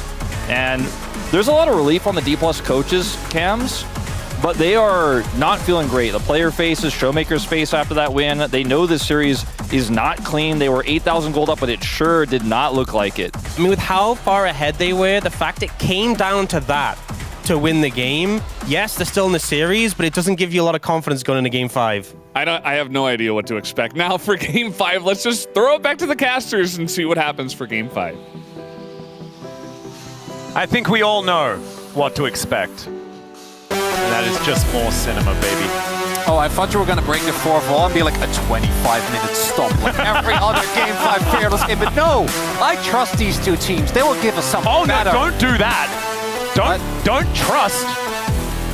Because that always leads to heartbreak. What we need... What do you mean? I said DK was going to bring us to a Game 5, didn't I? You did. And did they? Well... Atlas? Well... What am I hearing? What am I hearing? What am I seeing on my screen? We are in a Game 5. Yeah. Oh. Did DK bring us there? No. We're in Game 5. Oh, okay. Results-based analysis. Hey, yeah. Outcome-focused assessment. Slurkle, I'm disregarding context. Look at me go. Oh my goodness, he's in his unhinged phase right before the end. You absolutely love to see it. And what we also love to see is a Game 5 between these two squads, and I'm really just hoping that the blinders are off, that these drafts just go into Silly Town and do not leave. I want Shaco, I want Teemo, I want the stupidest stuff that you can fit into a composition on both sides of the rift, and I want us to just have a good time. That's what I want. Yesterday, we got it, right? The bros, they brought us to a Game 5, and then they lost unceremoniously. This might be the same situation, but with a different order of victories. Let's get into it, ladies and gentlemen. BNK back with side selection. Most of the screen full of champions that have been fearlessly banned away. And the Orianna going to be the first ban coming on through as we hit champion select. Oh, I cannot even begin to sense the tempo vibes in this game, but I feel like they should be favoring BNK. I think there's only one man that is riding the tempo vibes in this, and he's on your screen right now, and I don't understand it. I also don't think he understands it either. He's just like... No, he is but a conduit, Atlas. He is. He is a combination of great button presses in a moment that could otherwise mean defeat. And it only activates when his team truly... Oh yeah. No, you open the Nexus and Shiyu is there, you best believe you're going to need to play your best League of Legends. At the same time, when we stop joking around for a second, I think BNK in their wins have looked way better here today. I think that Raptor in particular on that Wukong was what turned that game around. It was the combination of him together with Kalin. The Rakan-Wukong combination was absolutely stellar. And even though I think we've seen good moments from Lucid, moments from Barrel I'm going to be a little bit more ambivalent about. I do want to highlight that I still haven't seen them link up the way that Raptor and Kalin have been doing this entire series. And we'll have to see if Game 5 is going to bring any of that out, as we are doing some target-specific banning, because we had the Draven in the last game, the Fresh this time around, and this might also DK be like, Kalin, we know your tricks. We are aware, and we're getting to the point where, hey, do we just pick Jinx? It's the Game 5 Fearless Classic. Yep. There is a part of me that is just expecting TF Camille? Like what? Like I think they're just gonna 1-3-1 and say like we are done with team fights. Yes, they clearly did such a good job on the side laning last game, right? At least. I mean, I didn't say it was a good idea. I just think that maybe that's what they're gonna go for. So what do we pick here?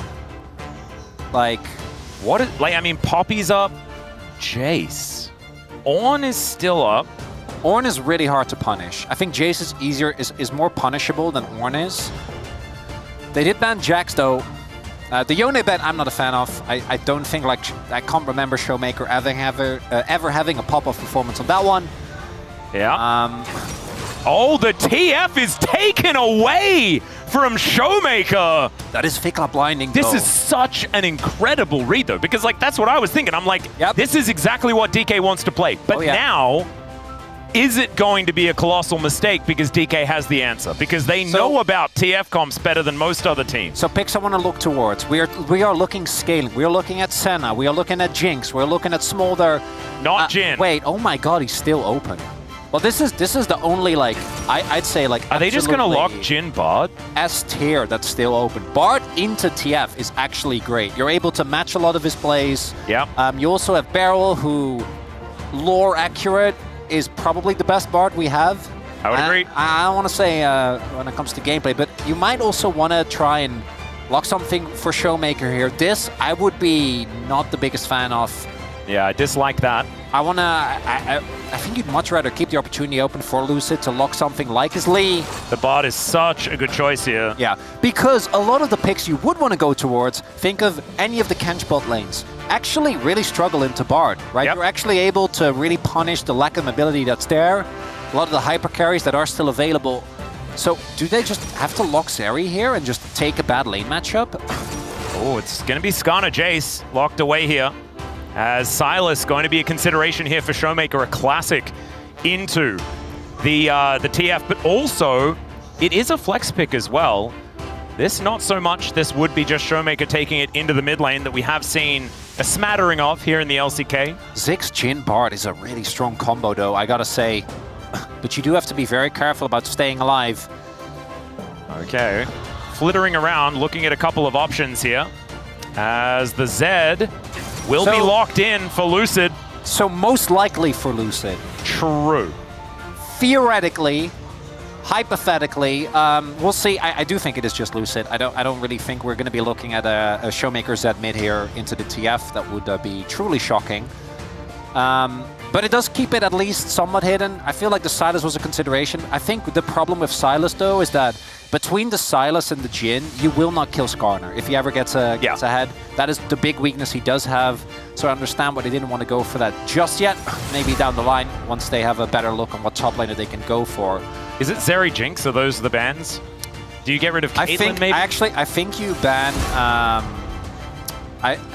Zeri for sure. I don't know about Jinx because there is, and I mean our teams don't really like. I know I'm the guy that always brings this up, but there is a serious Malphite angle here. Oh, into TF, into the Jace, and into what I assume will be a stationary AD carry. We'll have to see though. Shiu's tank play has not filled me with confidence. As there is no. just But then, ban. do you know what you do? You just go full AP Malphite. No, and then it's not tank play. No. Don't do that. That's no, Atlas, no. All right. Don't speak these things into existence. I want a competitive game 5.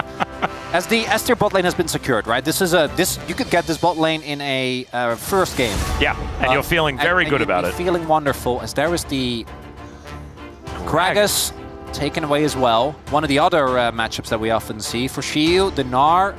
Definitely a matchup that I think struggles early, but eventually does become a huge nuisance for the Jace. Oh god, it is a Kassadin game, isn't it? I think that... instead, we are going to hover some options here for Showmaker. I thought if they were going to wait for R5... Oh my god. Is that how we do it? Mel? Mel? No. Surely not. No. Let's see what it is. Oh my god! He's locked it in! Okay, Diablo wastes no time, immediately locks away the Ezreal, and there's the Leona alongside it. Is this... Have we ever seen a Mel mid in the LCK? I'm not sure. I can see it in the TF though. You can't gold card her, ever. And it's the Rock! Oh my god, please, please. I want to be vindicated so badly. Yep. I do think into the Ezreal specifically, obviously locking him down is hard, but he doesn't kill you. No. There's just no way, and the only AD damage is TF. This is a completely different look! Okay. Oh, the Camille? We are actually experimenting with maybe some 4-1, and the Camille is going to be locked in. DK's draft, I don't know whether it's a masterpiece or a catastrophe, but the most expensive artwork you can buy often looks like that, ladies and gentlemen. I'm leaning towards not so great. I'm looking at the BNK comp. I think the biggest weakness for them is that Mercs will get crazy value against them. And I hazard to guess what the mid lane matchup is going to look like, because that to me is the break point. If the mid lane matchup goes the way of Vikla, if Raptor is able to impact the early laning phase and TF can get impact on sides, I think that your lane prio and bot lane completely falls off, and I think that your win condition inside that Camille is never going to come online, which is one of our big problems.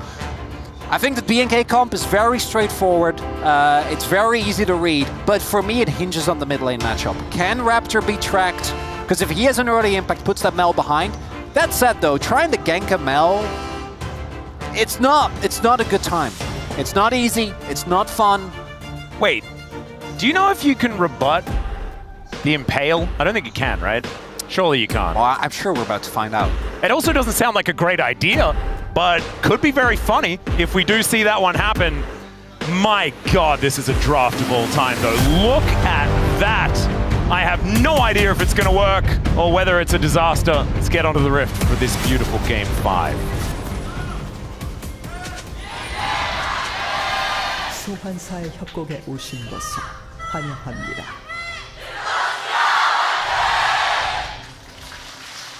Here we are, ladies and gentlemen, onto the Rift for game number 5.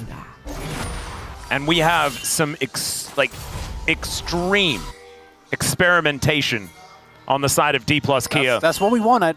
I mean, they stayed in the kitchen for just that little bit too long, I think. Or maybe for just the right amount of time. As we'll just have to see how it goes. You can imagine the early game is something that they will want to play towards. There's also a pretty decent 4-1 win condition. There always is when you do have a Camille. But of course, Camille does have team fighting prowess as well. So there's a couple of breakpoints for me here. How does the bot lane matchup go? We do have Diablo going for the teleport, which does mean that the laning impact doesn't matter quite as much, as this is going to make a lot harder to track Lucid, which is important. Because I think that both in the top lane and in the mid lane matchup, early ganks are going to be pivotal. We do know he's not starting on Raptors, but that doesn't really tell us too much, as Shiu does not find the first sweep. And I do think that Jace always is going to be feeling really good in this matchup very early on. It's not until you get a little bit of Fret and a level 6 as Camille that you're going to be feeling better. And I think the decision to put Shiu on a carry as opposed to a tank does make sense to me, given how he's been a lot more comfortable. He's looking for the shield pump, doesn't find it though. Yep. If that would have hit, that would have been a big disaster. It still is, but it would have been worse. Yeah, and so now is just going to have to try and leave. Does get the shield here, as we can see, but booped away, possibly back to the fountain. No, so cooldowns are down now, so he should be able to get level 2 and heals up a little bit. It's not feeling fantastic, but not end of the world just yet. Yeah, it's mainly just the amount of minions that he obviously will miss. What it does set up for, though, is an early gank from the Zed, who normally obviously doesn't have great gank and pressure, but Clear did go for the Grasp as opposed to the Phase Rush, which would give him a little bit more safety in the lane. And as long as Shiu can catch this wave, there isn't that much harm being done. Yeah, they do get some pings out as there is a ward being put down. DK with full information of that, so Shiu can play, Lucid can play around it if he would like to, but missing a whole bunch of these minions is Shiu, not having a great time. Either. As we do see, that's a full clear at like... Oh, there's the gold card rebuttal. And that is exactly why you picked the Mel in this matchup. Vikla, I'm going to be very real with you. You should never ever gold card Mel, please. Yeah, let's not do that. Let's not. If he has the cooldown, And you don't have a window where immediately as soon as you do that, Raptor shows up. Don't do that. As Lucid has a base in already, and it's been Prio! Oh god, there it is! First blood solo kill here for Showmaker on the Mel for the first time. Here for him in the LCK as Beryl is just going to drag Kellen under the turret, who takes a whole bunch of damage. We've got another battle in the river here. All right, as our junglers are swimming together. I gotta calm down a little bit, Atlas. I'm getting carried away. Well, I mean, this is game 5. The game 5 adrenaline. As, all right, Raptor is just going to run in, hook shot. We'll see whether that's going to be enough. No flash required here for Xiu, who still, thankfully for him, has the teleport available. Yeah, and again, I think the early laning phase is supposed to be a bit rough, but this is due to Xiu not playing the early levels very well, turning into a big issue. We'll be able to catch this wave, also able to pick up a refillable, which I think is a good buy. But much more important is that Showmaker has already started putting TF behind. TF is one of those champions where if you're ahead, you're kind of even, right? And if you're behind, things are not good. As we take another look here, I think he actually gets it with the... Oh my god. Jeepers. That is a lot of damage. I think it was the final order that did it. Actually got him the kill. Yep, got it in the air. Off to a great start. It's also Leona's one of the other champions that I think really does not like playing in the Mel. Yeah. Although it is one, I'm pretty sure if... no, if you hit the Zenith... Yeah. The Zenith Blade, the Mel will... Yeah, we'll actually just drag ourselves into your team. That was in the video, right? Yeah, it's I not great. I remember Freak talking about that, being like, oh, be careful! The Nautilus was another one of those examples, if I remember the champion spotlight correctly. They're trying to set up a pick up to Xiu here, but the laning, or the wave state isn't that bad. Should be able to make his way back. Kellen will be spotted. Yeah, you can see Vikla getting overwhelmed as, that's a Rukul, by the way. Sorry? A Rukul. A solar snare. That's a Rukul. Oh, Kellen actually takes a good amount of damage. They were looking for the dive here, but you can see DK actually covering for their top laner here with Beryl also showing up. I mean, it is a root. Would you call it a snackle though, or a Rukul? Which one do you like more? Okay, Snarecle, I think. Okay. Because it sounds kind of Dutch. As a Xiu could look for a hook shot here. Yeah, might be a little bit of an angle. The Empowered Shock Blast, not going to quite find the mark. Here's the hook shot in. They do get the stun, but... Ready for it. Destiny comes through. Vikla to save his top laner here. Very defensive use of the Destiny Gate combo this time. Yeah, that's the problem is that obviously DK invested a decent amount of time, but because of the clear speed of Zed, he doesn't actually give up anything for this. Barrow is barred, so he doesn't care.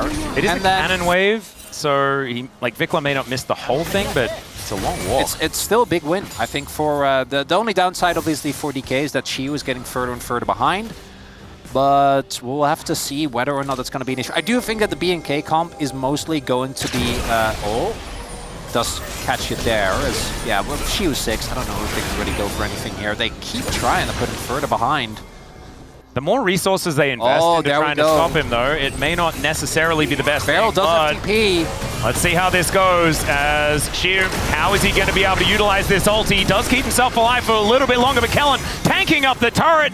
Not going to be able to do it for much longer as the flashing it out of the way as Raptor is going to survive. Managed to tank that last turret shot just in the nick of time. Really beautifully done here for BNK. Colossal. That is going to put them even further ahead. Yeah, that top lane matchup. The kill went over to clear as well. So mismanagement of the early laning phase by Xiu. His team tried to cover for him, but now that matchup is in shambles. They do get a dragon on the flip side, but it isn't really going to change the gold situation. Oh, if it's a Mountain Soul, we get Earth, Wind, and Fire 2 times in a row. That is so cool. Big fan of that. Oh, Clear also going for the call as well. Setting up for so much gold. As double the CS, by the way.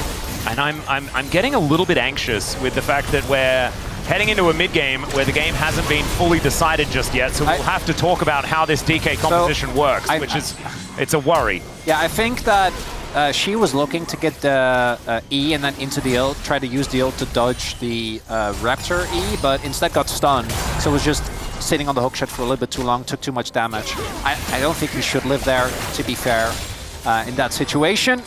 The objectives have been going the way of DK. Let's say objectives, it's just a dragon.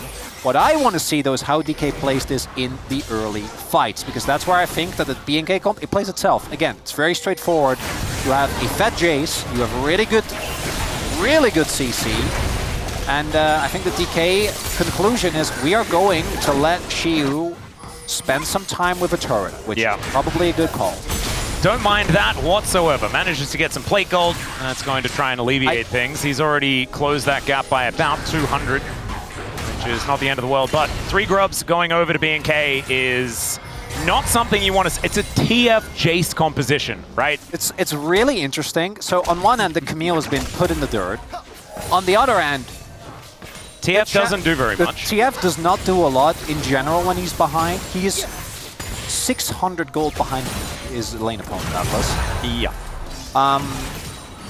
So it will become, I think, a question of who can leverage the person that's ahead more, so that's Showmaker on the Mel, or can they utilize the power of Clear on this Jace, who I think Clear has actually had a crazy series, right? Yeah, I'd agree. Looking at the Aatrox game, the Rumble game, which was unbelievable. Kind of insane. One of his comfort picks going back to the 2022 TRX days is Xiu does have his ult. Need to be careful. They want to try and sell this as... Oh, Lucid just didn't react at all as Hookshot comes down. There's the flash to come out from Vikla as Lucid was still looking for it. Decides he doesn't want to over-invest. Vikla did have to flash. Oh, that's now Lucid aiming. showing, though. Yeah, could be in a lot of trouble here. There's the cleanse. And just spend some time golden. That will set him up for a shock blast, which is pretty nice. From Clear there, aiming also... Oh, Rock gonna get TP blocked. coming in too. This dive could be huge, Atlas. Yep, that is Vikla making his way over. And Showmaker has his teleport up, but I just don't know whether he's going to be able to save this. Zenith Blade goes wide. Deadly Flourish does nothing. And both of them hit the deck. That is going to be feats of warfare going over. And they'll also get feats of strength with this first turret going down. And Showmaker, I think, couldn't go for the TP because Diablo was covering for him. That is going to be BNK running away with this early game. Putting aiming and barrel behind. And we talked about what if you are... ATF, that's fine. Guess what? Jin from behind, not a fun experience either. I mean, Jin, Zed, Camille, even Bud, I feel like just kind of blows up. So... And I gotta, to me, if Barrel holds onto his ultimate, I think this dive is way harder. Because you can segment people off, try and keep your members alive for a lot longer, but this is a 4-man dive. And you knew it was coming as well. Yeah. Yeah. They know. BNK coaching staff pretty happy about this one. We're not counting chickens just yet, but I think you should probably get the Abacus out as never mind Diablo. Deathmark comes on through, but he's not dying to that one. Lucid will be able to get the flash from the Ezreal. That is going to be a big deal as now Beryl just wanders away, does have the Ghost now up and available. Lucid discovering a Skarner here, as he will be able to shadow his way out. Aiming has his ultimate available, Barrel. Okay, curtains have been called as Diablo takes one shot but then gets out of range. Kellen going to use the Eclipse to tank up the rest of them, and that last shot not going to land. I kind of thought that Drake was available, which would have been an opportunity for DK to get at least to the 2 Drake point. Not going to be the case though. As Xiu doesn't really get to join any of the fights, he just has to try as hard as he can. He needs to be relevant at some point in this game. He is Camille. So the problem isn't will he eventually be relevant, is will the game get? Yeah, is it going to be playable still? Yes. When he does become relevant? And I'm leaning no. Showmaker, who was the 1 lead, also has now substantially fallen behind. And my biggest issue is that if it was the other way around, I'm like, okay, but the comp is really solid, right? BNK you have so much CC. Xiu might be in trouble here. Yeah. Yep, Destiny does come on through. The ulti buddy holds onto the gold card. Really well played here by Vikla as Xiu trying his very best to get himself out. And Raptor just finds it. Now you've got DK finding Kellen in the jungle, but he's a Leona, so he is going to be absolutely fine. Can't even go for it. And for me, the biggest difference is, again, it's the team play. I feel like BNK and with a TF, that's kind of to be expected, but it feels like they always have more members at every single play. I mean, they do, because there's always someone in a side lane for DK. Yeah. As aiming is at least able to get a bit of a shove here. Yeah, Shoves a whole wave in here, and oh dear, there's the Impale. Tempered Fate is going to buy a little bit of time, and the Cosmic Binding does come on down. Lucid locks down the kill onto the Leona, as now Beryl is magically journeying his way forward. Shiu trying to get his way back into the game, and Showmaker is going to lock down the kill. DK managed to strike back. Not going to fully help everything, but Double Dragon's going to be nice. That does mean that the Drake's coming through. Vikla doesn't have his ultimate available, so he doesn't get to join the play. It starts out as an attempt onto Lucid, but it's Beryl of all people on the Bard that actually sets up a slowdown of the play, right? Delays it so that the rest of the team can arrive. Would be very Beryl to then just go ahead and die. But he doesn't. Oh, Earth, Wind, and Fire twice actually in a happens. row. And guess what? It's September, baby. Both teams hate playing into resist. Like, it's just, really, I think only Shiu is like, eventually, it doesn't matter, I have a choke ult on my Q. Yep.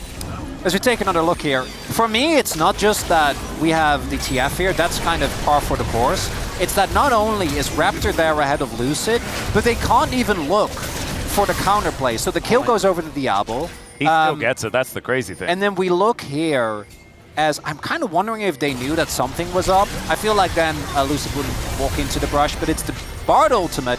Then Lucid rather goes for the ult, then flashes out, stays alive, and then it's Shiu is actually here. And it's a kind of a flip of what we've seen before, where BNK, you can't go that far forward and contest that aggressively when Vikla can't join. Yeah.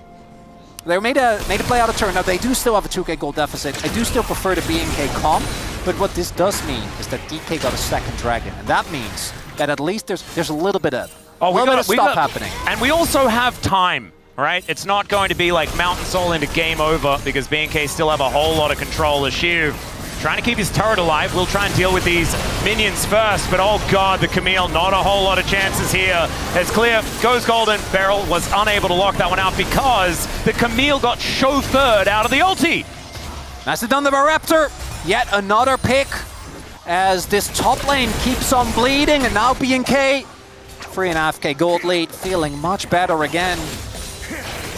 As we now have the Herald being started up, we'll see if DK actually wanted to try and contest anything here. I don't think that they're going to be doing any contesting of this objective. Maybe a look for a cross map onto the TF here, try and get something out of it, but Vikla is positioning very, very defensively, so I don't think he's going to give them the opportunity. Yeah, not happening this time around, as Aiming trying to stand his ground here in this mid lane, but these shock blasts are really starting to hurt. Spirit Surgeon done already here from Clear, wanting to look for his next item pretty soon, you could imagine. Jace 2.5k ahead. As we'll see it once again, Shiu just tries to clear the wave as best he can, and that little drive-by picks him up, takes him on a journey he doesn't want to go, and Beryl can't save the top laner. And it's the confidence of BNK as well to go for these extremely deep dives. Now mid lane turret is about to fall, and I don't think there's anything that DK rather can do. And really the only thing that they're kind of holding on to is this promise of, oh, are they going to get another one? Well, they do manage to poke his eye out. So, or her eye out, sorry. Don't get the charge. That's really all that you can say about it. So if you wanna be a believer in like potential Elder flips down the line for fun, DK can afford to give up like 2 to 3 dragons. Oh, even then it feels really rough with Leona and Stunner on the enemy team. Well, yeah, and you have, I'm well aware, Atlas. But we're trying to cope for max rise value. True. And I didn't think we would get that in last game. And we kind of did in the end. But the biggest difference, obviously, is that when it comes to the performance of the teams in this series, BNK, when they have been ahead, have just closed out games rather cleanly. Yep. Which is making me believe that, I think Wolf was the only one that also predicted specifically BNK 3-2, right? Really? I'm pretty sure that was the case, yeah.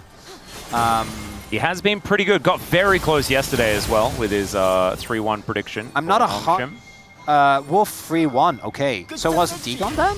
Dagon! Ha. You fell this 3-2 DK, you as well. Was I? I thought I was 3-1. I'm a 3-1. I don't quite remember. I feel like when I was making that prediction was it was a different time. Ago, it was a different you. I did kind of expect that this wouldn't be the longest of series, but I was thankfully very wrong on that we've been front. treated, Atlas. We certainly have. And I'm pretty sure that B&K should be able to close this one out. With the composition that they've put together, it's feeling somewhat dire for DK. Oh, they're going to contest. I mean, this is Rise Group, baby. Showmaker did just finish his Leandry, so that's a lot of damage available for the Mel. Yeah. And the Snackle getting some things done here as he clears out the wave quite comfortably. Also, we reflected the Shock Blast, which is cute. Yep. As we do now have DK with control of the river. Oh, Raptor driving forward, looking for Beryl. He Go gets Beryl! pulled out of his journey, does go back to it, but that is flashed down for Beryl with not a whole lot of investment. Raptor taking a bit of damage here. Showmaker trying to stack a passive. Okay, Solar Flare comes on down. Kellen is taken on a wild journey. He'll be going down first. Tempered Fate buys some time as the Death Mark is going to be able to lock him up as Showmaker stacking this overwhelm as much as he can. She wasn't here yet, by the way. All right, the curtains have been called as well as Vikla could be in trouble. Diablo was tanking for him as the curtain call does a fair bit of Camille work. behind him! Yep, can he actually find the angle here as Lucid also on a bit of a flank, but aiming has been left for the Wolves. The teleport comes on through, but the Impale picks up the 80 carry. Will it matter though is the question as Shiu just puts him in the bin. The Jace is already dead as now Showmaker looking a little worse for wear, but B&K, they're just gonna back off and say it's a 2-2. Well and truly, Rise Group, I thought with that Camille teleport coming in that was going to be the end of it. But all the credit there to, I think it was Clear and Raptor, as we take a look. Going in on Lucid, Kellen, still level 6, goes way too deep in this one. Ends up getting taken down, and I think if we have an earlier teleport, this fight isn't even close. But instead, we see the poke come down from Showmaker. It's the fact that this basically breaks up into two big fights, with on one end we have Aiming taking on Diablo, and Diablo serves as bait, by the way. That's what allows Raptor to get on top of Aiming. Aiming thinks he can get the kill, and then Lucy there caught off guard by the burst that comes through from the Ezreal, because if he stays alive, that's Drake. Yeah. Instead, he ends up going down, and I think we might get just a do it repeat. again, baby. That's what we want to do. As Raptor, he turns up. Magical Journey takes Beryl out of there. Was in a little bit of danger. We still have some buttons on cooldown waiting especially for this Hextech ultimatum. So I think DK actually wants slow fights where Showmaker gets to set up his passive. Yeah. Try and do as much damage as possible. Sterix isn't quite done yet for Shiu. He is very weak. Aiming does have a second item done. Look at Diablo as well. Shock Blast narrowly avoided there by DK. They're doing their best to avoid this as there is the rebuttal. True Shot Barrage goes back. Poke is hitting. Yeah. Showmaker now wanting to wait for that cooldown though. Not exactly up for the next little while as Destiny. Vikla's like, Vikla not taking any chances at all. As Shiu also going to be backing away. That does mean the gate is going to be used by the TF to get himself back here.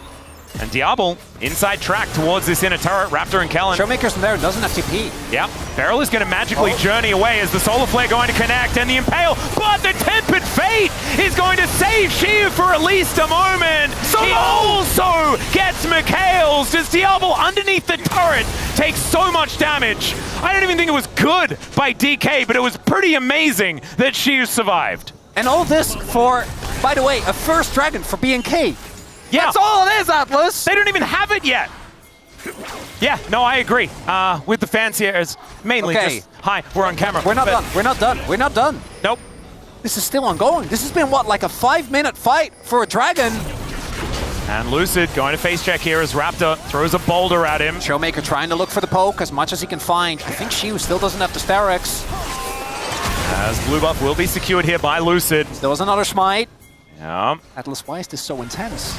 Neither team is eliminated!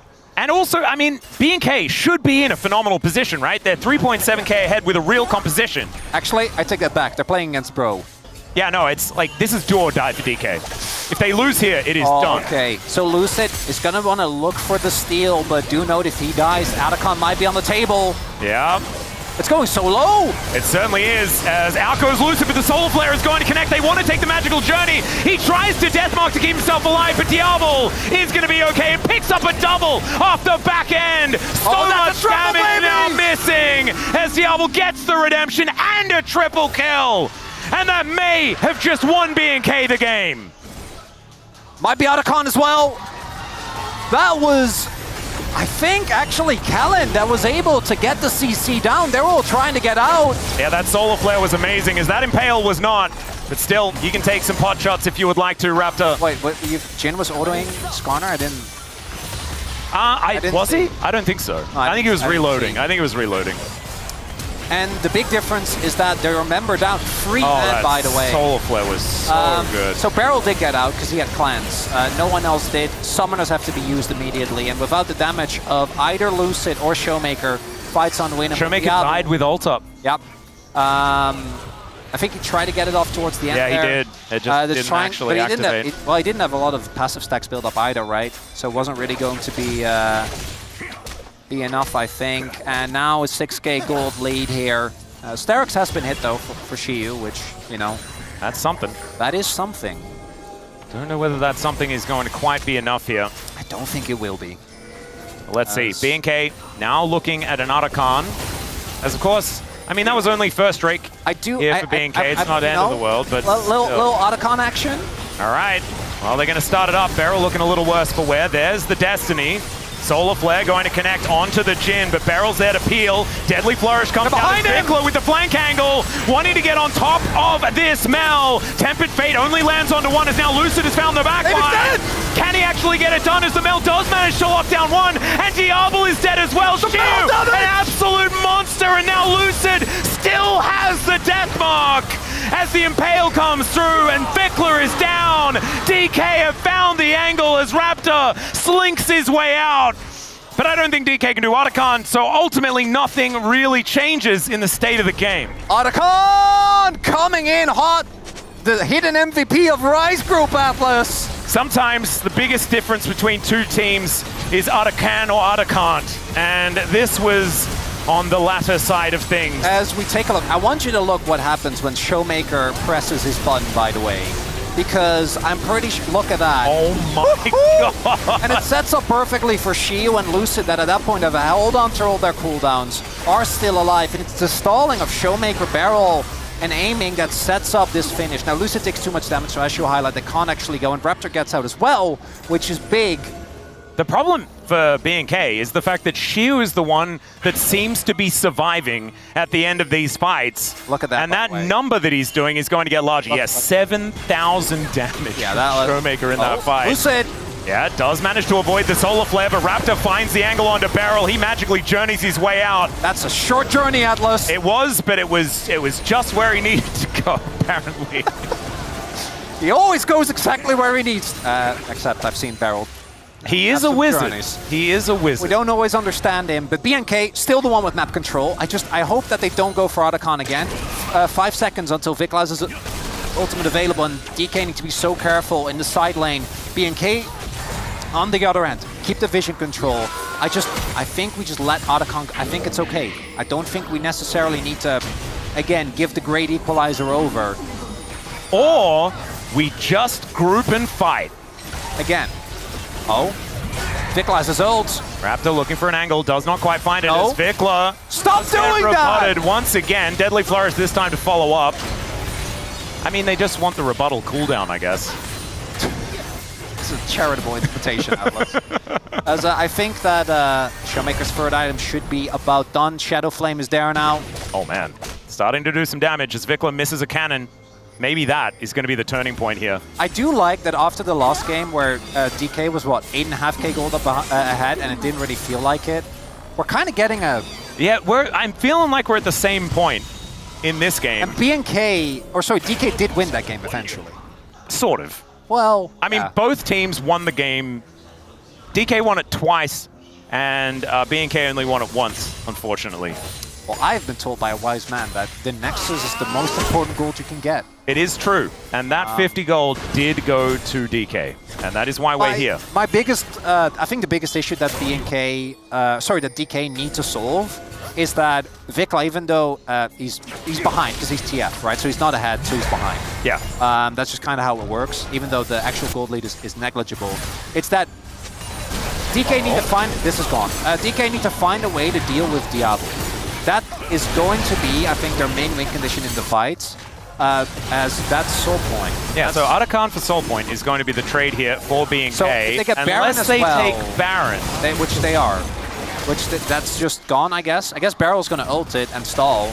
Well, he will at least be able to do that. Barrel, they're I guess they just... Okay, then it's not... I take it back. It's not worth. Well, at least he will stall. Wait, lose it? Well, Curtain Call is going to come on in. If this is a steal, that would be very funny. But that's Otacon and Baron for Soul Point. Oh, wait, and out of turret. Never mind. Totally even. Yeah. Yeah. Right. Barrel, maybe we just throw that one out as soon as like the Otacon is taken and you don't see them on the map contesting your Drake. Sometimes restraint is the right answer.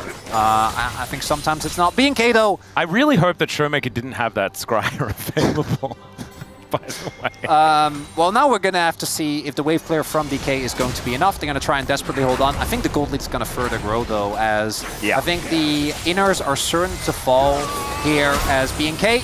There are not very many inners left. That is true, but that just means inhibitor turrets will most likely fall. I think Mel's wave clear is good, but I don't think it's going to be good enough. We'll see if DK wants to make a final stand here, which is very risky. Shock Blast starting to come on through here. This turret is gone. Yeah, no, this one we ain't defending, as Aiming was thinking about it back, and Beryl was thinking about the 50% of his life that he just lost. B&K, if they win the team fight now, they win the series. That is going to be them in the upper bracket against Nongshim. DK trying their best to avoid a fight with Bro. Yep, Solar Flare is going to miss onto Showmaker here, who's desperately trying to clear out these minions, but it does not work. First inhibitor turret does go down, and now the Destiny is going to get thrown forward. No secrets here for DK, but no real plays being made just yet. Unfortunately, not going to have that rebuttal as Aiming cleanses to get out of the way of Raptor. Deadly Flourish is going to connect. There is the Tempered Fate as well, as Vikla dashing forward to try and stop Aiming. The Mel just dives to clear as she looking for the angle, but he does not get it. The inhibitor is going to fall, and now Nexus turret's on the menu. Oh my god, Diablo! Aiming is going to fight until the Shock Blast goes down, and Diablo says, no! We are going to stay in the upper bracket here in the play-ins, and B&K FearX will find the 3-2 victory over DK against whatever this composition was. They held true, and they managed to take them out in the end, but my god, was it cinema on the way. And that guy playing the Ezreal, by the way, your Rookie of the Year for a reason. As B&K get the victory over DK here. The best of 5 win that has evaded them for so long. I got a vote for POM, by the way. Yeah, is it Raptor or is it Vikla? That'd be my front. Are we doing clear or Erasure here? Oh, sorry, clear. Sorry, yeah, Raptor or clear is what. Yeah, I mean, I guess there's a Vikla choice, but sorry, I meant clear. Is it Raptor though, because he did the monkey thing in that game and almost won it, but then he. I don't know. But the Nefiri thing was pretty good. Yeah. There's POM all over that guy's face. I reckon he's looking like it to me. Vikla also feeling like a candidate. Honestly, like, Vikla has impressed me so much on the back half of the year. I think this was a guy that we were talking about as sort of the lower rung of mid laners here in the LCK, and I think he's still not breaking into the top 4 or anything like that, but still, he has played outstandingly, and I mean, that's a difficult thing to do, guys. We've got some pretty good mid laners here in the LCK. What a series, though, Atlas. Yeah. Unbelievable. An absolute treat. A crazy, and you know what? We might get a rematch of this, is the best part. Well, I mean, you say that. Yeah. But I think we all know what has been written. It's Bro D and Bro B&K. I mean, Bro DK is, I mean, that's Kryptonite right there. And we watched that Superman movie together. You know exactly what happens when that elemental guy turns into Kryptonite. So happy. Yeah, I don't know who's going to be between him and... yeah, Clear Raptor. Clear Raptor for me are the... Well, I mean, like, will you be mad at the Kellen vote? No. No. I don't think you would. I think you'd understand the Diablo vote as well. Diablo vote always makes sense. But I think that even though he, again, racked up some crazy KDAs, I don't think he was the main character today. I had to go with Raptor. You know, I'm going to give it away. I think that he was consistently able to have a much higher impact I think the Nefiri performance as well was almost enough on its own to put him over the edge. Nefiri really blew me away. And I think for Clear, if he ends up getting it, I'm not going to be mad at all. Nope. I think that he had a crazy performance here today. Was by far their biggest carry together, I think in the mid game. And then obviously it was Wukong, Rakan near the end. As I am glad that at least, even though the goal didn't show, this was a game number 5, and I think we knew BNK was heavily favored, but there were moments, there were glimpses. This glimpse right here, by the way, one that I imagine BNK fans saw with a little bit of fear, as the damage there from Showmaker was great, but it didn't lead to an objective. The objective control from BNK was simply too solid in this one. And man, BNK versus Nongshim Atlas. Yeah, that is a big one. And with the momentum that BNK are on, I would not say that is going to be a surefire Legend Group win.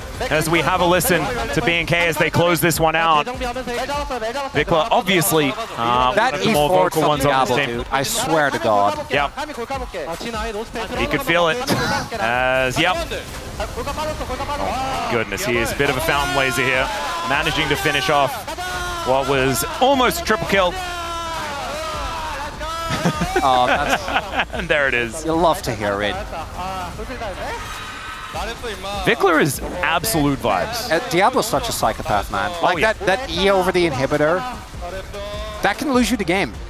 That could have done that. Instead, ensures that it ends here. And did double the damage of the Gold King in this game. Yeah, Let's not look. Aiming Jin as top lane was also off. Has never convinced me, and it feels like it's kind of the opposite that we see with T1. I feel like it's just not necessarily just aiming, it's just the team as a whole. Doesn't really know how to play around it. This was, I mean, look at the draft though.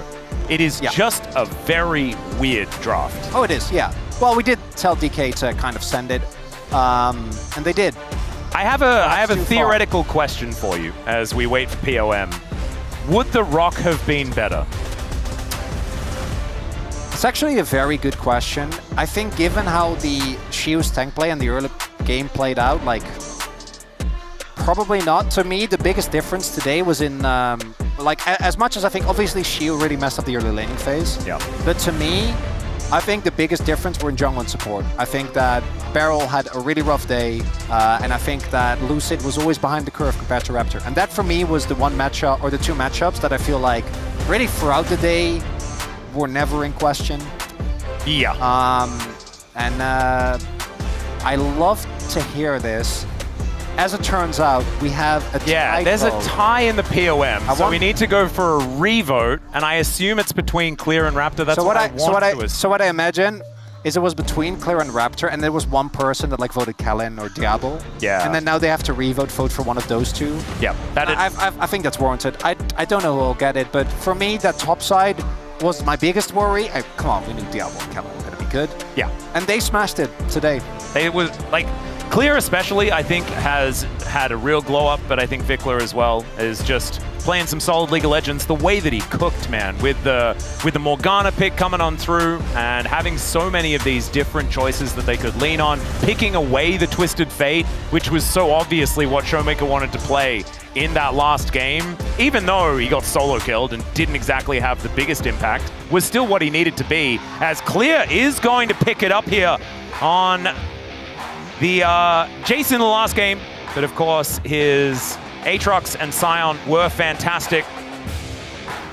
Rumble also was the only one really able to play the game in that last one, as we are getting ready for the interview as well. Again, either of those two, I'm not going to be mad. I think that Clear has also, just similar to Vikla, had such a big glow up towards the second half of the year for a player that we really criticized heavily at the beginning. So I think it's very earned. The Aatrox game was kind of insane. Yeah. There he was very supported, but then the Rumble game, the Jace game, really popped off. Yep, there was some pretty amazing performances from basically everyone on BNK, and I think if I was Nongshim, I would be a little bit scared, but now it is time for the interview. Let's throw it over.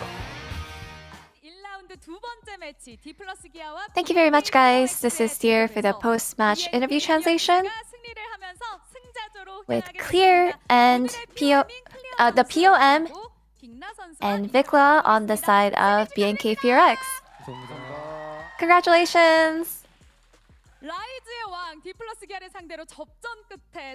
You just defeated the king of Rise, D plus Kia, after that neck and neck match.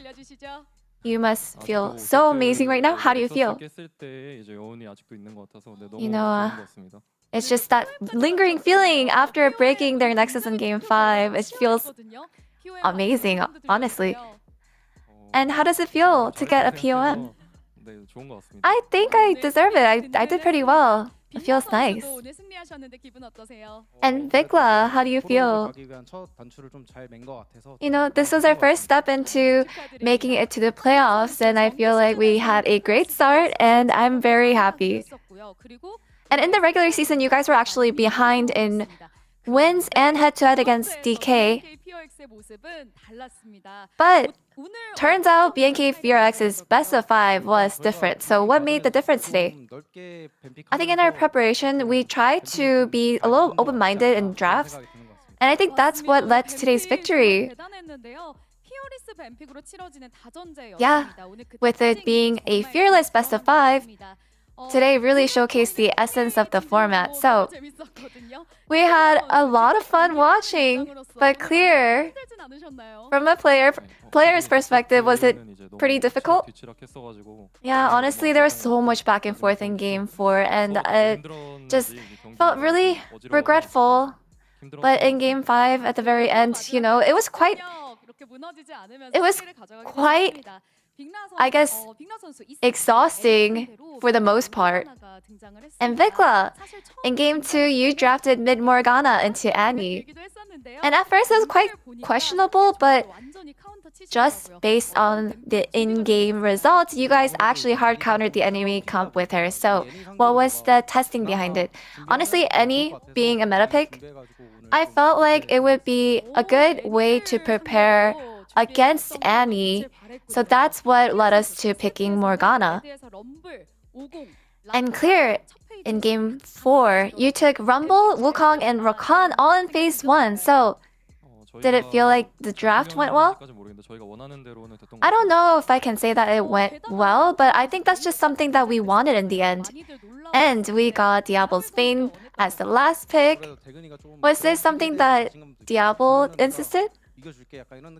He actually said, yeah, if you trust me, you guys, I'll win the game for you. And that's why we ended up giving it to him. And in Game 4, all you had to do was break the Nexus. And what a close loss. So how did it feel? Yeah, there's just so much emotions crossing over. It was so unfortunate. And yeah, I think we were just trying to get over that feeling and make sure that we can focus on Game 5.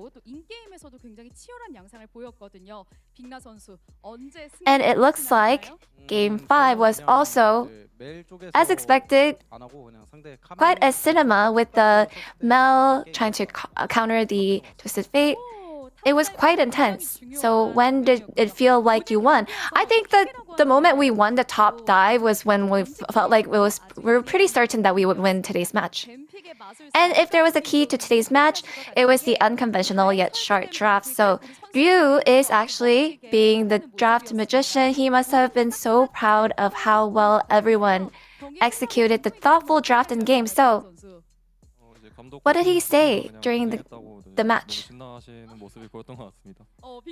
Honestly, he was so excited. He was actually really happy about how we performed. And he was patting our backs and he was saying, "Good job, you guys. Well done." What would you like to say to you then? You know, our coaching staff actually spends a lot of time in the draft, and I feel like it actually does set us up for success, and that's why the game goes so well. And what about you, Vikla? Yeah, the players and the coaching staff. Because we have great communication, I think it actually really pays off and it feels great. And it's been 1,114 days since BFX has won in the best of 5, and you guys will face Nongshim Red Force, and it will be your first Legend Group match after a while. So, what do you have to say? I feel like as long as we play well, as we normally do, it won't be a difficult victory. And what about Vikla? You know, there is a reason they are legend groups, so I think we just cannot get ahead of ourselves. We need to focus on our game. Please give it up for Clear and Vikla. That's the end of the interview, and back to the space. Thank you. Thank you so much, dear, for that awesome translation, as always. BNK are the victors at the end of the day. It was a very crazy back and forth best of 5. We really didn't know who was going to win it until the very end. There were even some fights that DK was winning in that game number 5, but it wasn't enough to get across the line. BNK take it this time. Yeah, starting to get a bit of a streak, you know. It's only 2 in a row, but it feels like, based on what we've seen in the Rise group, this could just be how Play-Ins is from here on out. We have 5 game bangers. We don't know what to expect. Everything's going crazy, but it's seeming that's the theme for now. Yeah, I really like the experimentation we saw from BNK throughout the series, but even D+ pulling out the Viego mid. It was just a really fun series overall. That last game, the Twisted Fate gets put massively far behind. He's down like 30, 40 CS, but continues to make plays topside and side lane really well, and they just completely shut the top laner out of the game. They took the Camille and just said, no, you're not going to be a factor, you're not going to lock down our Ezreal. And it looked like in the early game, the game state was really rough for BNK, but they were able to continually apply that pressure. And Zed can't offer any defensive CC to try to help that lane out, and they couldn't snowball the bottom side of the map, and BNK just outplayed them there in that final one. They absolutely did. Let's take a look at the palm votes, because we did, in fact, have that tie, and it required a casting vote here. So the change was from the Korean analyst choosing to go for Clear from support. So that is why we had that over to top, as I mentioned. So 5 out of 13 is the vote, and only 4 going the way of Raptor, which was your guys' vote. Thoughts on the Clear vote?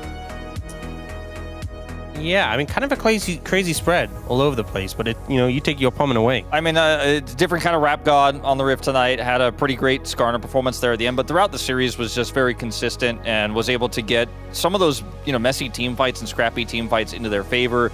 And in the games where they snowballed, it was all about him. And I think overall, across the series, he was the biggest gap across roles.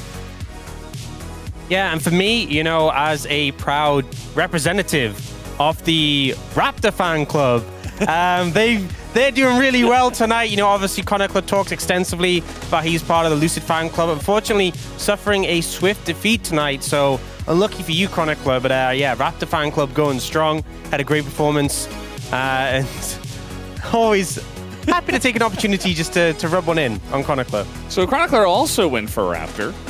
He said, even though you're young, your nerves are those of a veteran. That is very true. I mean, we saw game number 1 was like crazy, all over the place. Looked like Diablo and Kellen were a little bit off, and Raptor was good, though. He was kind of solid the entire way through, and his nerves were not affected. So let's take a look at some of the other Clear vote comments. From fundamentals to gameplay, or to team play rather, Clear was everything, everywhere, all at once.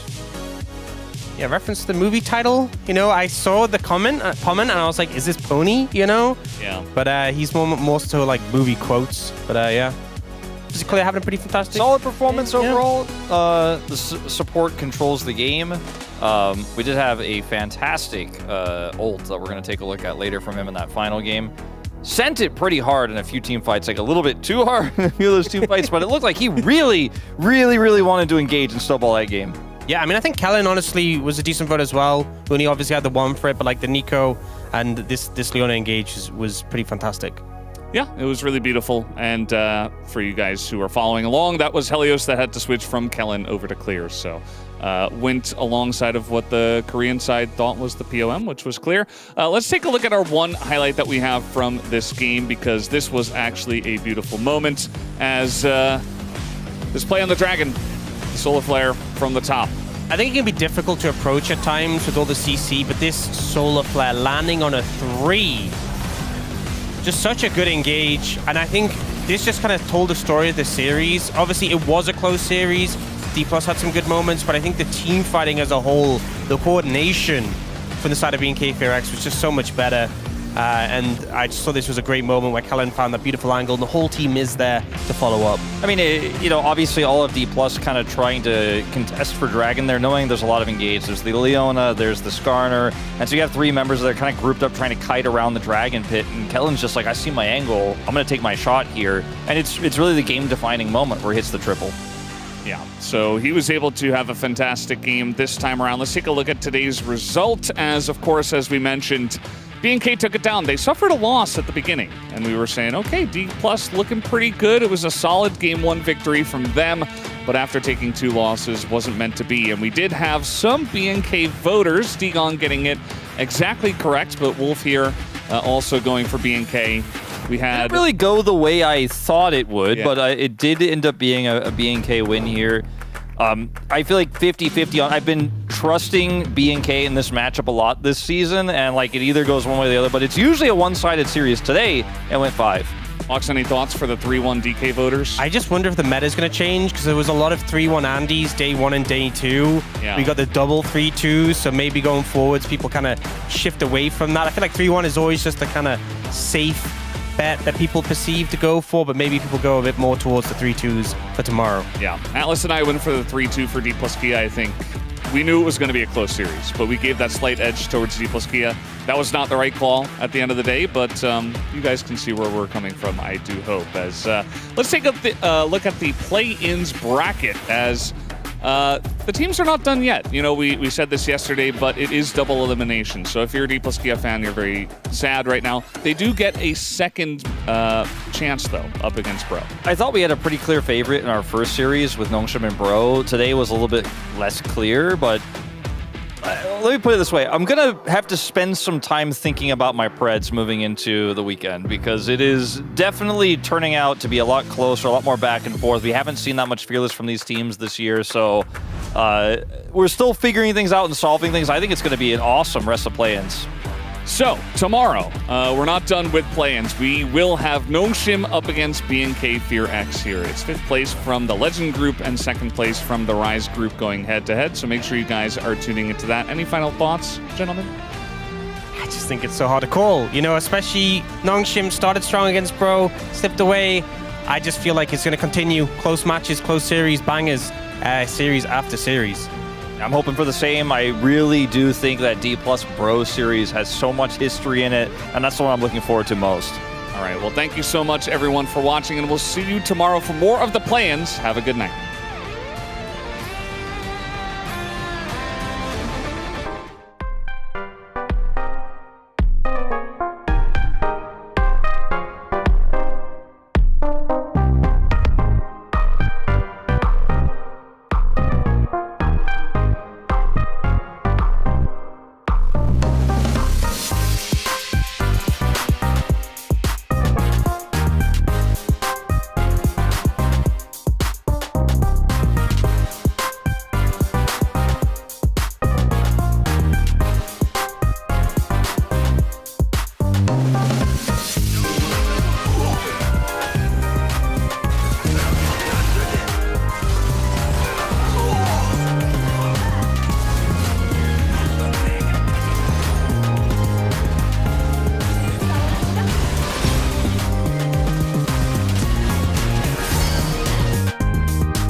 Makes me stronger.